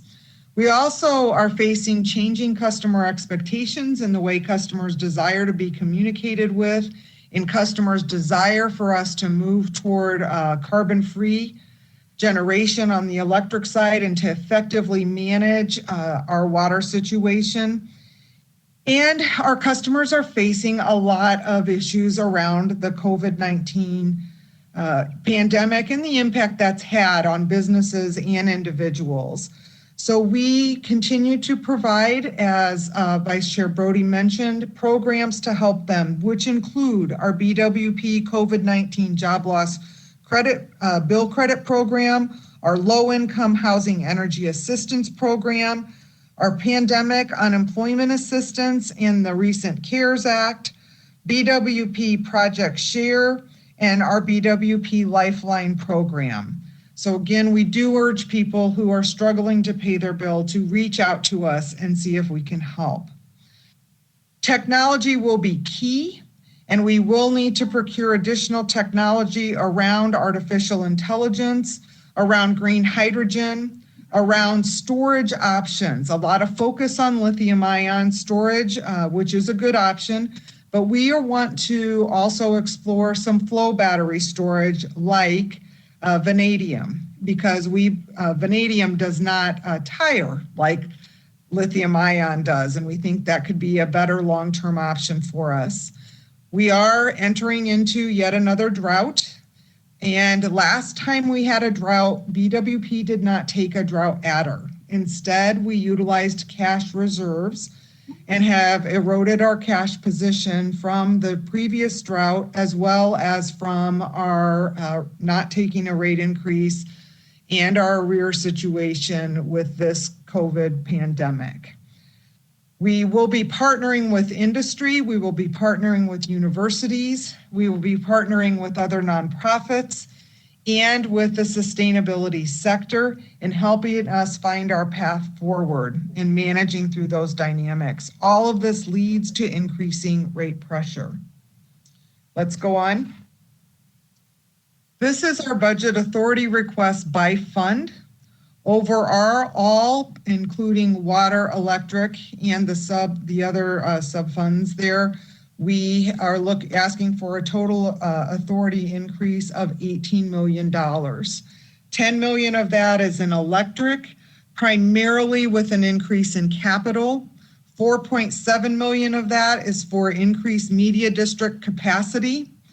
$3.9 million is for our Golden Substation rebuild, and $3.3 million of it for increase or for continuing to convert from 4 kV to 12 kV construction standards to position us to be able to provide electricity to a growing community. For water, we are looking at a $6.2 million increase. The bulk of that is in capital with projects like our booster pumps, some replacements of small water mains, and looking at creating a water master plan, as well as our Valley Pumping Plant booster station seismic analysis. And we are seeing an increase of about $1.5 million in O&M, which includes a variety of smaller amounts that are going up, including increases in interest expense, water supply expenses, some increased depreciation, and some increased allocations from the electric fund for support they are providing to water. Our other area with some increases, our communications fund. This is primarily due, well, really all due to an increased capital budget for infrastructure and life cycle replacements. Let's move on. The next page shows the BWP's portion of the city's additional payment to reduce the unfunded liability. Oh, let's go ahead and move to the next slide. Thank you. And we are in our next year will be our third year for paying this down. And just a reminder that by paying this early, we will see interest savings of about $12.3 million in electric and $1.9 million in water. Those are funds we will definitely need going forward as we do the continued asset improvements and as we look to further our sustainability goals. Let's take a look, let's go ahead and move to the next slide and take a look at our electric fund rate increase history and our projections. So on the left of this slide, we see our historical rate increases. Going back to 2010, where we had a 5.75% rate increases, we have been able to keep it in the 1 to 3% rate increases through the mid-teens. And for the last 4 years, we have had 0 rate increases for 3 of the last 4 years and only a 1% rate increase in 2019. Going forward, we do need to take some rate increases. And this is primarily due to our need to invest in our sustainability future in the outer years. And in the near years, we've had some unexpected repairs on our assets. We had a Lake One turbine failure that was completely unexpected. It started smoking and having vibrations. We had to send that turbine to Houston, Texas for assessment. And what we initially thought would be about a little over a $1 million repair is now moving into a $3 to $4 million repair, as the various parts are respec'd, and anything that is out of spec, we have to replace. In addition, in part due to the age of the turbine, we have to send away for those parts, and we're unable to get them. We're unable to get them until past our summer peak. In August, we would not be able to come back up until September. And that means that we had to find another alternative turbine, which we have done. We have found a way to lease one that will be available to us in June to help us meet our peak. We also had a planned outage at Magnolia Power Plant, and that outage extended an additional 6 weeks as we ran into a few issues there as well. We have opted to phase this rate increase, this 2.5% rate increase in, and we are choosing not to phase it in until October. That enables our customers to have the peak summer months in their air conditioning without seeing an increase at all.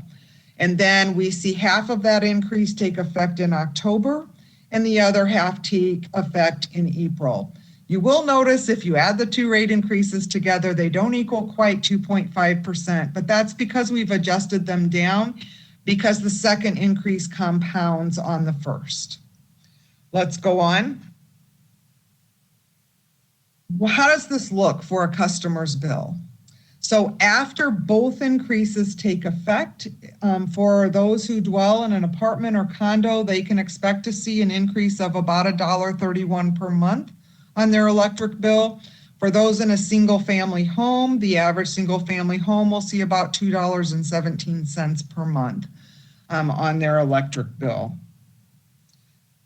Let's go on to take a look at the same view of water. So again, on the left-hand side, we see historical rate increases. Going back to 2010, we had a 13.5% rate increase. That was primarily driven because that year, Metropolitan Water District had a 35% rate increase. We are 100% dependent on Metropolitan Water District and the water that we procure from them. We do not have our own water rights. And we also issued bonds back in 2010 to help us through refurbishing Reservoir 1. Again, we were able to then manage our rate increases to 3 to 5% over the ensuing years, keeping it generally around 5%, just under 5% the last few years, and we did not take an increase, the expected and planned increase last year, kept it at 0.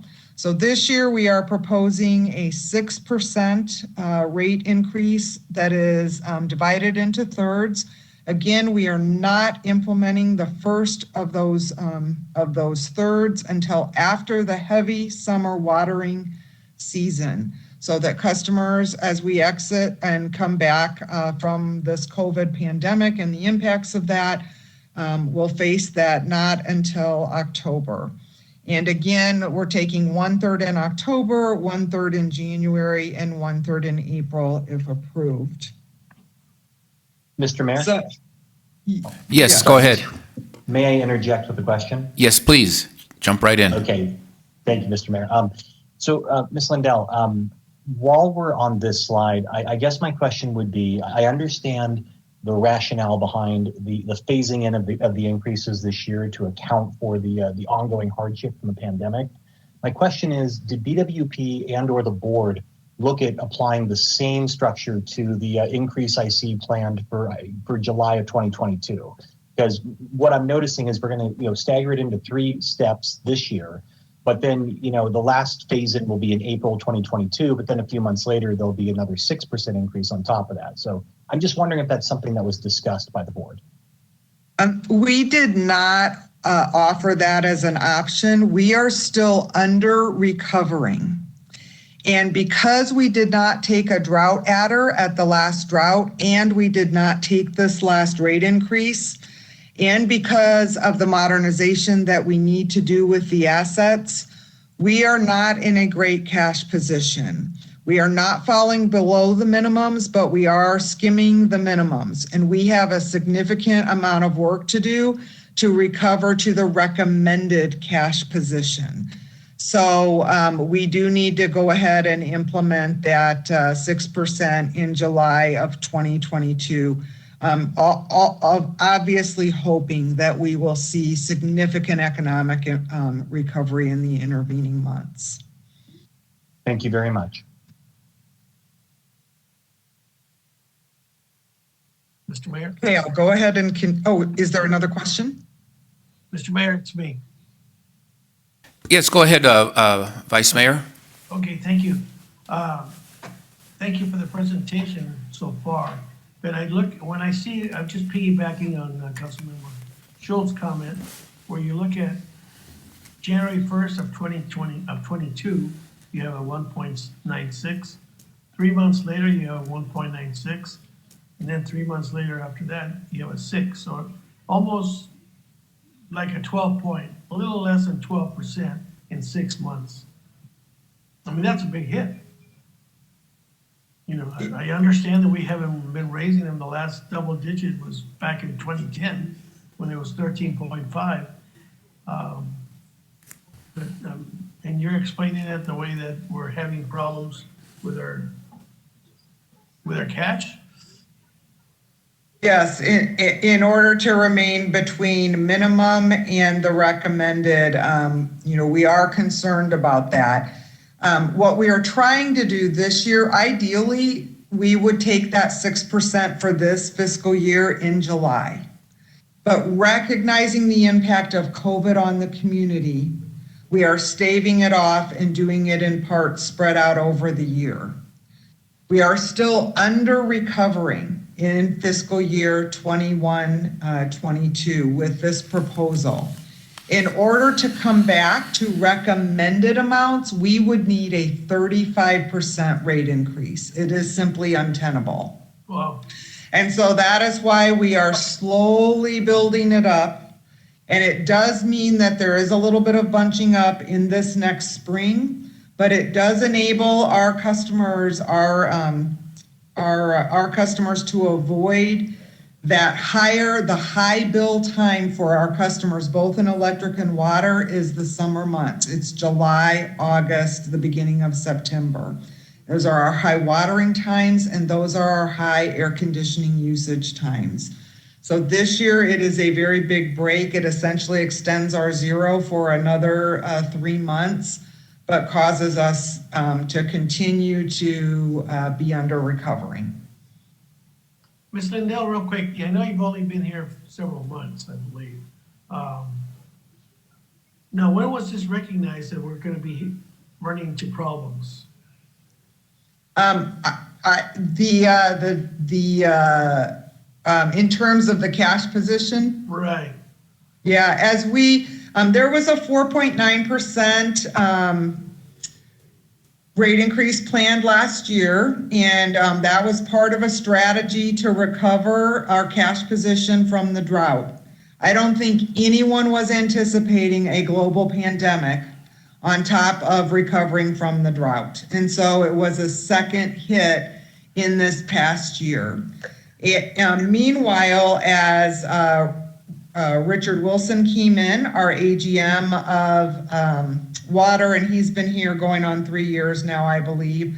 But he began, reviewing our assets, and we've got some better technology that he'll cover with you on assessing the state of the assets and recognizing that we do need to do some modernization.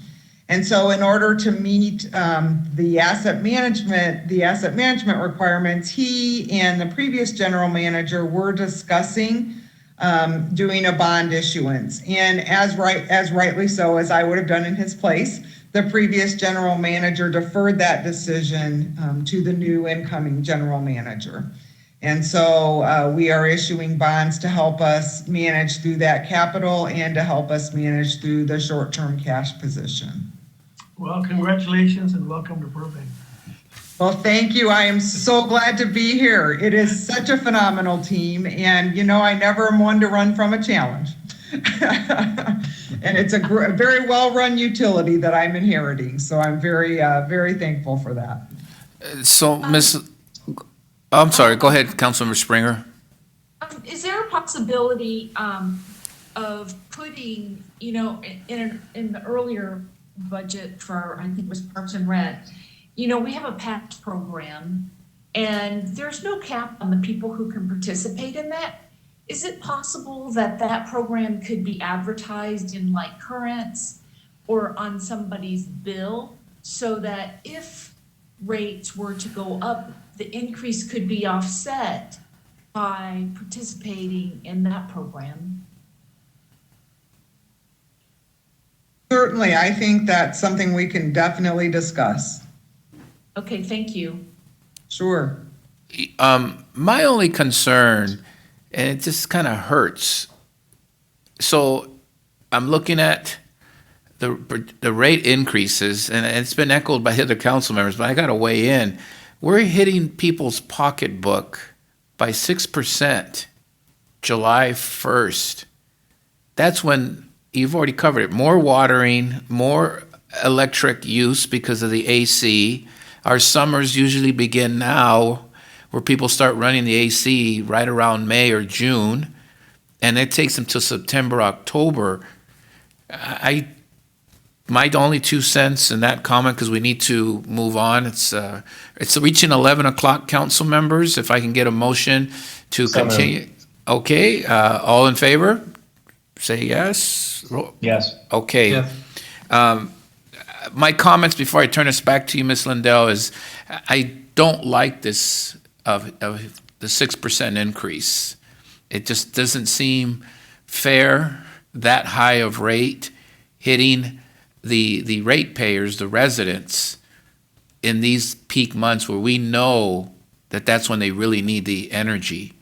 So, but if I can ask you, because this is going to be covered again during the rate increase public hearing, if I can get you to kind of highlight a little bit, because I've got one other agenda item and due to the lateness of the hour, if I ask you respectfully to kind of move this along, hit some of the highlights, but please don't repeat something that we're going to be repeating already during the public hearing that's coming up, because you still got several pages, and by looking at this, looks like we'll be here till 2 a.m.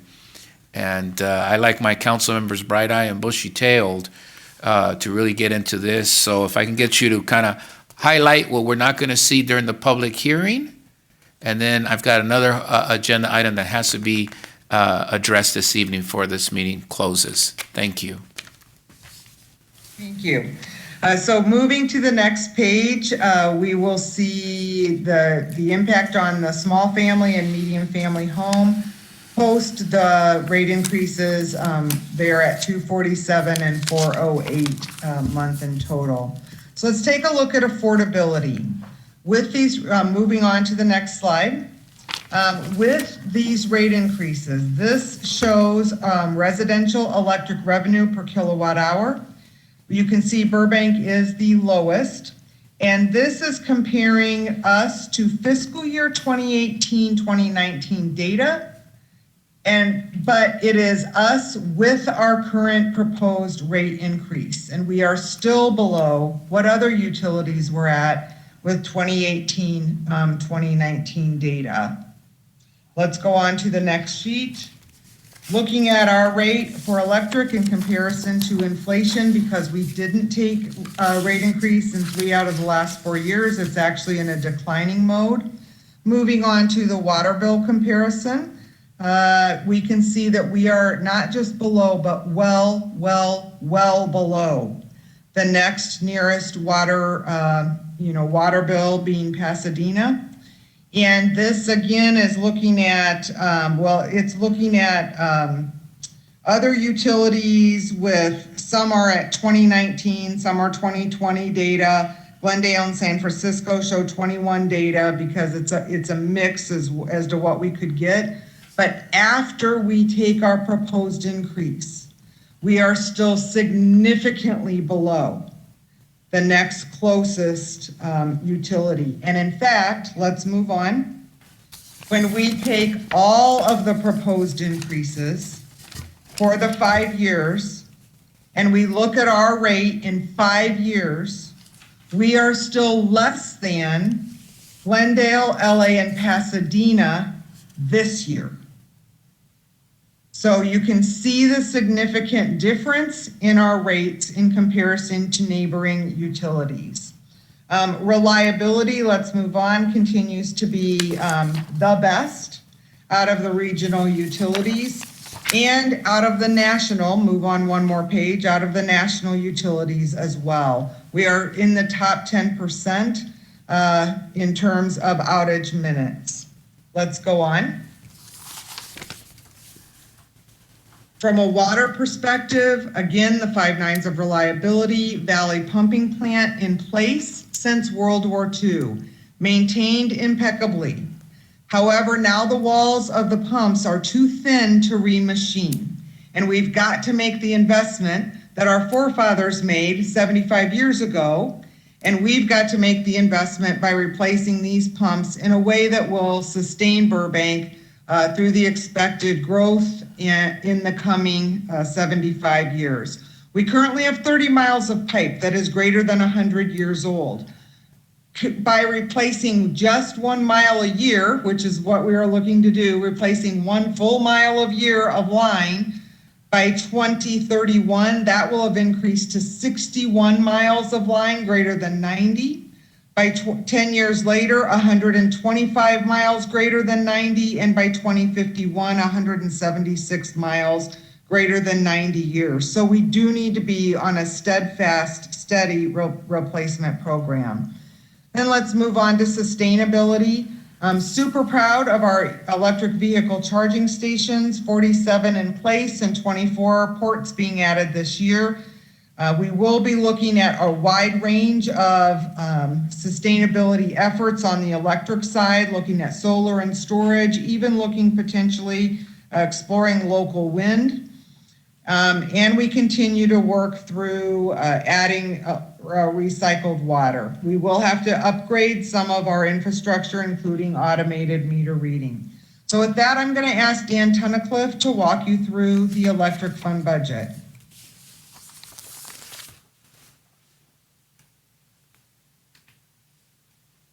Okay, good evening, Mayor and council members, and thank you, Dawn.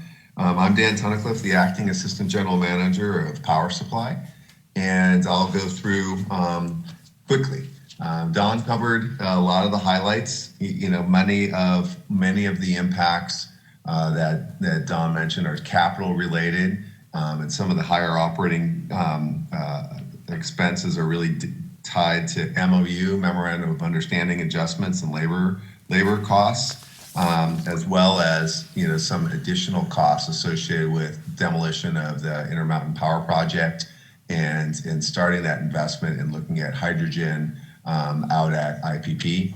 Our lower power supply costs, you know, are impacted here, or at least illustrated here. And we do expect some higher retail loads, which will help, you know, help offset some of the costs. You know, what's important to note here, even with these planned rate increases of roughly 2.5% for the year, phased in over the year, we will still be underfunding the revenue requirements to break even or for neutral by about 4.25%. So we could, if we wanted to, if we were zeroing out our budget, we'd be about at 4.5% or 4.25% more on the electric side. So that's really telling us that we're continually dip into our cash reserves. Next slide, please.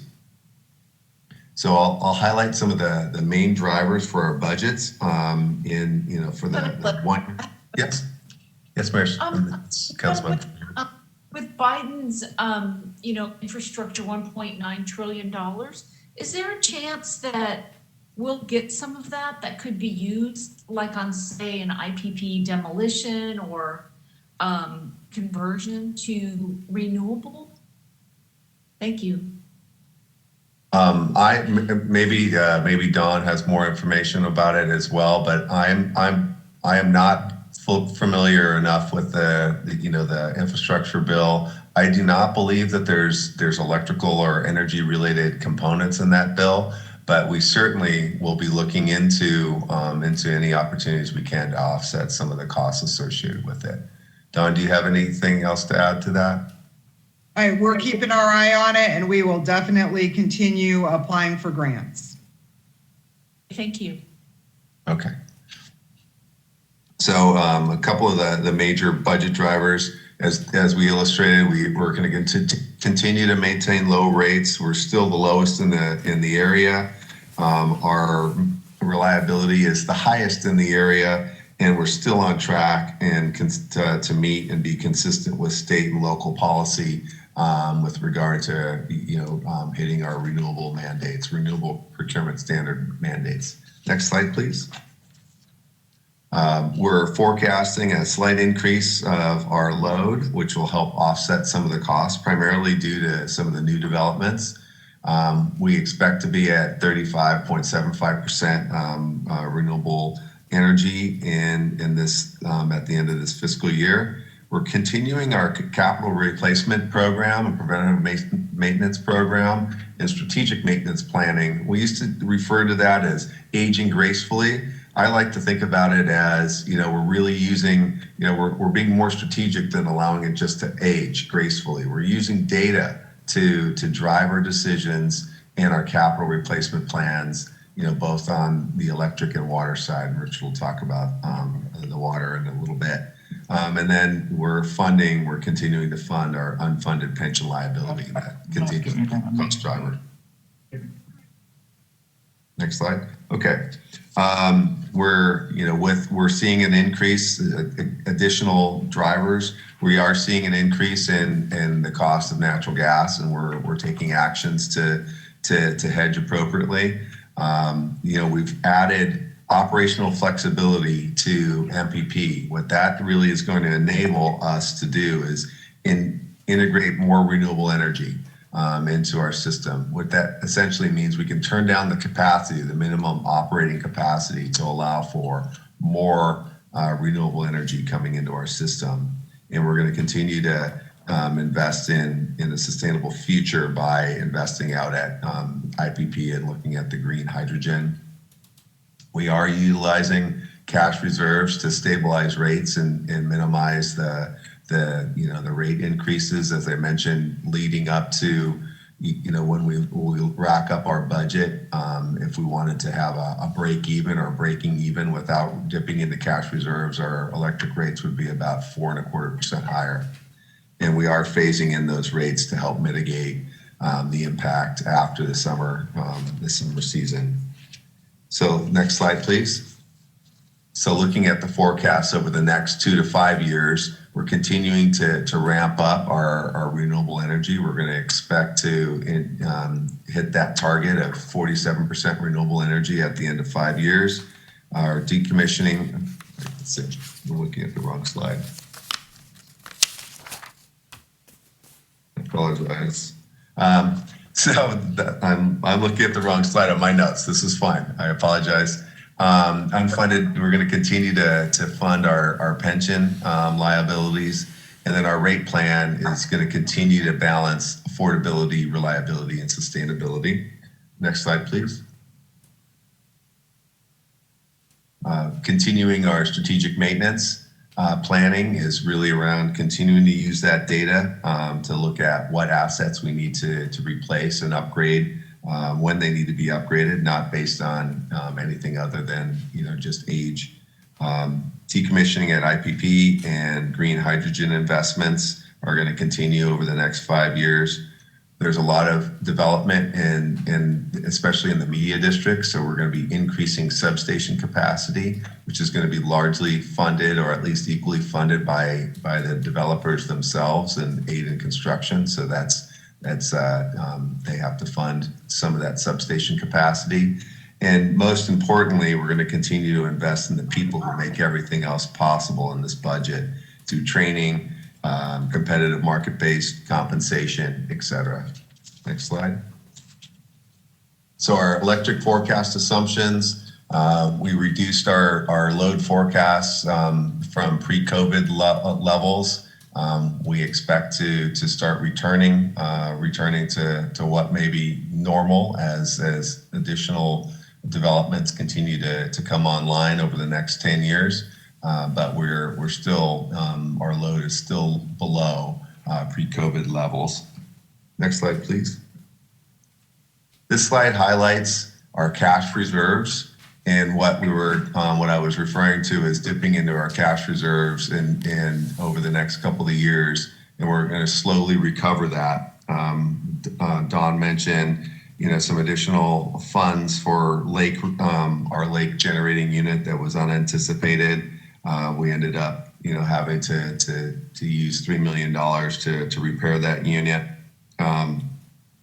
That's offset. Some of that is offset by additional we've had quite a bit of gas sales, excess natural gas sales, during the beginning of this year. We hedge gas for our Magnolia Power Project and lake units when they were both down for repairs. That gas was available for us to sell into the market, so that helped mitigate some of those costs. And Mr. Tunnicliffe, question? Yes. On slide, it just goes back to slide 23, electric forecast assumption years 2 to 5. Yes. And you have renewable energy up to 47%. Correct. How does that compare to what we, just a year or so ago when we were looking at everything and we were looking at our integrated resource plan and the IPP and everything? Does that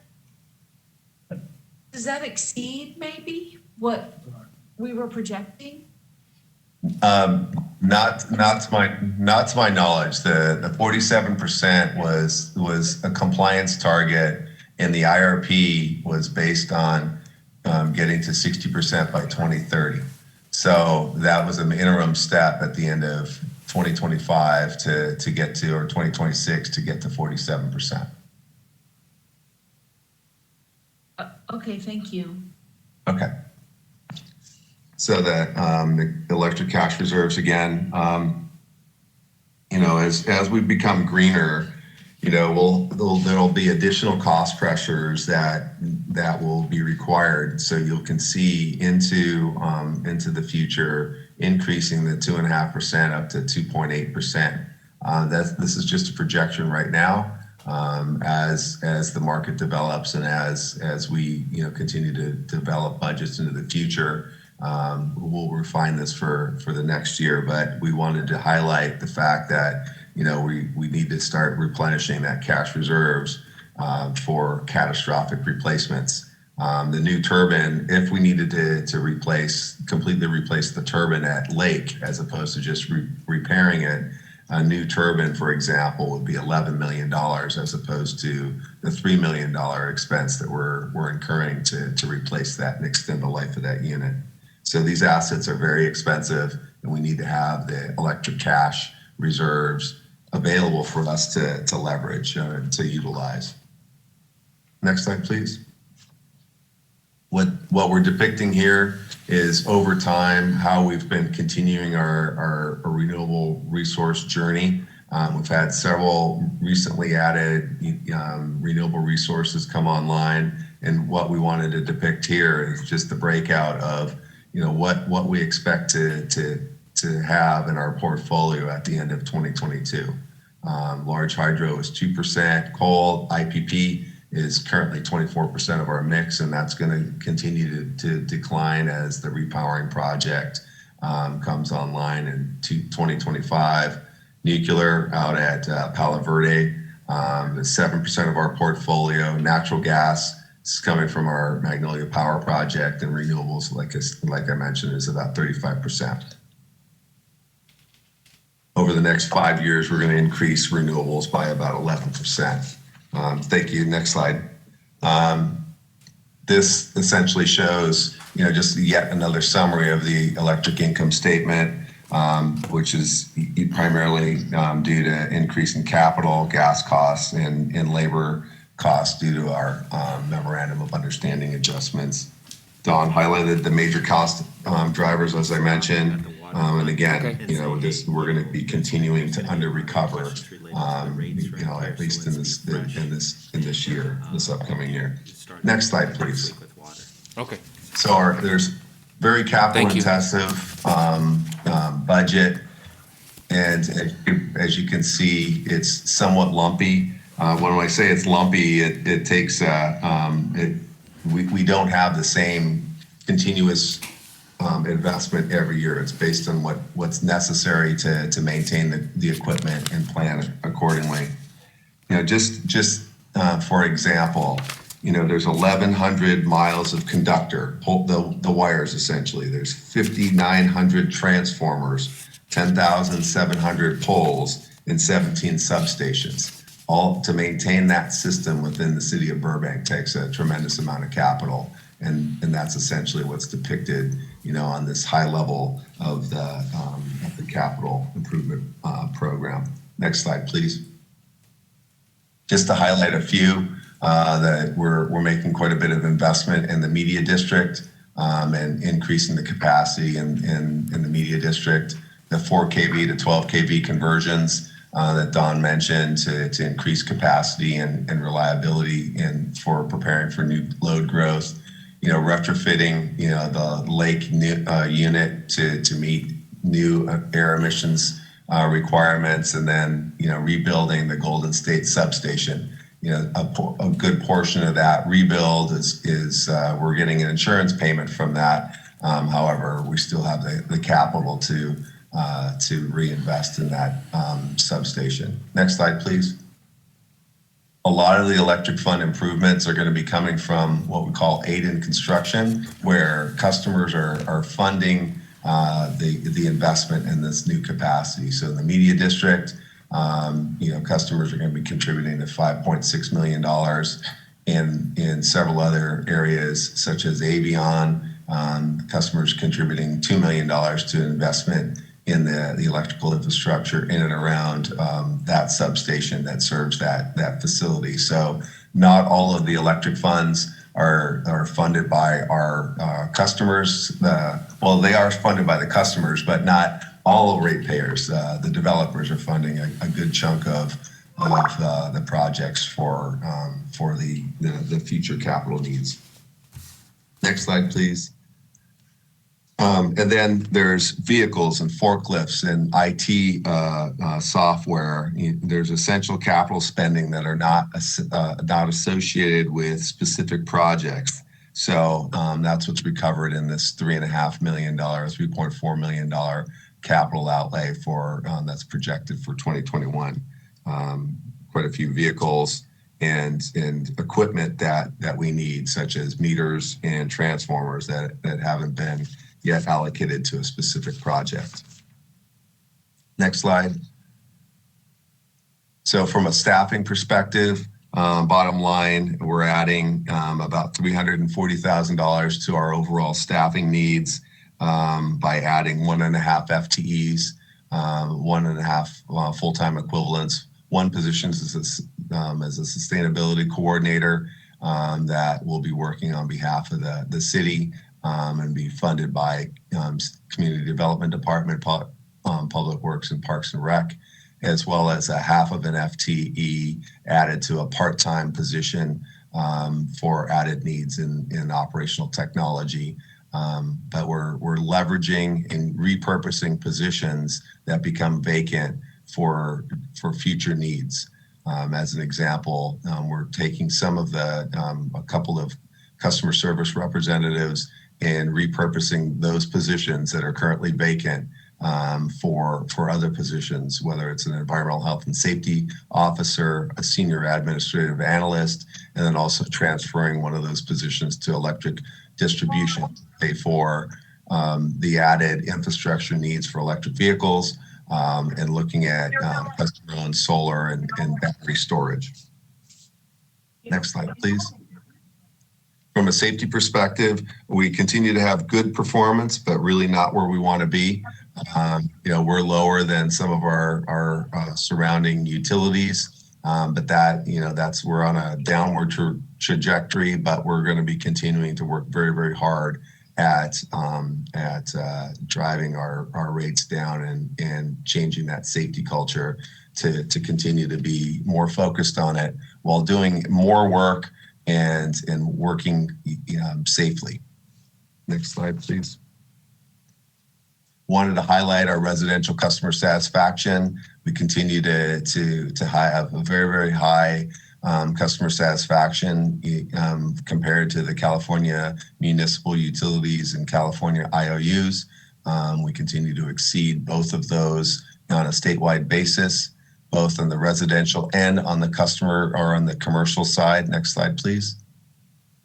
From a commercial customer satisfaction perspective, we continue we don't have data on the California IOUs, but we're outperforming the California municipal utilities in commercial customer satisfaction as well. Next slide. I'm not going to go over all of the details, but this is an illustrative slide to show all of the options that our residential customers have to mitigate and offset the impacts of these rate increases. It's really important that we provide solutions for customers that they can take advantage of to mitigate the impacts of any rate increases, both on the electric and water side. As I think you may know, these on the electric side, they're funded through public benefits charge. Essentially, 2.85% of in the electric bill is mandated by the state that we have to set aside for programs that help reduce energy consumption, which in turn reduces the greenhouse gas footprint. So these are the types of programs that customers will be able to take advantage of on the residential side. Next slide, please. This is a similar slide that shows all of the options and the available funds that commercial customers can take advantage of to mitigate impacts due to increases in rates on the electric and water side, and take advantage of incentives for putting in electric vehicle chargers, et cetera, and reducing that greenhouse gas footprint. And then next slide. Don mentioned, the financial assistance programs, and Vice Chair Brody mentioned them as well. We're really very, very proud of, how much we, all of the programs that we have developed that will help and do help our customers, through COVID and on the day-to-day basis.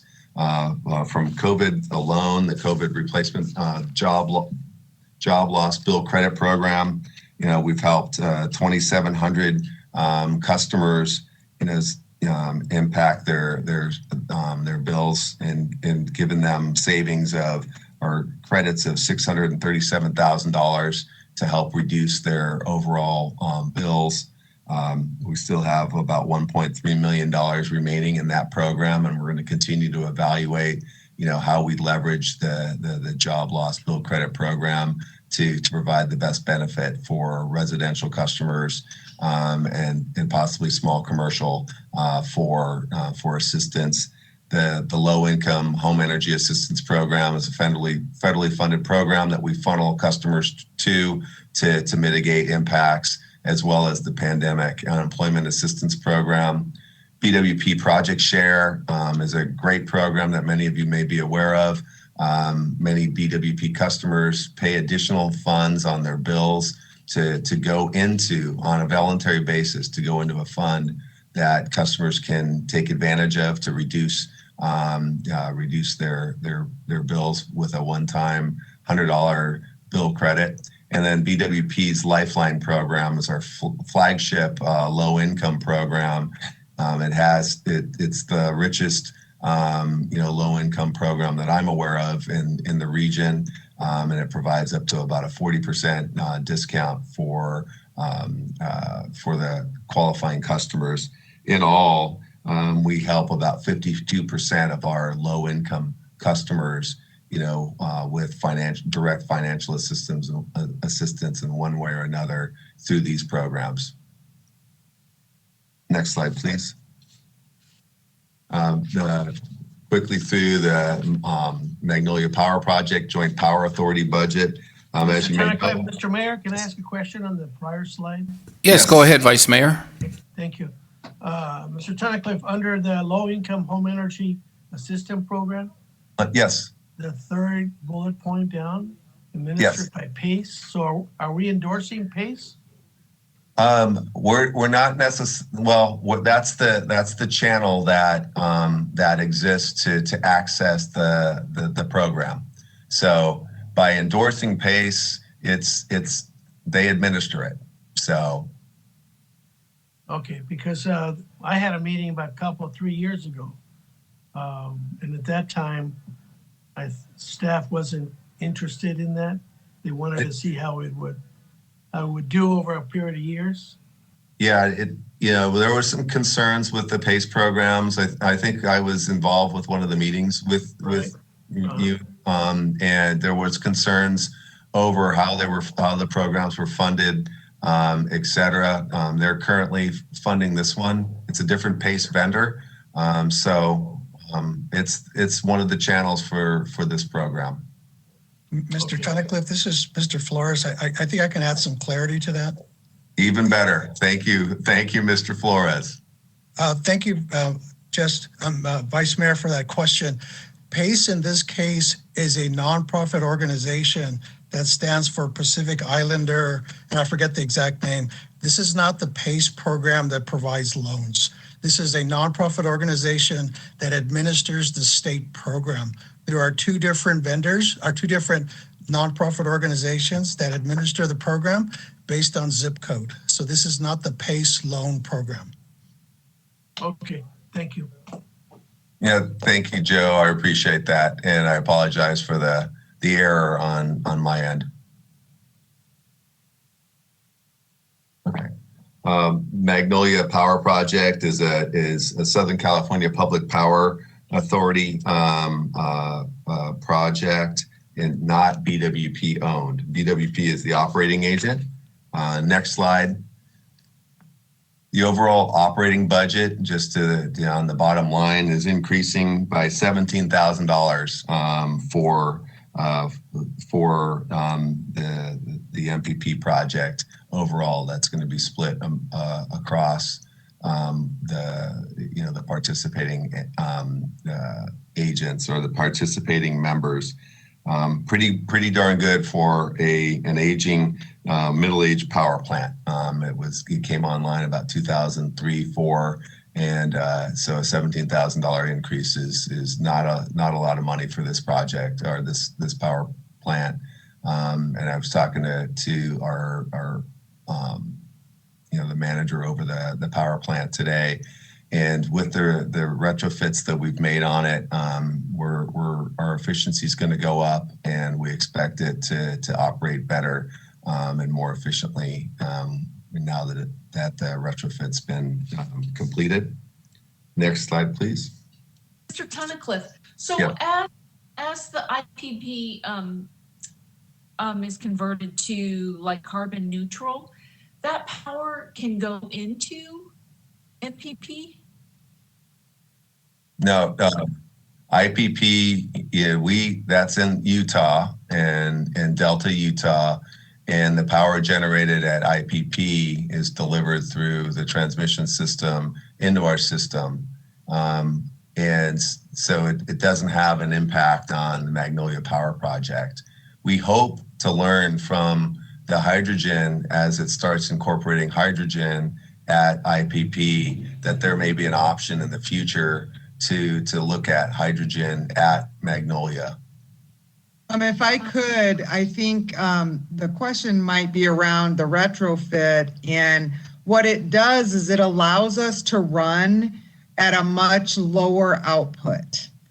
So normally with a gas plant, you need to keep it running at a certain level to ensure that you're able to keep it stable and able to keep producing.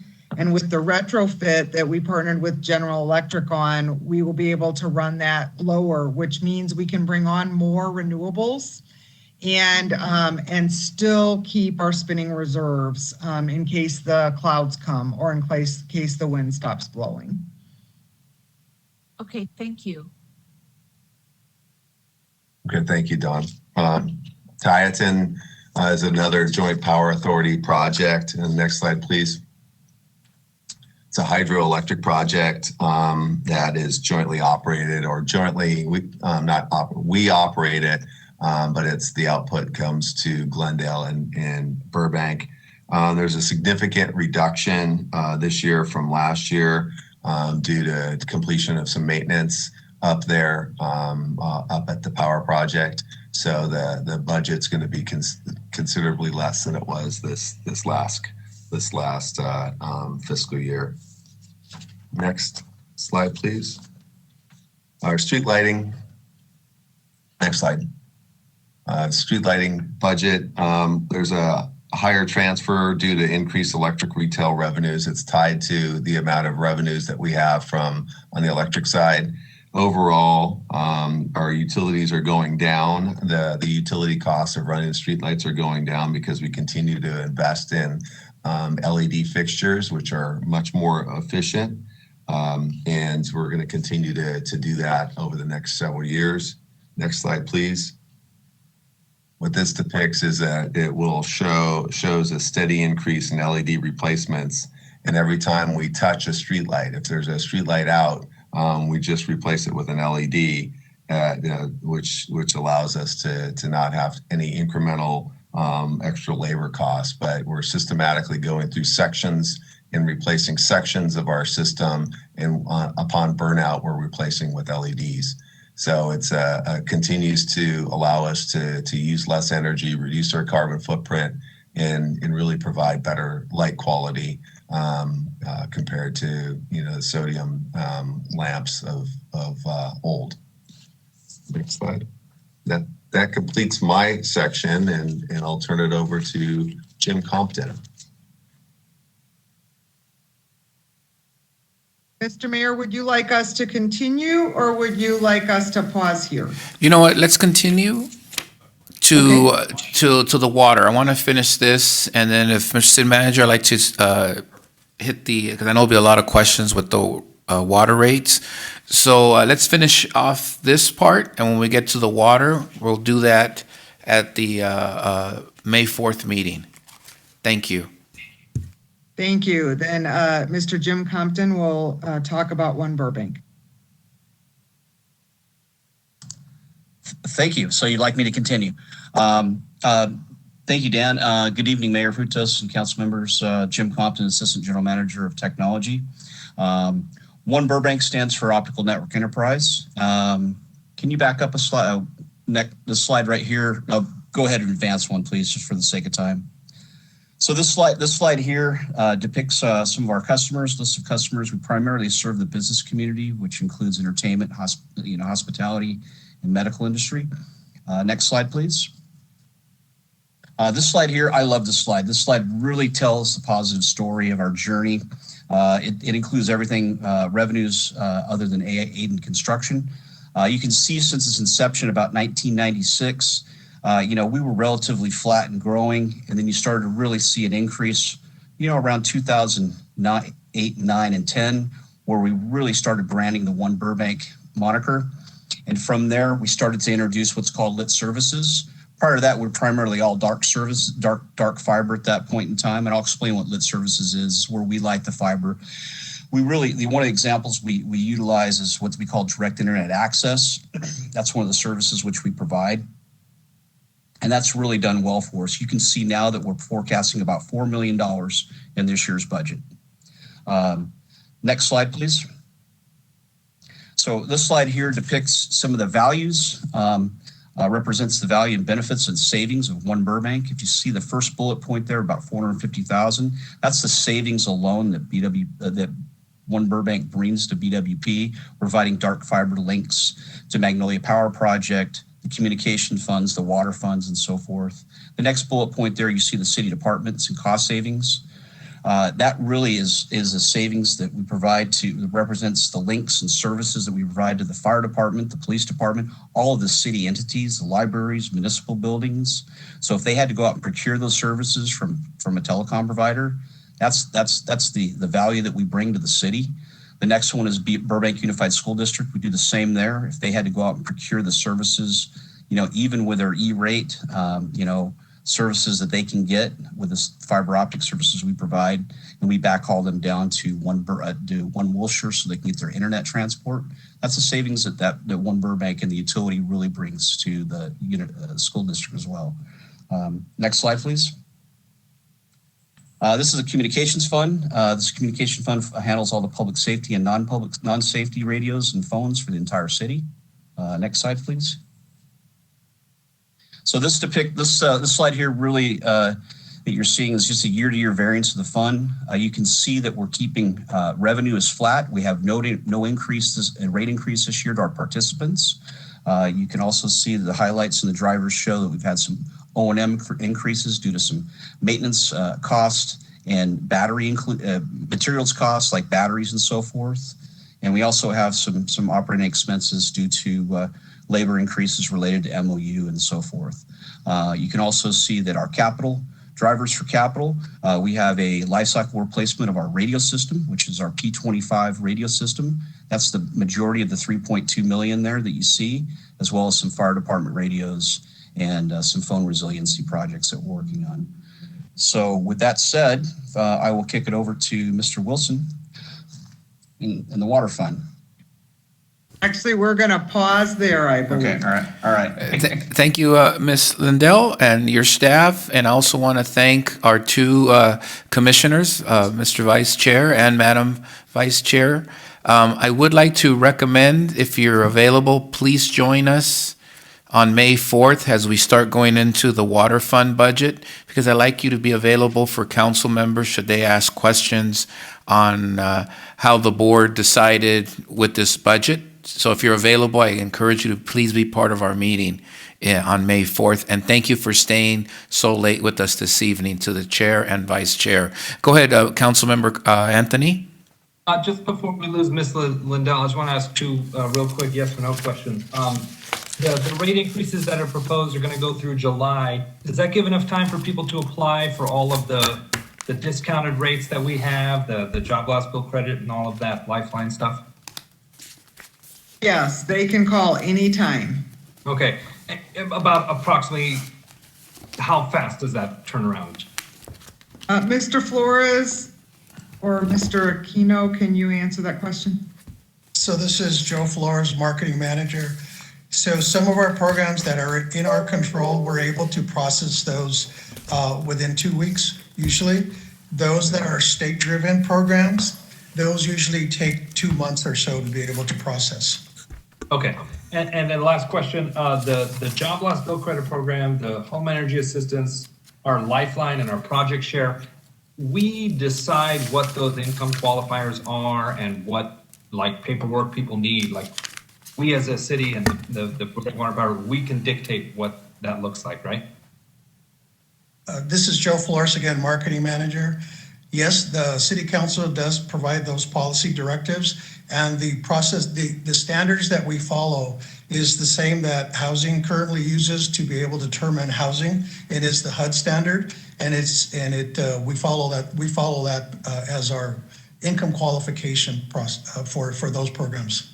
But we don't have to. We can adjust that if we want to on those programs. City Council does provide those policy directives, yes. Okay, great. Thank you so much. I appreciate your time. Go ahead, Councilman Springer. So there's nothing that keeps our residents from applying for those programs right now. Is that correct? Correct. Thank you. Again, thank you, Madam Chair and Madam Vice Chair. It's getting late into the night here. Thank you for being here so late with us. And again, please join us as part of the meeting so you can be available to questions that council members might have, and you can please weigh in at our next meeting to continue the water fund, because I know there'll be a lot of questions about that. Thank you for your lateness in the evening with us tonight. Thank you. Okay, council members, I've asked the city manager to kind of take the lead on this last item, as certain parts will come back at our next meeting. Sure. I know it's late, so it's up to the council. So we could do one of two things with the last item. One, we could do a very short, brief presentation if you'd like. We do need to, you do need to consider approving the resolution to extend the local emergency. So one of your options is a quick presentation, or you could just approve the resolution to extend the local emergency, and then we could bring back the presentation next week. So, Council members, on consensus, the majority? I'll move it. I'll move and leave the presentation for another night. Okay, do I have a second on that one? I have a second. By a show of hands, to have the presentation, 5-0. So, Mr. City Manager, take the lead, and we'll move on to the closing agenda once we get done with this one here. Yeah, so if I could just get a motion. Okay, Mr. Vice Mayor, if I can get a motion. Yes, I move staff's recommendation. Do I get a second? Councilmember Schultz, second it. And this is for the adoption of a resolution extending the local emergency caused by COVID-19. Yes, that's it. Great, thank you very much. Madam City Clerk, can you please call the roll? Vice Mayor Talamantes. Yes, yes. Councilmember Schultz. Yes. Councilmember Anthony. Yes. Councilmember Springer. Yes. Mayor Frutos. Yes, thank you, council members. Motion carries 5-0. Who would like to start off our final agenda, which is reporting out on council assignments? Who would like to go first? Councilmember Schultz, I saw your hand up, sir. Take the lead. Thank you, Mr. Mayor. I'll be brief. On Wednesday, April 14th, I attended a Burbank Glendale Recovery Roundtable. I believe the Vice Mayor will speak more to that, but I was thrilled to join him for that event. Monday, April 19th, I, along with you, Mr. Mayor, attended the Sustainable Burbank Commission. And for the sake of time, I would just refer all of you to the comments from the chair and the vice chair of the commission, who are talking about what they're considering. And I believe there'll be a letter coming forward to us at a later date with some recommendations. So things to stay tuned for. Tuesday, April 20th, I, along with Councilmember Anthony, attended a virtual vigil hosted by March for Our Lives Club at Burroughs High School, honoring recent victims of gun violence. And that was a really incredible event put on by some incredible young activists in our community. Wednesday, April 21st, I, along with you, Mr. Mayor, attended the Police Commission meeting. I'll just note, I know there were questions tonight about the mental health evaluation team. My understanding is that the commission has formed a subcommittee to look at not only expansion of the Met, but also potential alternatives to the Met. And I believe that'll be coming back at their next commission meeting. Thursday, April 22nd, I attended the Valley Economic Alliance Board of Directors meeting. Nothing too noteworthy to report back tonight. Same day with city staff and Councilmember Anthony, had the chance to view the Alexandria Park Tiny Home Village tour in Los Angeles. Very interesting. It's one of the largest, actually might be the largest shelter site in Los Angeles. It offers 103 shelter units and 207 beds. If you had a chance, please take a look at it. It's one of many opportunities that we can consider moving forward as we tackle homelessness. And lastly, I, along with, I think, the entire council, was present on Saturday for the recognition of the Armenian Genocide event. So that's everything, Mr. Mayor. Thank you, Councilmember Schultz. Who else would like to report out? Councilmember Constantine, Anthony, followed by Councilmember Springer and Vice Mayor, and I will go last. Go ahead, Councilmember Anthony.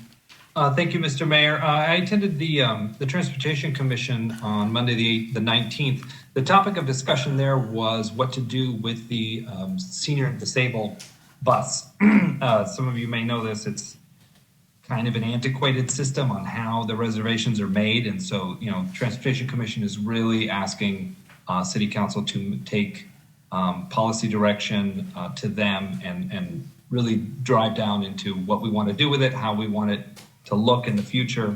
So I know they're going to be sending a memo to us. So yeah, that's going to be important, and that was pushed pretty hard in that meeting. They want to see something different or some change coming. And then yes, I did attend the March for Our Lives vigil. Those kids, man, they're looking for some change too. Yeah, they want to see something different. Not much we can do here. We have a pretty good, state gun control laws and stuff, but they're looking for some voices on that. I did attend that tiny home village tour. It's interesting. They run it through a nonprofit, so they can do things a little bit differently than what a city run facility would do. I don't necessarily agree with everything that they are doing and how they're running, their intake, their program, all of that stuff. It would be interesting to see the city of Burbank take that on and the policies that we are already working on to sort of integrate something that they have. But it was thought-provoking. A lot of ideas came out of that. And then I attended with all of you the Anka flower laying at the steps of City Hall to commemorate the Armenian Genocide. Adam Schiff said some wonderful words. There were other congressmen there, other state and local representatives. It was very powerful to see that finally come forth, that resolution from the president, declaring the genocide publicly. So that was really great to see. Thank you, Ms. Mayor. Councilmember Springer? Thank you. I had a meeting with Sylvia Moreno, Executive Director of Burbank Housing Corp. I had a Zoom meeting with former Mayor Emily Gabeletti and Elisa Peer in Minneapolis, and we discussed the impacts of upzoning of residential. Attended an economic recovery task force, the Burbank Transportation Commission meeting, and attended, along with the mayor and vice mayor, a presentation by the LA Human Relations Council with a focus on policing. I attended the Advisory Council on Disabilities and addressed Girl Scout Troop 46 on Sunday. Thank you. Vice Mayor? Thank you, Mr. Mayor. Real quick, I was invited to give the opening remarks for a nonprofit recovery roundtable. I also attended the San Fernando Valley COG Transportation Committee meeting, and we had an economic recovery task force outreach meeting. Like it was mentioned, we have also listened in to the redefining policing in our communities, which is very interesting. And then I attended a Metro FY22 draft budget briefing. Thank you, sir. Thank you, council members. Back on Wednesday, the 14th, I attended the Board of Library Trustees meeting. Nothing to report out, council members. On Thursday, April the 15th, I attended the League of California Cities Public Safety Policy Committee meeting. Some of the highlights there were the bills that are moving forward for the governor's signature, dealing with decertification of police officers, mental professional assistance for police personnel, not just officers, but civilian, dispatchers, jailers, etc. Also, what was discussed in great detail was the bill that basically requires police officers, if they're under 24 years old, to have a 4-year degree, and a lot of chiefs weighed in. So it was a very interesting, robust conversation that I participated. And then later on that day, I attended with our city manager the Burbank Chamber board meeting. Later on that evening, I attended the Sustainable Burbank Commission meeting. They were really taking to task our new utility director with the, New Deal green ideas moving forward. So it was definitely a robust discussion. And obviously, we'll be getting a letter of support and the position that the commission will be taking to advise us as that comes forward for our discussion. I also attended the 2021 Officer Pavelka Scholarship Award presentations, which were done outside of the police headquarters there. I also attended the LA Human Relations Council Redefining Policing in Our Communities. I attended the Police Commission meeting with Councilmember Schultz. I also attended the Infrastructure Oversight Board meeting, and nothing to report there to the council. And then I attended the ANC Burbank Lane flowers in front of our city hall to commemorate the Armenian genocide. Now we move on to future council agenda items. Council members have any future agenda items? Councilmember Anthony. Thank you, Mr. Mayor.